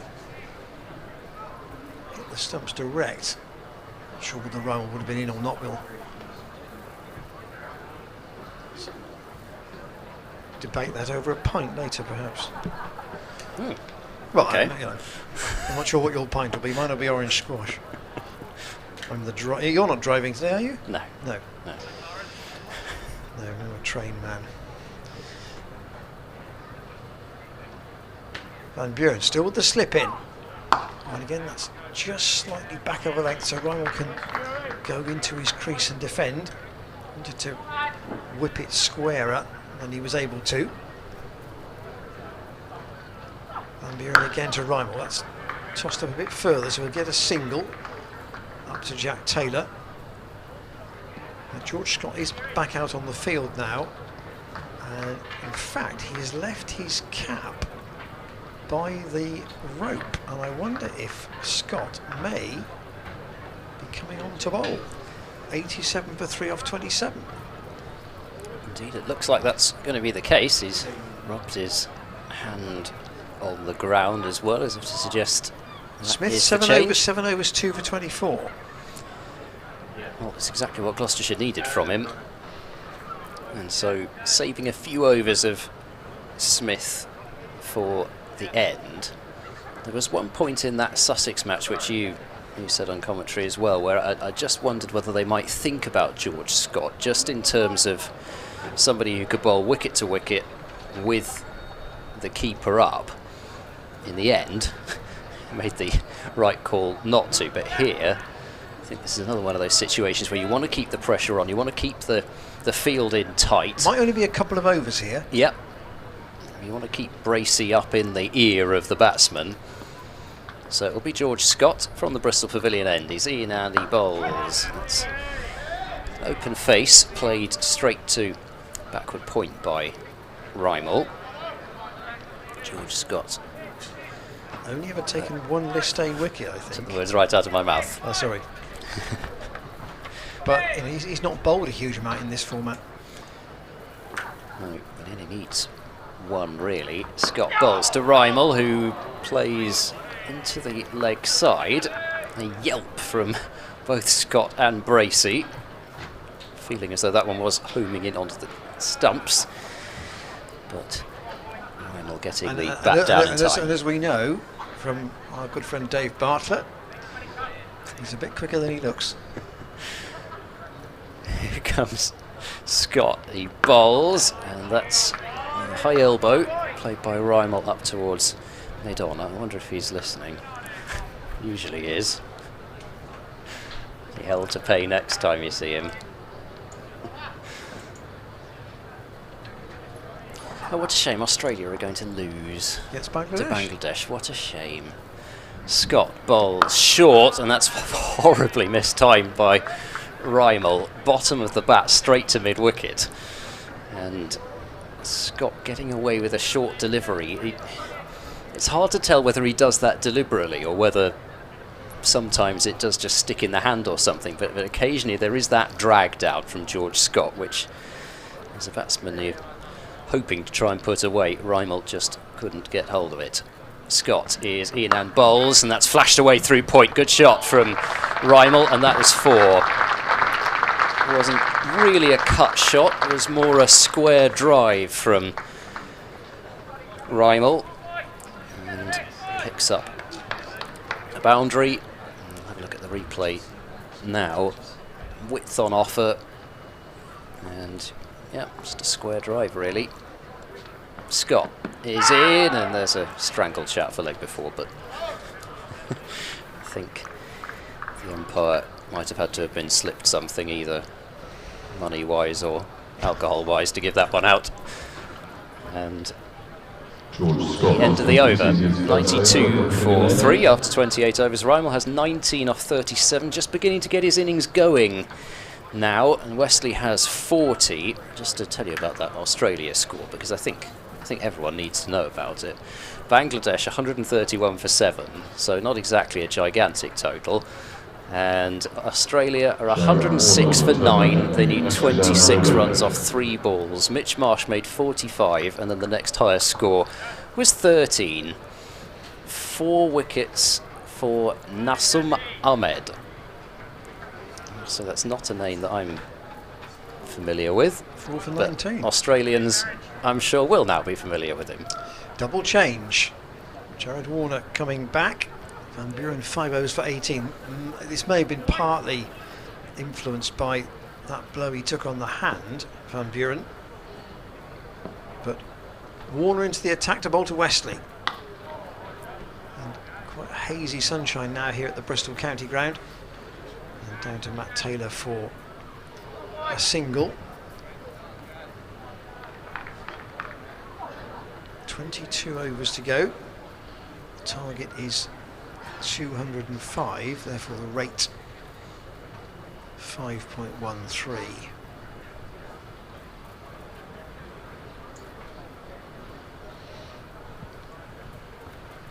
The last wicket fell in the 20th over, so quite a long time without one in relative terms. What can Warner do about it?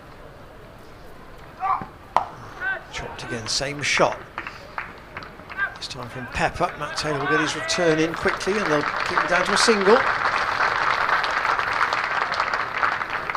Wesley, though, has been pretty content just to tick the score along. He's got 41 from 55 balls with only 3 fours. Very similar, in fact, to what Jack Taylor and George Scott did earlier on in the day. Yep, just they know they've got insurance, whereas those two didn't. Warner again. It's a little bit leg side. That's partially stopped by diving Tom Smith at short mid wicket. Took the pace off the shot with just one more. I wonder if Warner can find that Yorker that he bowled on Sunday. Largely speaking, he's bowled the same length throughout his spells today. There he is again. It's a little bit fuller, defended by Josh Reimel. I've been very impressed, though, I've got to say. It's probably putting the kiss of death on him now, but been very impressed with his consistency in line, though, because I thought that with the pace that he bowls at, the action's sort of, well, there's a lot of arms and legs flying, so you kind of wonder about the radar when you see that, but actually he's bowled really, really consistently in terms of his line. That's been the key to his success. This run starts right on the edge of the 30-yard circle. And it is a proper run to the crease too. It's almost the Yorker length, but it's outside the off stump and therefore just steered down to third man. And Matt Taylor does the fielding. He got Alistair Cook early on today. Still got 4 overs left. At least he does know that he can afford to stray a little bit outside off stump with the long boundary that side. What he doesn't want to do is get too straight, and if he has erred at all in his spell, and he hasn't erred much, it's been more likely to be too wide rather than too straight. Still 3 men in on the offside, saving 1. Again, Warner, and he'll just beat Wesley. There wasn't much foot movement to that from the batsman. And Warner ruefully walks away. He had a difficult chance put down when Wesley was not really settled. That was by Tom Lace. It was a difficult one. And he's now bowled 5 overs of 15. And Gloucestershire are persevering with George Scott. This will be the 30th over. At 30 overs, Gloucestershire were 98 for 5. So it's all about the wickets for Essex. They will feel they've got the capacity to get the runs, I'm sure. Yep. Here comes Scott then into Rymel, who tucks away off his pads. One is the shout from, I suspect, James Bracey, and that's all it will be, as it's fielded on the boundary rope by Tom Lace. 97 for 3, but this partnership, albeit it's 40 now, it's just of a size where not only does it mean Gloucestershire really need to break it, but it's also now set up perfectly for a pretty typical Ryan Ten-Descarter innings. Scott in and bowls full, and that's stabbed away out to deep cover by Wesley for another single. It's exactly that kind of run rate which Ten-Descarter tends to come out and make look very easy. Just runs those hard singles, twos. Doesn't even really have to go into his repertoire of bigger shots. Scott bowls, a bit leg side-ish again, and Rymel with an easy work out to deep mid-wicket. I think they'd have hoped to get Rymel early, wouldn't they? Yeah. Given his relative inexperience at first team level.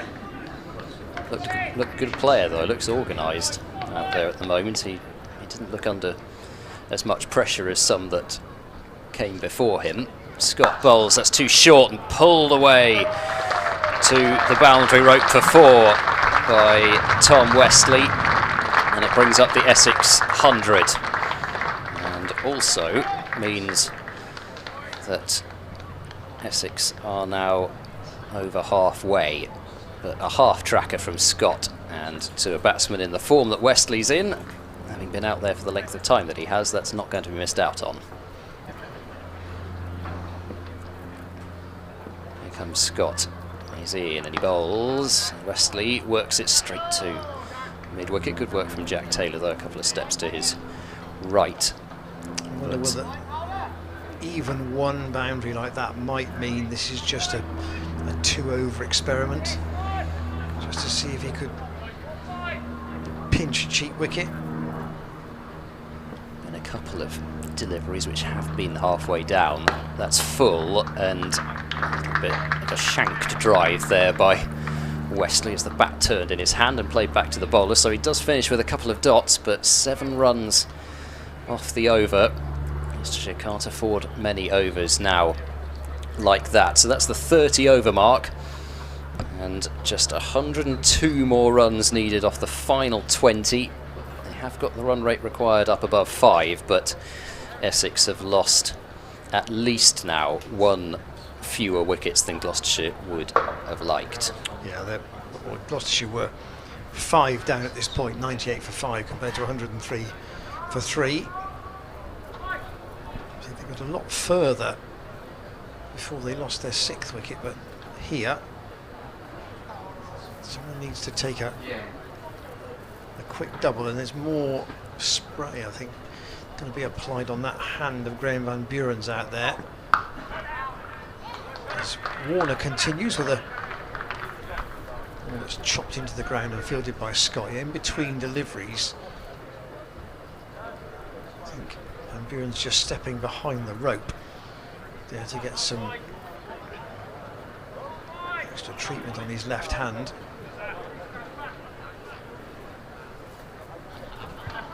Actually, Hankins is on the field there at deep mid-wicket, and Van Buren's just off.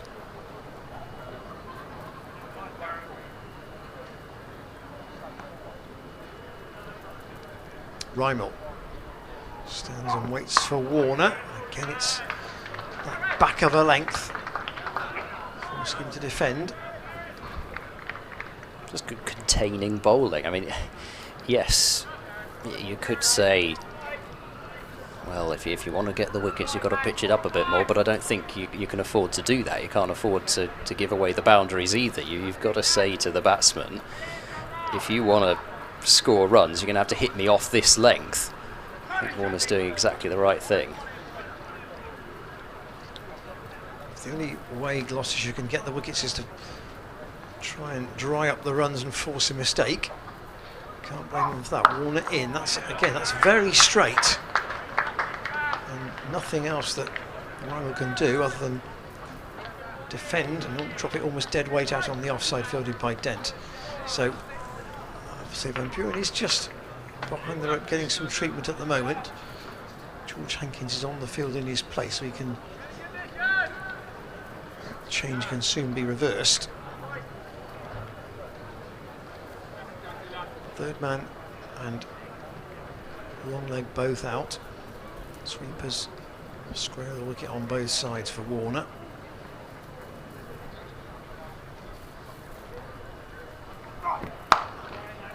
And again, George Scott in the action as Rymel is forced to defend. This is a good tight over.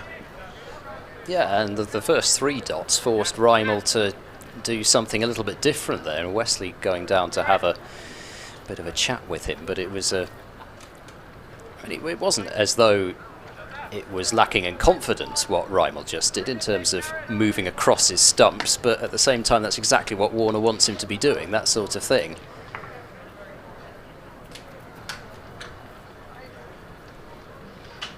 Can he keep the grip on the scoreboard through the rest of this over? It's clipped again to Scott. Good stop, but I think they'll get one. Scott tries to shy at the non-striker's end, having stopped it and then seen the 2 batsmen almost meet in the middle, having gone for the single. They got there in the end, but it wasn't an easy one to call. I think it was Wesley who called the run, and I think maybe just in, but they couldn't have afforded any more hesitation than they had. Wesley on 47. Warner trying to get this key wicket. That's just dribbled out on the leg side. That's a good over from Jared Warner. Nothing more really you could have asked him. And now he's bowled 6 overs now for 16 runs. Hasn't taken a wicket, but he certainly deserved one. And Van Buren is back on the field at deep point. So Scott, though, is Scott to continue, yeah, I think, into his 3rd over. So Warner gets a good hand from the crowd down in front of us. They appreciated the efforts from that last over. So here comes Scott. He's in and bowls, and there's a drive through extra cover. This could be 2, and it's stopped just in front of the boundary by Van Buren, but 2 runs indeed the result. So Rymel up to 26, a nice flowing drive through extra cover, and the ball's not bowled hard into the surface and cramping him up. He's timing the ball nicely out there. Scott bowls. That's more like where Scott wants to live, as it's pushed away up towards mid-on. We do feel the sunshine quite acutely here, but it's still got to be pretty nice for playing in out there, I would have thought. And watching. Indeed. Scott in search of this key wicket. Won't get it there as it's driven by Rymel confidently out to the deep cover boundary for a single, and the applause there is for the 50 partnership between Rymel and Wesley. So Rymel on to 27. He's in fact been the partner who's contributed more to the partnership, but he's probably had a bit more of the strike. Here's Scott. He's in to Wesley, who flicks through the leg side out to deep mid wicket and pick up another single. The run's not absolutely flowing here off George Scott, but they're coming just a little bit quicker, I think, than Gloucestershire would have liked. Here's Scott. He's in and bowls. Back of a length. Ooh, that one jumps up a little bit on Rymel, who looked like he was trying to do the limbo there underneath that one. Pops up out into the leg side, so dot ball there. Here's the replay. It was rather fended off in the end by Rymel. I don't think he was expecting Scott to cause him that sort of problem. Here's Scott, bowls full, and that's whipped away backward, a square on the leg side. There could be two here, and in fact there will be a comfortable two as Tom Lace has to move away across from deep backward square leg. So 6 runs off the over. As I say, not a terribly expensive one, but at the same time with the required rate around about 5 1/4, 6 is a fine for Essex. 97 more required over 18 overs. I suspect that that may be the last over for George Scott. Yeah, Essex are probably 5 overs inside where they want to be at the moment. If Gloucestershire had them wanting 97 off 12, that would be a different scenario, but they're probably 5 overs in hand. That feels like quite a lot, unless there are a couple of wickets in pretty short order. Warner to try again. He's certainly getting plenty of encouragement from his team out there. If you took a straw poll amongst the spectators, I think they would say that Essex are driving this at the moment, chiefly through skipper Wesley.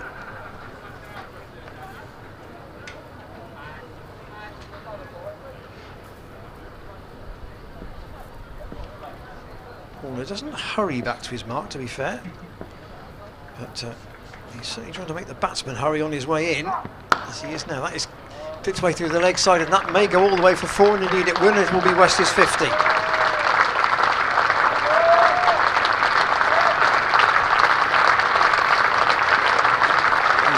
5th boundary, and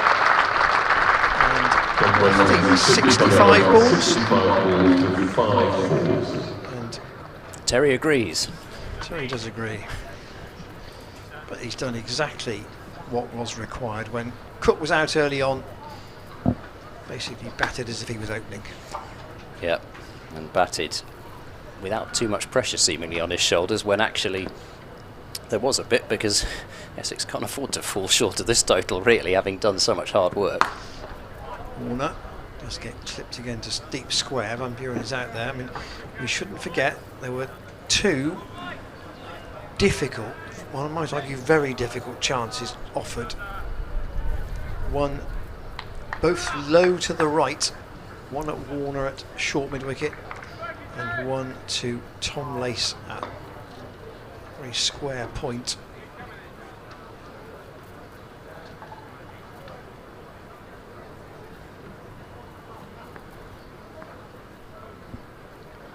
High stepping run of Warner. Sees him again cracked into the offside. To Lace, they'll get one. Was when Warner was bowling at Scarborough, were Durham playing him the same way Essex are, in a sense they were, if it was back of a length, they were content to take the singles and just keep the score ticking up? Yeah, to a certain extent. I think Graham Clark in particular really tucked into a few balls which were quite short from Warner. I think he bowled just a couple which were maybe a little bit too short, which got put away, but for the most part, yeah. Wesley stays on strike. Stop from Chris Dent, just hidden behind one of the safety barriers in front of our commentary position. So Gloucestershire's bowling at the moment. Shaw's bowled 5 overs. Matt Taylor's bowled 6. This is Warner's 7th. Tom Smith has bowled 7. Graham Van Buren has bowled 5. And George Scott has bowled 3. And it depends whether Van Buren still feels unable to bowl. It means where those other 2 overs come from. Clipped away by Wesley again off Warner, and that will be 4 more. That's a shame, because the start of this spell he really put the lid on the scoring, but Wesley's got 2 boundaries away in this over, and that might mean a change is needed again at this Ashley Down Road end. Again, it's just the ball that's absolutely on off stump, and you can see Wesley getting across and whipping it away through the leg side. Yeah, and it's the length as well. The fact that it's quite full and Wesley can get it pretty much anywhere through the leg side that he wants. And he knows the field is out at deep square leg, and that's 3 times in particular that I can remember in his innings when he's done exactly that. Just to finish the point on Warner though, just looking back at that Durham match, he bowled 8 overs for 46 in that match, which may not sound spectacular, but when you compare it to the economy rates of the other seamers in that match, he bowled cheaper than Dan Worrell, although admittedly Worrell did pick up 4 wickets, much cheaper than Shaw. And then if you look at the Durham seamers as well, he was actually much cheaper than all 4 of the Durham seamers. So in that match he was the only seamer to go at, well, other than Dan Worrell, he was the only seamer to go at less than a run a ball, and he was even cheaper than Worrell. So I think that has to show you that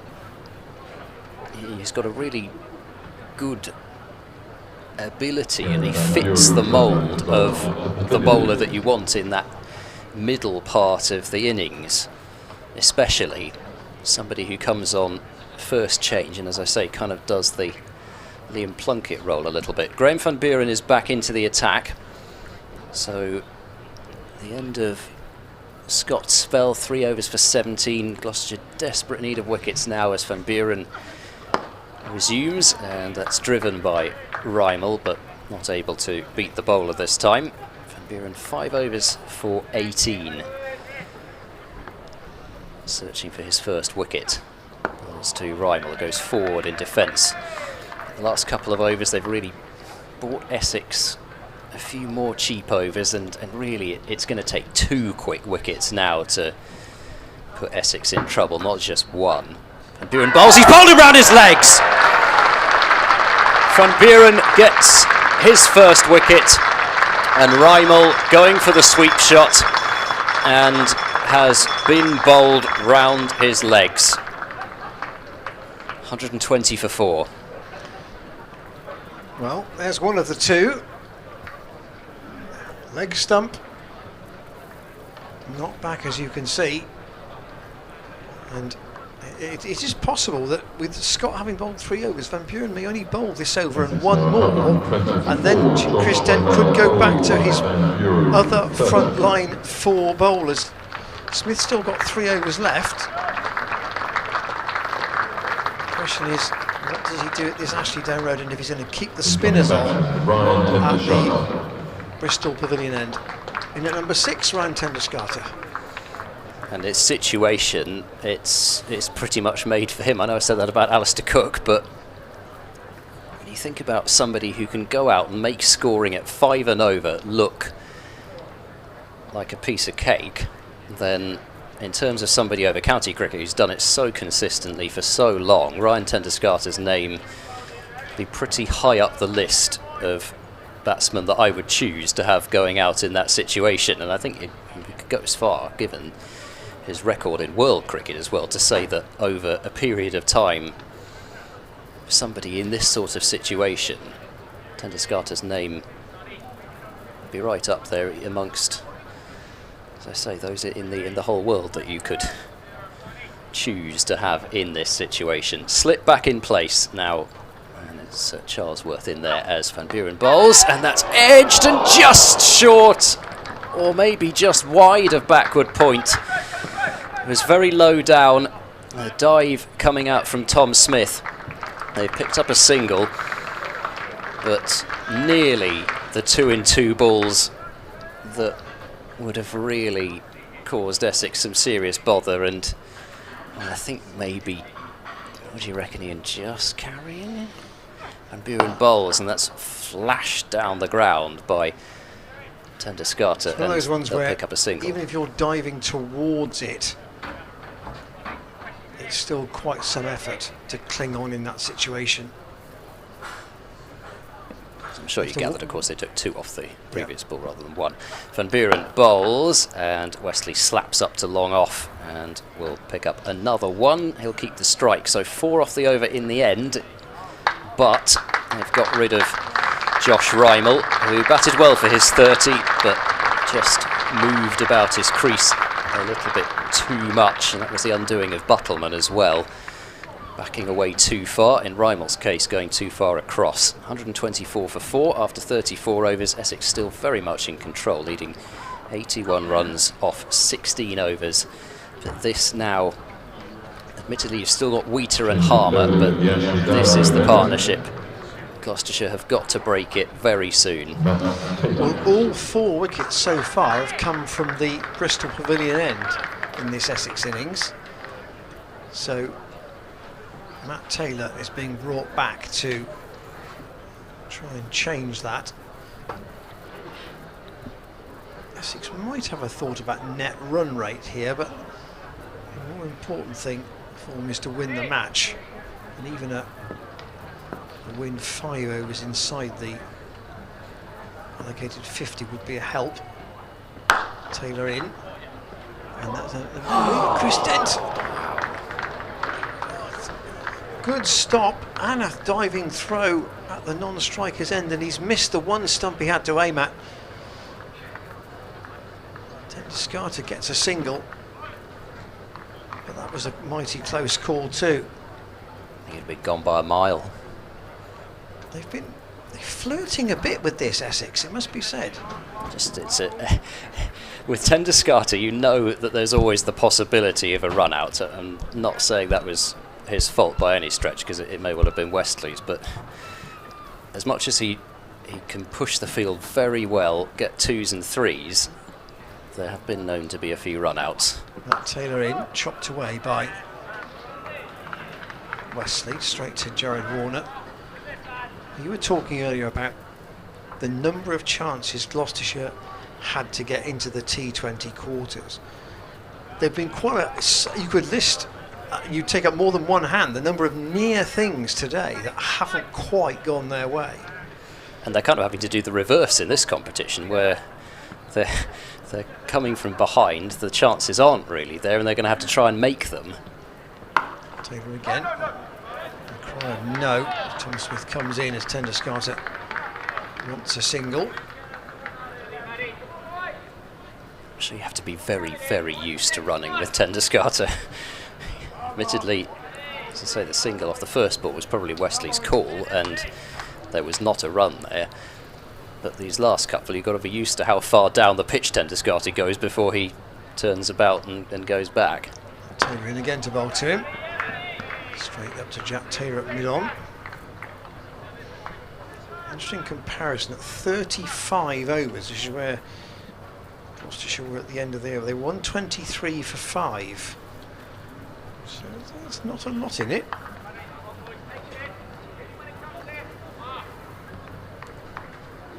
But there were still 10 relatively inexpensive overs bowled by Essex. Slow ball from Matt Taylor. Out to Van Buren on the deep square leg boundary.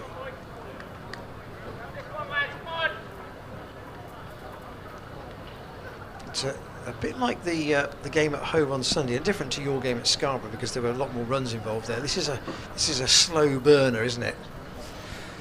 Yeah, it's also the kind of game where, you know, you'd look at a T20 chase, for example. I think 140, 150 off the last 20 overs, it would be gettable. Taylor in, and slightly short of a length outside the off stump, so easy-ish for Wesley to punch away to George Scott. But it just hasn't really felt like we've been likely to see an outburst of scoring like that. It feels more like an old-fashioned game of one-day cricket where 5.5, 6 and over is actually not that easy. And the fact that there has been a little bit in the pitch for the bowlers has made it that way throughout the whole day. So Van Buren has bowled 6 overs, 1 for 22. Will this be his last? In theory, this would fill up the allocation from the 5th bowler. Van Buren bowls, and forward goes Wesley, playing in defence out towards extra cover. I really am in the hot seat here. This seat behind me, which is black, is just soaking up the sun. Here is Van Buren, he bowls and going back. Wesley trying to cut, but flashes away off the outside edge straight to Charlesworth at short third man. Yeah, short third man and a backward point for Van Buren. Van Buren in, bowls to Wesley, he goes forward and just defends back up the pitch. So what they know that Gloucestershire don't is with that one fewer wicket that they've lost, it's just that one extra insurance batsman. Ooh, it's a drive which is skewed away a little backward of square, and a dive at backward point from Shaw just couldn't quite reach it. Just the single though. One run off 4 balls this over. Just settling themselves in here, Wesley and Tenduscarter, after the near miss with the run out. Tenduscarter tries to drop and run, but he's played that straight to backward point, and Tom Wesley this time no interest whatsoever in that run, and quite right not to. Last ball of this over, Van Buren bowls to Tenduscarter, who winds up for the big drive down the ground. Doesn't get much bat on it, and it's a terrific stop from Van Buren, diving 2 pitches away to prevent runs. So just the one off the over, 128 for 4. Still not really building a huge amount of pressure in terms of the scoreboard, but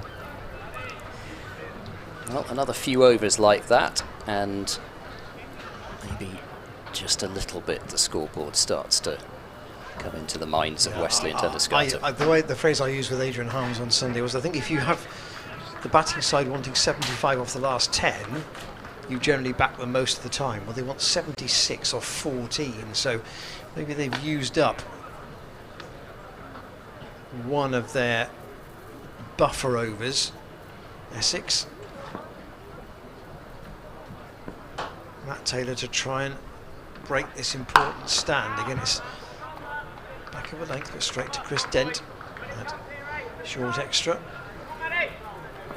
It's still at a point though where Essex are probably going to have to bat poorly not to get it. I think. Oh yes, undoubtedly. They're going to have to. I don't think Gloucestershire are going to be creating all sorts of chances left, right, and centre. You're not going to see the ball zipping about all over the place. It's going to take some poor shots or some poor decision making. Matt Taylor around the wicket, into the leg side once more. Essex work that away. One more to Wesley.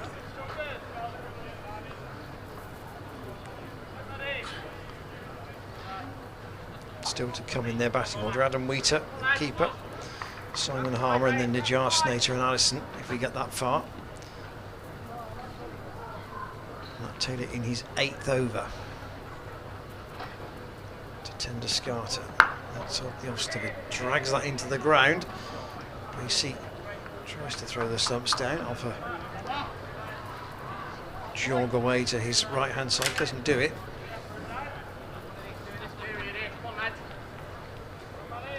Lots of encouragement from the team out in the middle. 205, remember, is the Essex target. The forecast this morning, absolutely spot on. Slower ball from Taylor, clipped away, and a chase for Van Buren round the boundary, and he's got some cover behind him in Josh Shaw, which is good because they've come back for 2, but they've stopped the boundary, which is the important thing. Yeah, certainly I left home this morning, bright sunshine, got halfway down the motorway, very gloomy, overcast, but the forecast was that it would brighten considerably, and in fact quite a lot of the day as we've had this hazy cloud cover with breaks in between. Taylor short, driven straight down to Jack Taylor at mid-on, but again, Tender Scott's always looking for the single. And Essex just rotating the strike at the moment. 5 off this over. And 1 ball to go, which is plenty for what they want. Can Gloucestershire take 6 wickets for 71? Tender Scott tries to pull that, doesn't get anything much on it at all, and in fact only off the pad. So 5 singles and a leg bye off Matt Taylor's over. He's bowled 8 overs now for 18, which is a decent effort with 1 wicket. Smith 2 for 24 and Van Buren 1 for 23 are the wicket takers. In fact, Taylor has bowled 8 overs, nobody else has bowled more than 7. I wonder how many more Matt Taylor gets, whether it's just a case of rotating the seamers from the Ashley Down Road end and then either rotating or bowling through Van Buren and then potentially bringing Smith back on. Well, they could bowl, there's obviously 13 to go, they could bowl 6 from that Bristol Pavilion end with the spinners if they wanted to. Yeah, I suspect they will want to. Here's Van Buren, bowls down the pitch, and this could be a catch at long off, sets himself and takes the catch. So Tender Scarter was not prepared to wait around. It's a 2nd wicket for Van Buren. Tom Lace, it looks like the catcher down at long off, and Tender Scarter elected to go for the big one. He didn't, well, he kind of got to the pitch of it, but then he almost spooned it, really. It was like he was trying to hit leg side, and then at the last minute decided he needed to hit offside and didn't really go through with any kind of a decisive shot, and a comfortable catch at long off, no mistake. And Essex 134 for 5, a huge wicket that of Tender Scarter, but still Wheater, Harmer, Nijar is more than capable. They should still have enough batting to see this out, but Wesley now must feel like he is really playing a lone hand. Yes, he's got 65. He makes 100, Essex win the game. I mean, I said initially I thought that if he made 60 they'd probably win, but he hasn't had an awful lot of help, with the exception of Josh Rymel. Wheater is a more than useful man to have at number 7. He's another what you might call a dasher? Busy player. I would say he's a busy player. He is another one who's going to look to really push hard out there in terms of the running. He's very quick between the wickets. But then I thought that's how Tender Scarter would play it, but obviously Tender Scarter had other thoughts. He felt like he was going to try and really reduce the number of runs very quickly and put this game to bed, but he's done the exact opposite. Can we have a 3rd cliffhanger in 3? Wesley on strike as the batsman managed to cross whilst that ball was well up in the air. Here is Van Buren, he's in and bowls, and Wesley just calmly nudges that one out into the covers, and we'll pick up a single out to deep cover. That is a 5th wicket from the same end, you do realise. Something's got to start happening at the Ashley Down Road end. Well, actually, in all seriousness, though, it does, doesn't it? Because if the spinners are going to bowl at one end, they're going to need some wickets from the pacemen at this end. I suppose it has been 4 out of the 5 wickets have been spin, is the other way to look at it, and then just that one early one from Matt Taylor.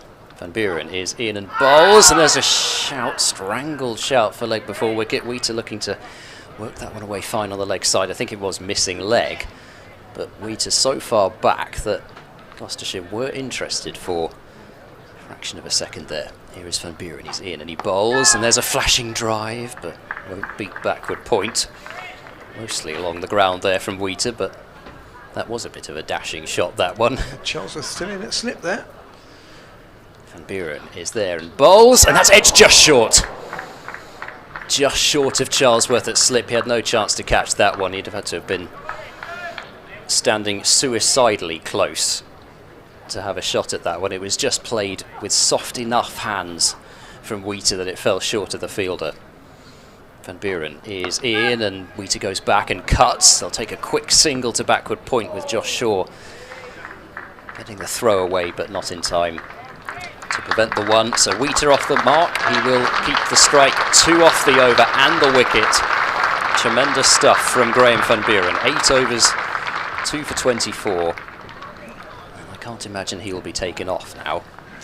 He won't want to if his left hand, after having taken that, tried to take that return catch, which was smacked at him by Rymel.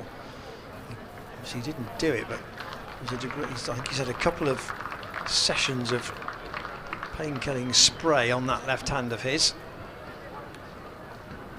But if it's okay for him at the moment, he's got 2 overs left. 12 to go, 68 off 12. 5 wickets down. I still think you know which dressing room you'd rather be in, but Gloucestershire are not giving up. Matt Taylor in and chopped away straight to the man at point by Adam Wheater. Wheater's got, well, he's got a very good record for a man at 7, batting at 7. Yeah. The average is 29. He's got 2 List A hundreds. Yeah, so you know you've got a deep batting lineup when he's coming in at this point. Taylor to bowl to him. Almost tries to pull that into the onside, but it was too straight for that, so he's forced to just check the shot. Taylor fields off his own bowling. This is his 9th over. I suspect probably he will bowl through. 1 for 18 at the moment. One of his best List A spells, I would say. Pitched up and a pull for an LBW and given! First wicket at the Ashdown Road end, and Wheater has to go. Matt Taylor has a 2nd wicket. This is not done. 136 for 6. Full delivery from Matt Taylor. I can say for definite it wasn't going over the top. And, well, I guess the decision was mostly on whether it was going down the leg side or not. And I wouldn't like to make the call from this angle, but there's only one opinion that matters, and that was the umpire's. Wheater dragging himself off. He just made 1. I said 2 quick wickets. Gloucestershire have taken 3. Whether still that quite puts them ahead in the game or not, I'm not entirely sure, but... Well, Duckworth Lewis is 155, if that gives you any kind of a steer. Yeah, I suppose it does. Replay on the big screen all the way over there, actually. I think what you could say is that Wheater's feet haven't really gone anywhere. Kind of stood there quite flat-footed as he looked to whip that one leg side-ish. Simon Harmer has played some very important innings for Essex over his career in some of the biggest moments. Finals day, no less, a couple of years ago. His side need another one from him here, because I think if you're Essex, you're probably thinking, well, we need these two to score at least half of the remaining runs to feel pretty confident still. Slip is back in. Jack Taylor back there as Matt Taylor comes into bowl to Harmer. Ooh, just jumped a little bit at that. Right on the leg side. But he's so I don't know Simon Harmer personally, but he gives you the impression of being a very calm customer. Yeah, that's certainly the impression I get as well. By the way, that dot ball has just taken the required run rate over a runner ball. Taylor again to Harmer, and again he defends, and he will know if he supports Wesley, then Wesley has the capability to police this chase to a point where a little dash at the end should get them over the line. But they are now 6 wickets down. Matt Taylor in his 9th over comes in and bowls to Harmer, who just dabs that out on the offside, and that's a very good effort from Matt Taylor. He's bowled very well today. 2 for 18 he's got in 9 overs, 136 for 6. Wicket maiden. And I'll remind you that at 40 overs, Gloucestershire were 141 for 5. But there was a bit of something of a falling off right at the end. You could say that. 4 wickets in 5 balls at the end. But Taylor gets a good hand as he trots away. Not, of course, that it was anything other than trying to finish off the innings as best they could. So at that stage. Van Buren to continue, unsurprisingly. No, into his 9th over. Van Buren is in and bowls, and that's cut firmly and out to deep cover for a single by Tom Westley. Up to 67. So once again, Westley content just to take the single early, and in come the fielders just a few steps. Not going over aggressive, they don't have to. Really, just cut down the easy single opportunities. Harmer on strike. Van Buren is in and bowls and beats him. Just enough turn out there, I think. Still, it hasn't ragged square by any stretch, but there's just been enough to beat the outside edge, or in one case take it and be caught brilliantly at slip. Reverse sweep comes out from Harmer and he's got it away. Backward of square on the offside for 4. Saw that option be successful for George Scott earlier on, and Simon Harmer hits off the mark with a reverse sweep at 137 for 6. It may be kind of old-fashioned one-day cricket in a way, but that was certainly not an old-fashioned way of going about things from Simon Harmer. Van Buren in and bowls, and a bit quicker, allowing Harmer just to time the ball, use the pace of it out to deep cover for another single. 6 runs off 4 balls this over. Van Buren could do with a couple of dots or maybe one single to end this one, as Westley guides that one straight to backward point. So there is one of the dots. And now you can think of it a little bit in terms of run rate. Buren bowls quicker, flatter, played straight back down the ground. So, as Gloucestershire would have called for, a good finish to the over from Van Buren, and I don't think you could blame him too much for Harmer getting away with a reverse sweep. It was a good shot, well executed. So 6 off that over, through 40 overs, 142 for 6. I did not see this position at the outset of Essex's innings, I have to say, and I certainly didn't see it around about 20 minutes ago. But here we are, 63 needed by Essex off the last 60 balls, with just 4 wickets in hand.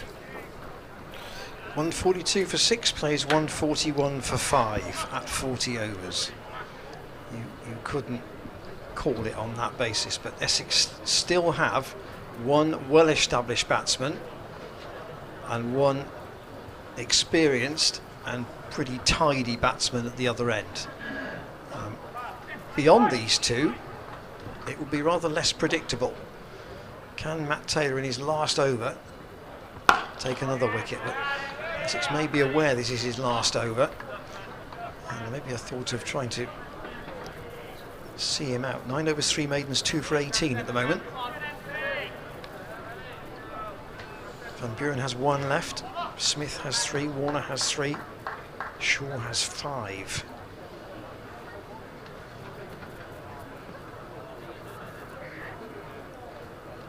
Taylor again, defended by Harmer, straight up to mid-on.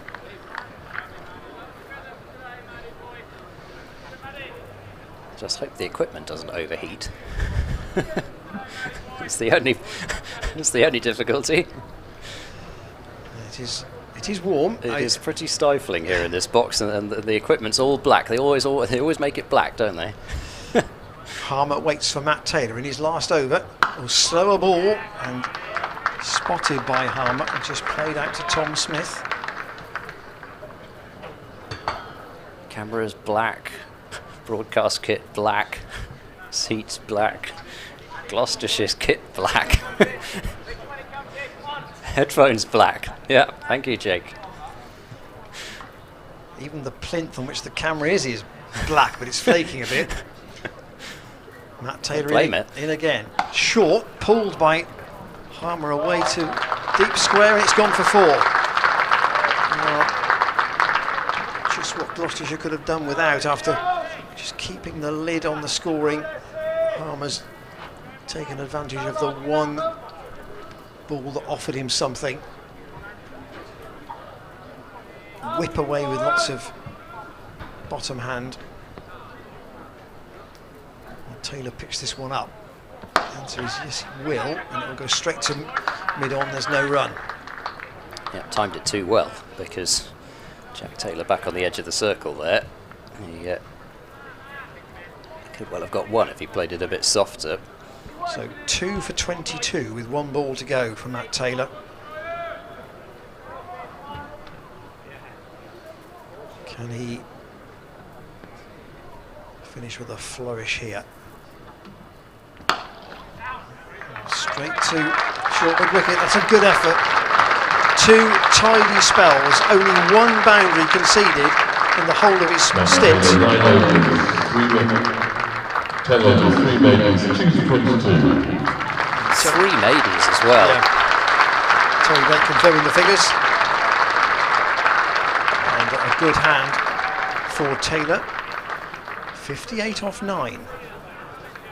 I'd say probably one of his best. So 59 off 9. One of his best 50 over spells there. So in terms of economy, 3 for 39 his career best. Here's the last over of Van Buren then. He's in and bowls, and Westley pushes that one towards the gap. They might have thought about 1 there, but Chris Dent discouraged them from doing that. Van Buren won't waste much time. He's in and he bowls, and there's a sweep, comes out, shout for leg before wicket is turned down by the umpire. And ball ricocheting out into the offside. Westley, he knew where the ball had gone.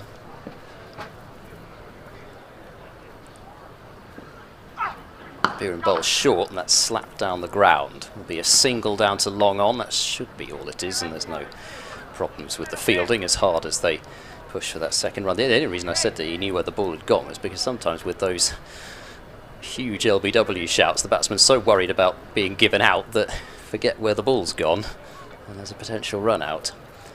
Here's Van Buren, he's in and bowls, and that's played off the outer half by Harmer down to short third man. There'll be no run. They can't really afford, I suppose, to put a slip in at this stage. tempted to give Harmer a single, I think, out to deep square if he wants one. Van Buren in, and Harmer will play it on the offside defensively to Chris Dent at short extra cover. Still got Tom Smith, couple of overs of him left, 3 overs in fact. Van Buren, last ball of his spell, and he's going to have him stumped here! He's run past it, has Simon Harmer. Van Buren 3 for 32, and Simon Harmer is out for 9, using his feet, just enough turn, and James Bracey doing the rest. The type of stumping chances that you don't really see missed, and yeah, it's certainly some turn there. That's what's done for Harmer. And the spinner extraordinaire has been spun out by Graham Van Buren. 147 for 7 now. Still 58 more runs required of 8 overs. And the required rate is now a little over 7. And there's still 3 overs of Tom Smith, which against the lower order of Essex might be tricky for them. What does Chris Dent, though, do at this Ashley down road end? The answer is he turns to Josh Shaw. Probably felt like the senior bowler might have to be called upon initially, but that doesn't mean that there isn't still another opportunity down the line for Jared Warner to pick up another crucial wicket. Big hand for Graham Van Buren. Yeah, to say he is loved by the Bristol crowd would be an understatement. So Josh Shaw with Aaron Najjar coming in at number 9. 57 off 8 is the Essex equation. And now Wesley, you would feel, does have the majority of the runs to get. But into the onside, he'll take one. And Najjar will face Shaw. He's a left-hander.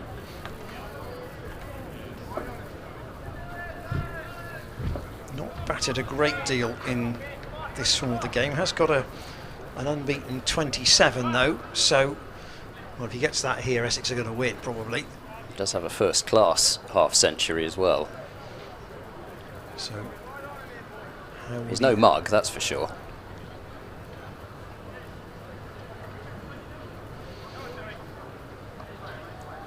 Right, Josh Shaw does have a slip in. 148 for 7. The target is 205. Shaw from the Ashley down road end. It's chopped away by Najjar. They'll take one and they'll come back for the second one. It's a good save down on the boundary by Matt Taylor's left-handed throw. And 150 up for Essex. 55 more. Tom Smith, you feel sure will now bowl from the pavilion end? Yeah, I think that's a given. And that would leave 3 of the 4 overs from that end, I think.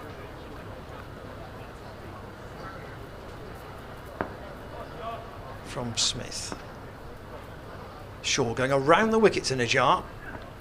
Oh, and he fishes at that outside the off stump. Taken by James Bracey. Trying not to give him any room to play that cut away square of the wicket. Yeah, probably still a little bit wider than Shaw might have liked, but it was not a certain shot, as you say. He really did go fishing after that one. Apart from Wesley, Essex have only hit 5 boundaries. Shaw in, Najjar chops again. That should only be 1. Matt Taylor will get the throw in quickly. And he does. And it's Wesley on strike then, with his partner having got 2 scoring strokes pretty quickly, having come in at the fall of Harmer's wicket.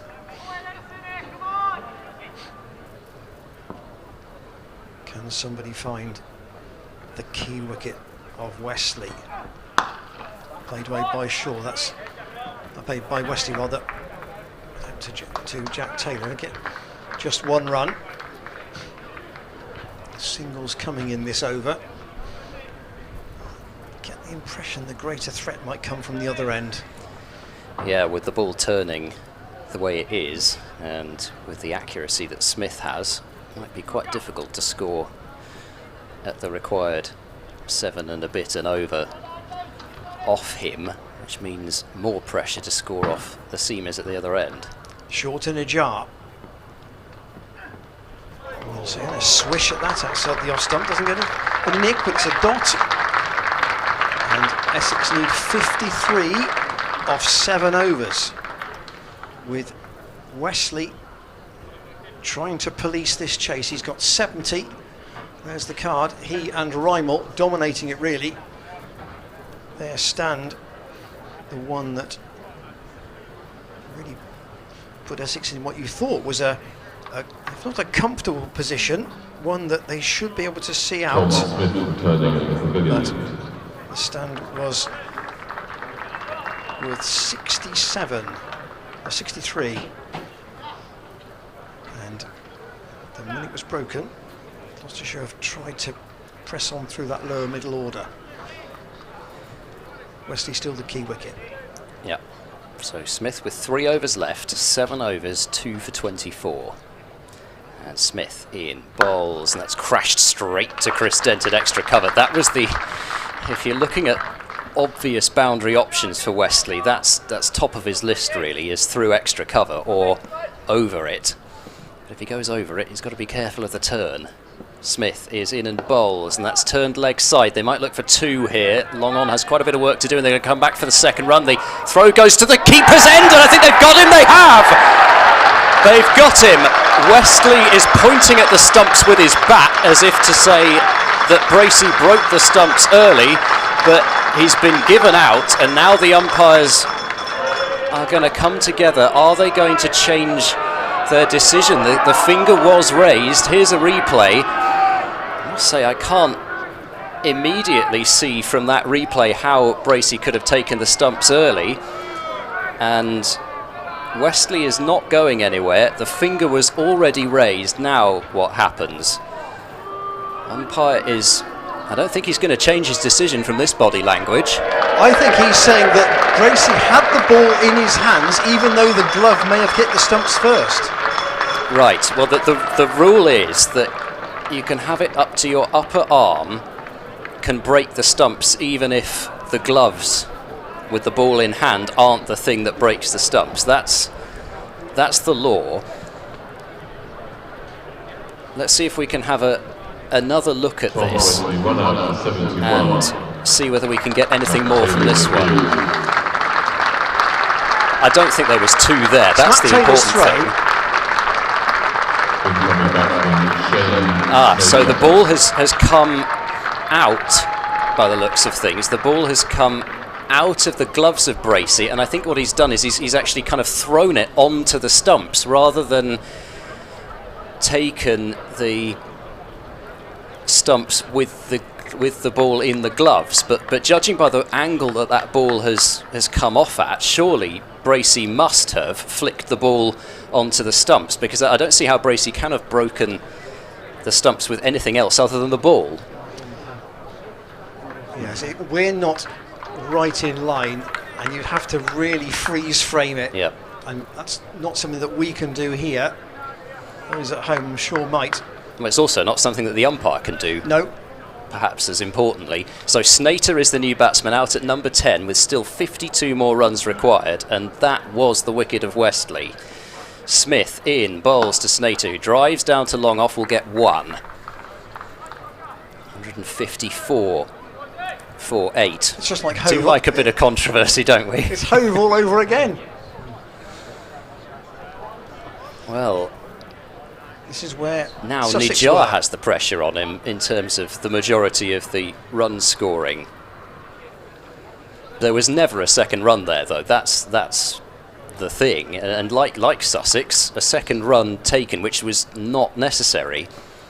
Smith in to Nijar. That turns down the leg side. I think that's going to be called, possibly called wide eventually. No, must have come off the body. Nijar, I think, feels as if it should have been called a wide, judging by the body language, but it's going to be a dot ball. Smith in, bowls. Ooh, that one turned in towards Nijar, and again it's not ragging square, but it is just gripping and doing just enough to beat the bat. Just 1 run off, or 2 runs, pardon me, off this over. Nijar turns away down to long on and will pick up just the single. There'll be no thoughts of a second run there. The required run rate jumps up over 8 and over now for Essex, with just Ben Allison to come after this, and 50 runs required from 6 overs.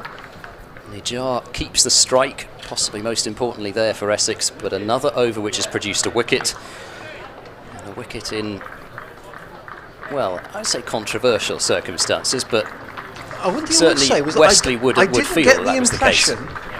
Here's another look at it. This might give us a better angle to see. This is normal pace, obviously. Oh, well, I think it's only popped out after his gloves have hit the stumps by the looks of that.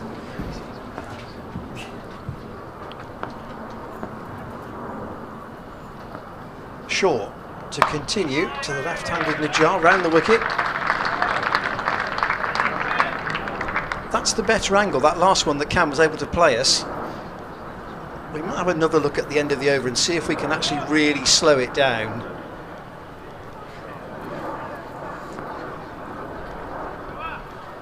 And you have to bear in mind the umpire only sees it once.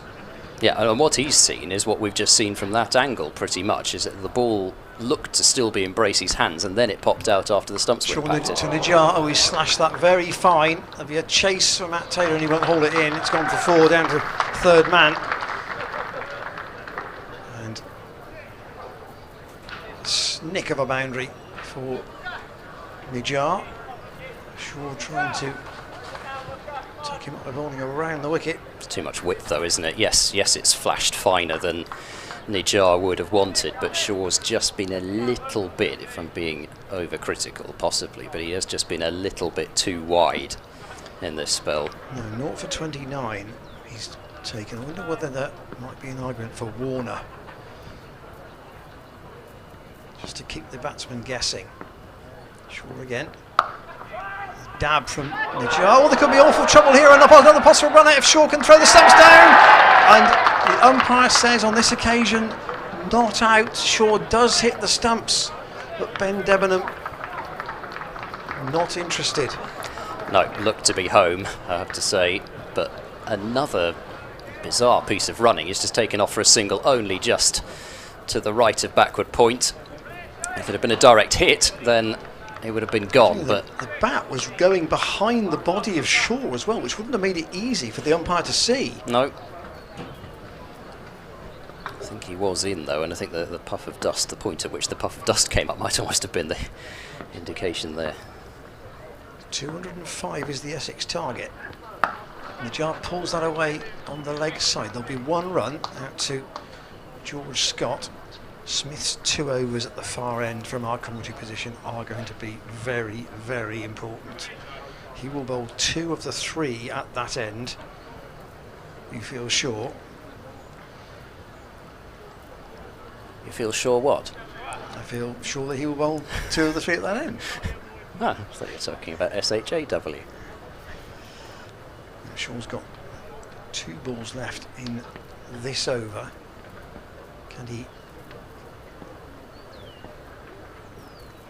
do anything to Snater? He goes outside. He's off stump with an extraordinary stroke. He's gone for the paddle scoop. Yeah, down to fine leg for a single.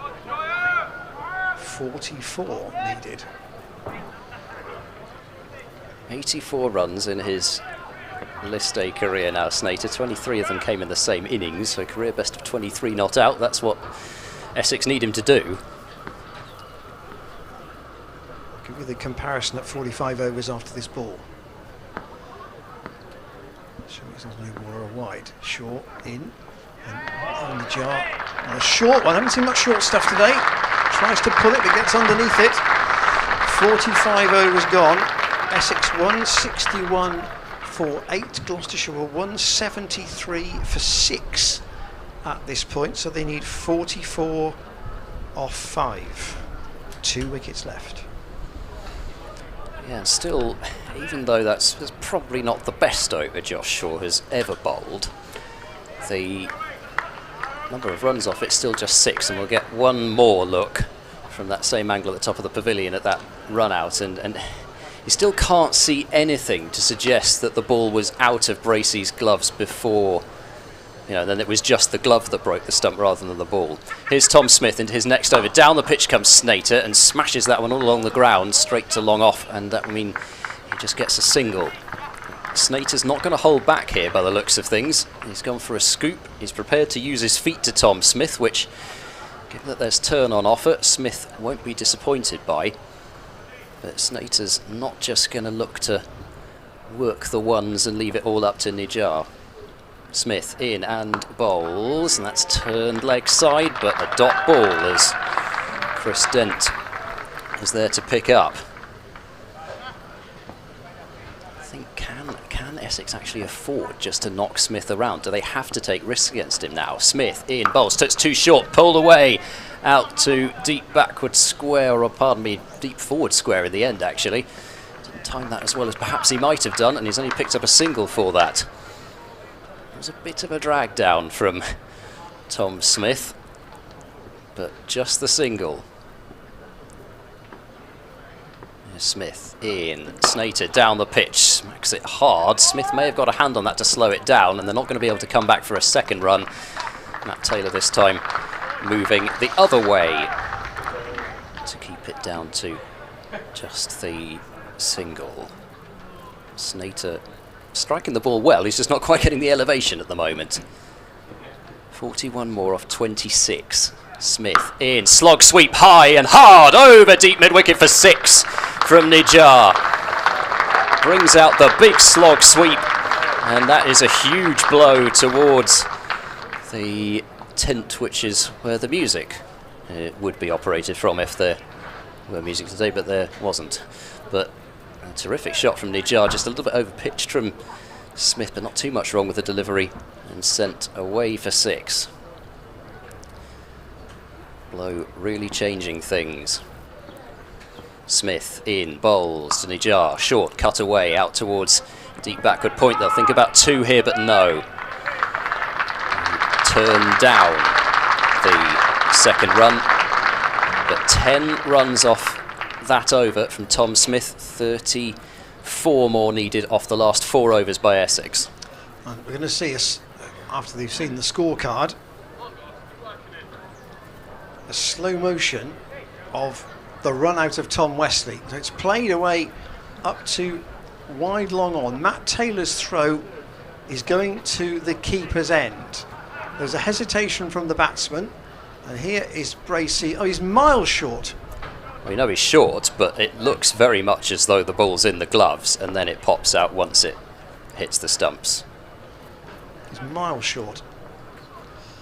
Shaw to continue. 34 off 4 is the target for Essex.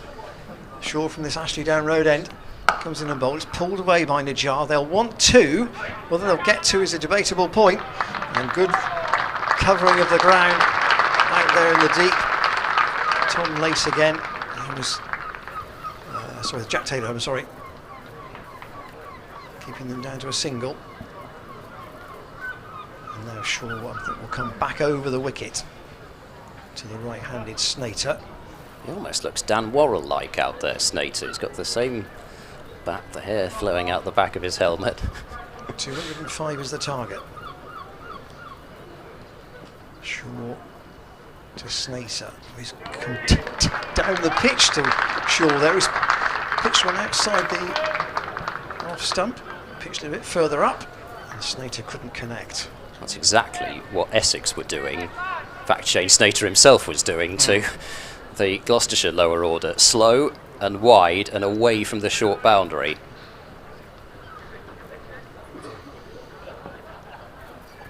Shaw, deep in thought as he gets back to his mark. Comes into bowling into the right-handed Snater. That's short, but it's short enough that Snater can't pull it away. Goes over the top of his bat. And another dot. That was the one, says umpire Debenham. Just making the mark on his shoulder, and Chris Dent is going to come across and have a word with Shaw about what the thought might be from here. And Gloucestershire was 73 for 5 earlier on today. I don't know how many of the crowd would have felt they would be here at gone 5:45 with both sides still in the game. Jared Warner getting loose at mid-on. Shaw once more to Snater. Again, it's a back of a length, and Snater didn't read the pace of that. And another dot. 33 still needed. Also underneath the shoulder, signalled by the square leg umpire. And Nijar just talking to Snater about what the tactic might be from here. I wonder whether there's a Yorker to come next. That would be the Other variety hasn't really tried in this over. Slater thinks about backing away, and Shaw goes outside the bat as well, and he's beaten him once more outside the off stump. But Slater's made his own issue there because he's backed away and stretched and couldn't reach it. Yeah, he has backed a long way away. We can't see. Should point out we can't see the wide line. It's just not showing up out there for us, so we can't make any kind of a call as to whether it was outside the marker or not. One to go in the over. Shaw to Slater. He does crack that away. It's gone past end. That might go all the way for 4. Scott is trying to haul it in, and he's, I think, just stopped it. Chris Dent is going to get his throw away. They want to run 4, and in the end, they'll only run 3. That's the saving of 1 run. Massive. Might be a big call. Have they called it as a 4? Have they called it as a 4? Let's just see. Here's Scott. I think it has touched the rope, you know. And the score has gone up to 175 on the board. Well, it hasn't been called for because Snater's still standing as if he's going to come to the striker's end for this next over. And it's going to be to Warner, not Smith. So Warner, not Smith, maybe just that one blow of Nijar over. And the fact that he's the left-hander with the short boundary. Yeah, potentially that could come into play. I think just that one thing, meaning that it's Warner. They're going to trust the seamers. What a 30 off 3. Huge moment this is in the young career of Jared Warner. But it's what the competition's all about. And Snater will be on strike because of the 3. Just 4 runs off the previous over. Gloucestershire would love another over of that sort of proportion. So here's Warner, he's in and he bowls short, and it's going to be called a no ball. It's too short. The umpires are usually very lenient on that sort of thing, but it has to be said it looked to be well over the head of Snater, and so that's 2 bonus runs for Essex. Means it's 28 now needed off 18. It's not a free hit, but it is 2 critical runs, and it's also a bouncer for Warner's allotment. Here comes Warner. How does he respond? In and bowls, and Snater struck on the body. They're going to come through for a leg by, but that is all they're going to get out into the offside. I'm not sure if he took pace off that one or not there, Warner. Smith be kept for the last over? I think it's almost a situation, isn't it, where if they need lots off the last over, then Warner may bowl it. If they only needed a small amount, then maybe just bringing on Smith with the pressure of the close fielders, the keeper up, means they can't take the single through to the keeper, for example.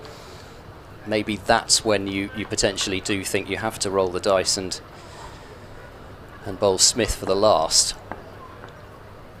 Warner round the wicket to the left-handed Nijai. Bowls very full, and that's driven out towards extra cover. Chris Dent will hold the ball there and keep it to just the single. 26 needed from 16 deliveries. Didn't bowl it especially wide there, Warner. He's got the trickiest task there, really, bowling right arm round the wicket from wide of the crease, angling it into the left-handed Nijar with that short leg side boundary. A bit more margin for error theoretically for Snater. Mid-off and mid-on up inside the circle. Here's Warner, he's in and bowls short, and that's crashed down the ground. Mid-on running back, and it's just out of his reach. They're going to come back for a second run, and that is all. You see what Snater was after with the short ball. He never thought about hitting that one square. Intelligent stuff from Snater, really looking to try and clear mid-off and mid-on, but his toe end of the bat, it was all from Snater and just over the head of Matt Taylor running back. 24 from 15. More changes to the field, and now for Snater, long on is going to go back, and it's third man who comes up, so the outside edge is now going to fly away for 4. Here's Warner, bowls to Snater, right up in the block hole, and all Snater can do is force it down the ground for 1 to long on. applause for that delivery from Jared Warner. Snater very angry as he got to the non-striker's end that he couldn't get more than a single. 2 balls left in the over. It did look as though, I mean, perhaps he did just miss his Yorker by a small amount, and Snater felt like he should have smashed it away, but it looked to be pretty close to the perfect Yorker there. 23 off 14. Warner round the wicket to Nijar, who gets a lovely shot through extra cover away, and that's going to be 4 runs down to the long off boundary. Beautifully stroked by Nijar. You wouldn't have thought that that was in the third to last over of a critical match for both these teams. Warner bowling, I think, a low full toss, but just gloriously put away by Nijar. And now 19 off 13. Needs a dot here. Cries of encouragement from the crowd. Here's Warner, bowls, and that's turned away into the leg side. They might think about coming back for 2. No thoughts of that whatsoever. Nijar is just saying the bowling is mine, pretty much. So the end of the over, and how critical that no ball is to start things off. As it is, 18 needed off the last 2 overs. Even just add in those 2 runs for the no ball to the runs that Gloucestershire have to defend. 20 off 2 overs is it sounds so different in a way because it's 10 versus 9 and over, but this game could still go either way. Well,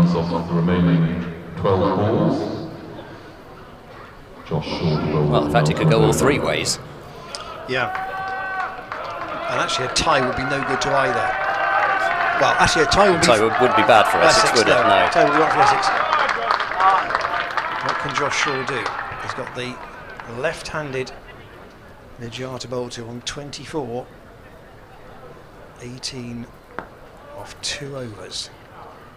Shaw staying around the wicket. Pulled away by Nijar. Yeah. Chase into Jack Taylor. They want 2, but kept them down to a single. Shaw got the better of Snater in the last over. Wonder who learnt more out of that. Well, you'd have to think the plan, for the most part, will have to be pretty similar. Stay away from that leg side boundary. But having said that, they've got only deep cover out on the leg side, so on the offside, pardon me. Shaw to Snater, who's standing with his bat well outside off stump. He clubs that away straight to Scott. They're going to try and go for the second run. They've got back. And determined to turn that into 2. And just a slight fumble from George Scott leaves Essex needing 15 off 10. Gloucestershire need a couple of dot balls or a wicket. Yeah. Snater waits for Shaw. He's clubbed that straight down to Warner, who gets that in quickly, just a single. And 205 is the target. 191 for 8 as the score ticks up. Striking the ball pretty well out there, these two, it has to be said. They're making striking the ball look as easy as any pair of batsmen have today. 14 off 9. I'm not sure. No, the Joe wasn't ready. So Shaw's got to turn and come in again. Very important 25 for his side. Shaw to bowl to him again. That's club. That's in the air. It could be towards Jack Taylor. And he's got to go all the way for 6. Taylor going towards it, and it's gone all the way. It's gone out of his reach and over the rope for 6. And that might be the blow that makes the difference. Some bottle there from Nijar to take on a long boundary.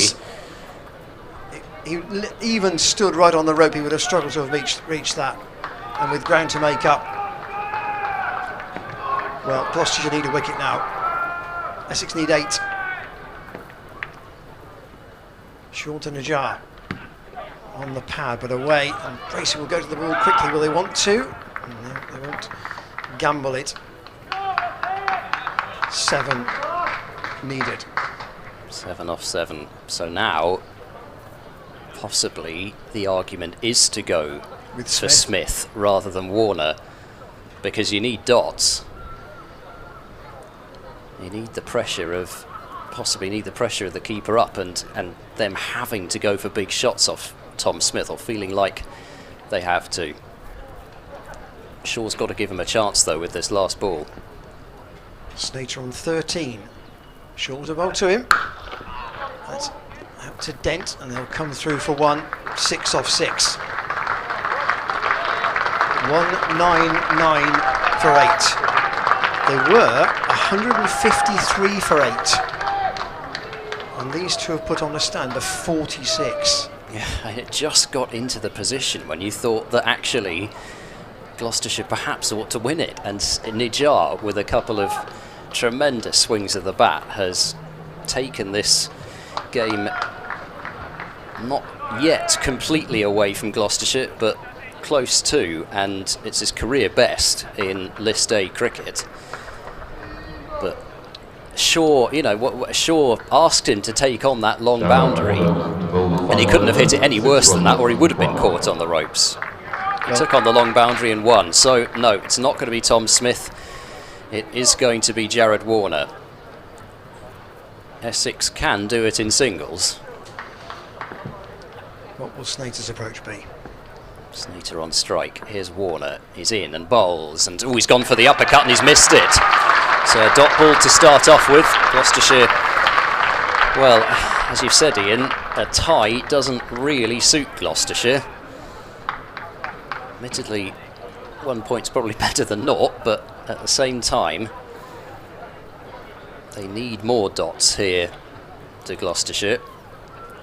Dangerous ball, has to be said, with third man up. You could see what Snater was looking for, but not able to make contact. 6 needed off 5 balls. Warner in, past the umpire, he bowls, and Snater slaps that down the ground. That's going to go straight to mid-off.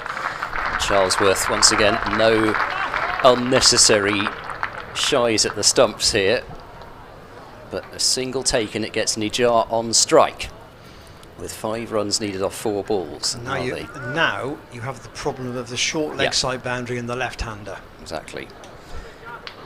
One way to go would be to bowl over the wicket and set a very offside predominant field and say, well, if you get it onto the leg side, then good luck to you. But Gloucestershire look as though they're going to kind of hedge their bets a little bit with this field. At the moment, they're going to have to bring somebody else up inside the circle because there's only 3 in there. Long off and long on back, and it's deep square leg is the man who's come up inside the circle along with fine leg. Here's Shaw in round the wicket and bowls to Najjar, who drives back to the bowler. Inside half of the bat from Najjar. You can see what he was after, because there's only deep cover out really on the offside, and if he can get it just wide of the deep cover fielder, then it's 2. But now 5 off 3.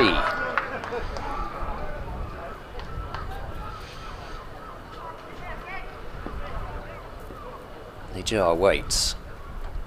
Warner in, past the umpire, he bowls, and that's an outside edge flashing down towards third man. It's going to be stopped on a couple of bounces by Jack Taylor.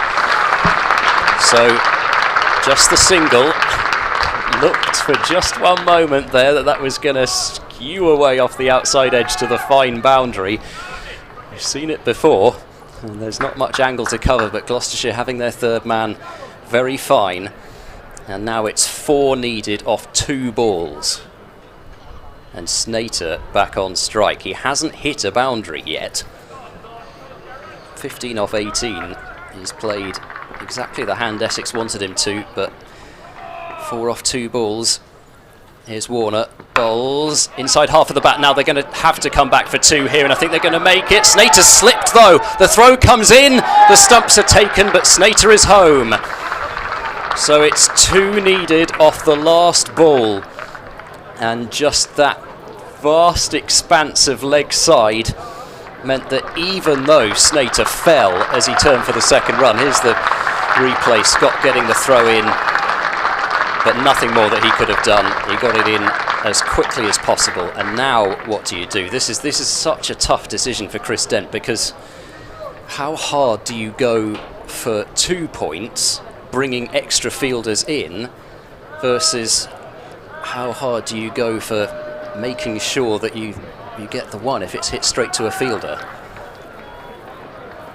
And also, where does James Bracey stand? Does he stand a couple of steps closer to try and give himself a shot at the run out if Snater swings and misses? You've got to try and win the game, I think. At the moment, the fielders are back on the edge of the circle, apart from Chris Dent at extra cover. So really what you're saying is you need a swing and a miss and Bracey to hit the stumps, or you need the ball to be slapped straight to extra cover.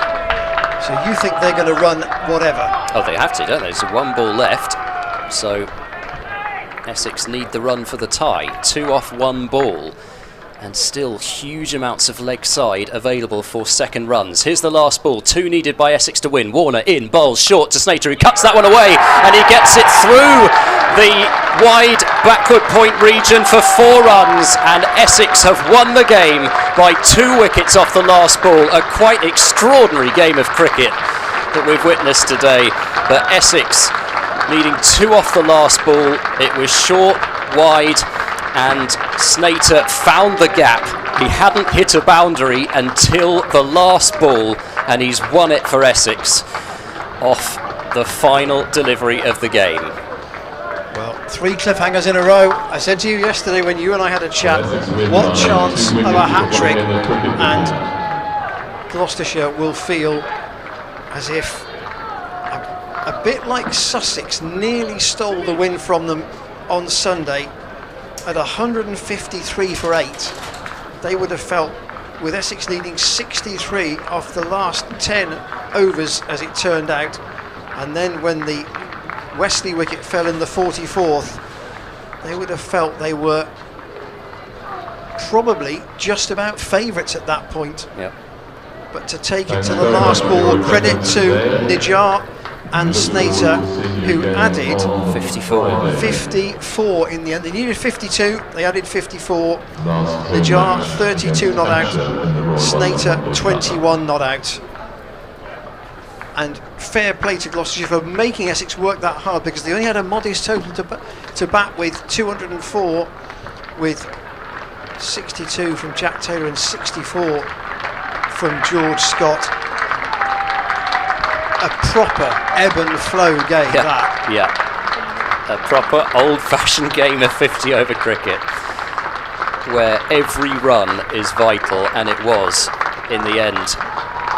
Well, Gloucestershire may look back at some difficult catches that were put down, but none of them were straightforward. No, there were some fine margins there. The one thing that they will look back on above all else is just that they did not get enough runs, and they did not get enough top order runs either. Jack Taylor and George Scott did a great job to get them up to some sort of a total to defend, but they needed 1 more contribution, and I think that innings of Essex is there really.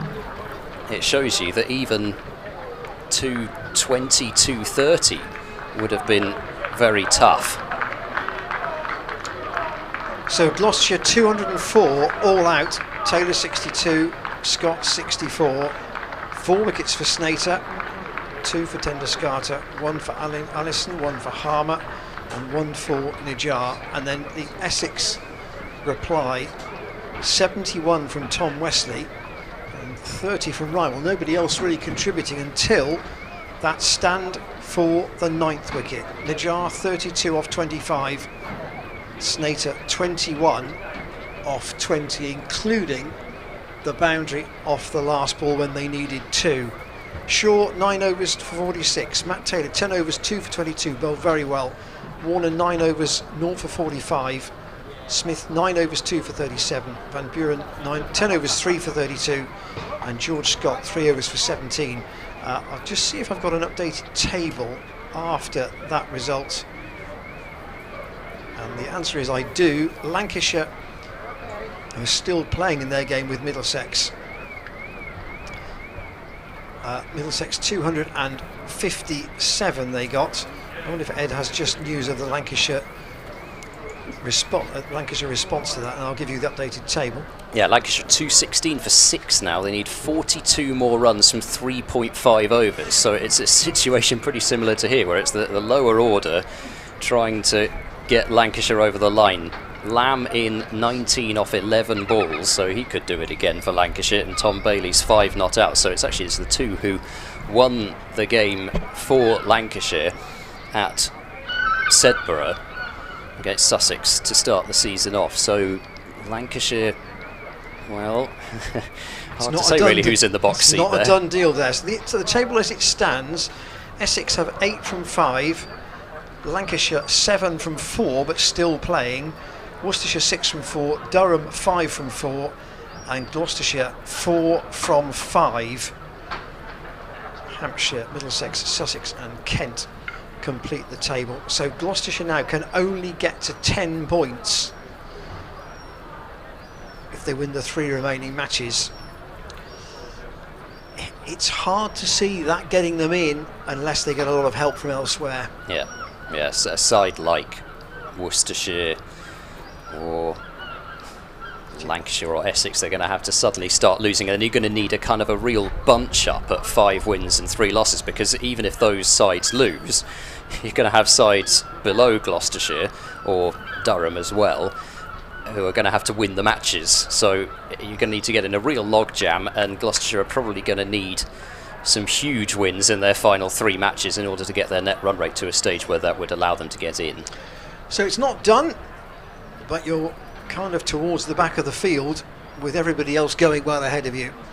That's how it feels at the moment. But thanks to everybody, Jake and Cameron and Shane, everybody involved on the stream today.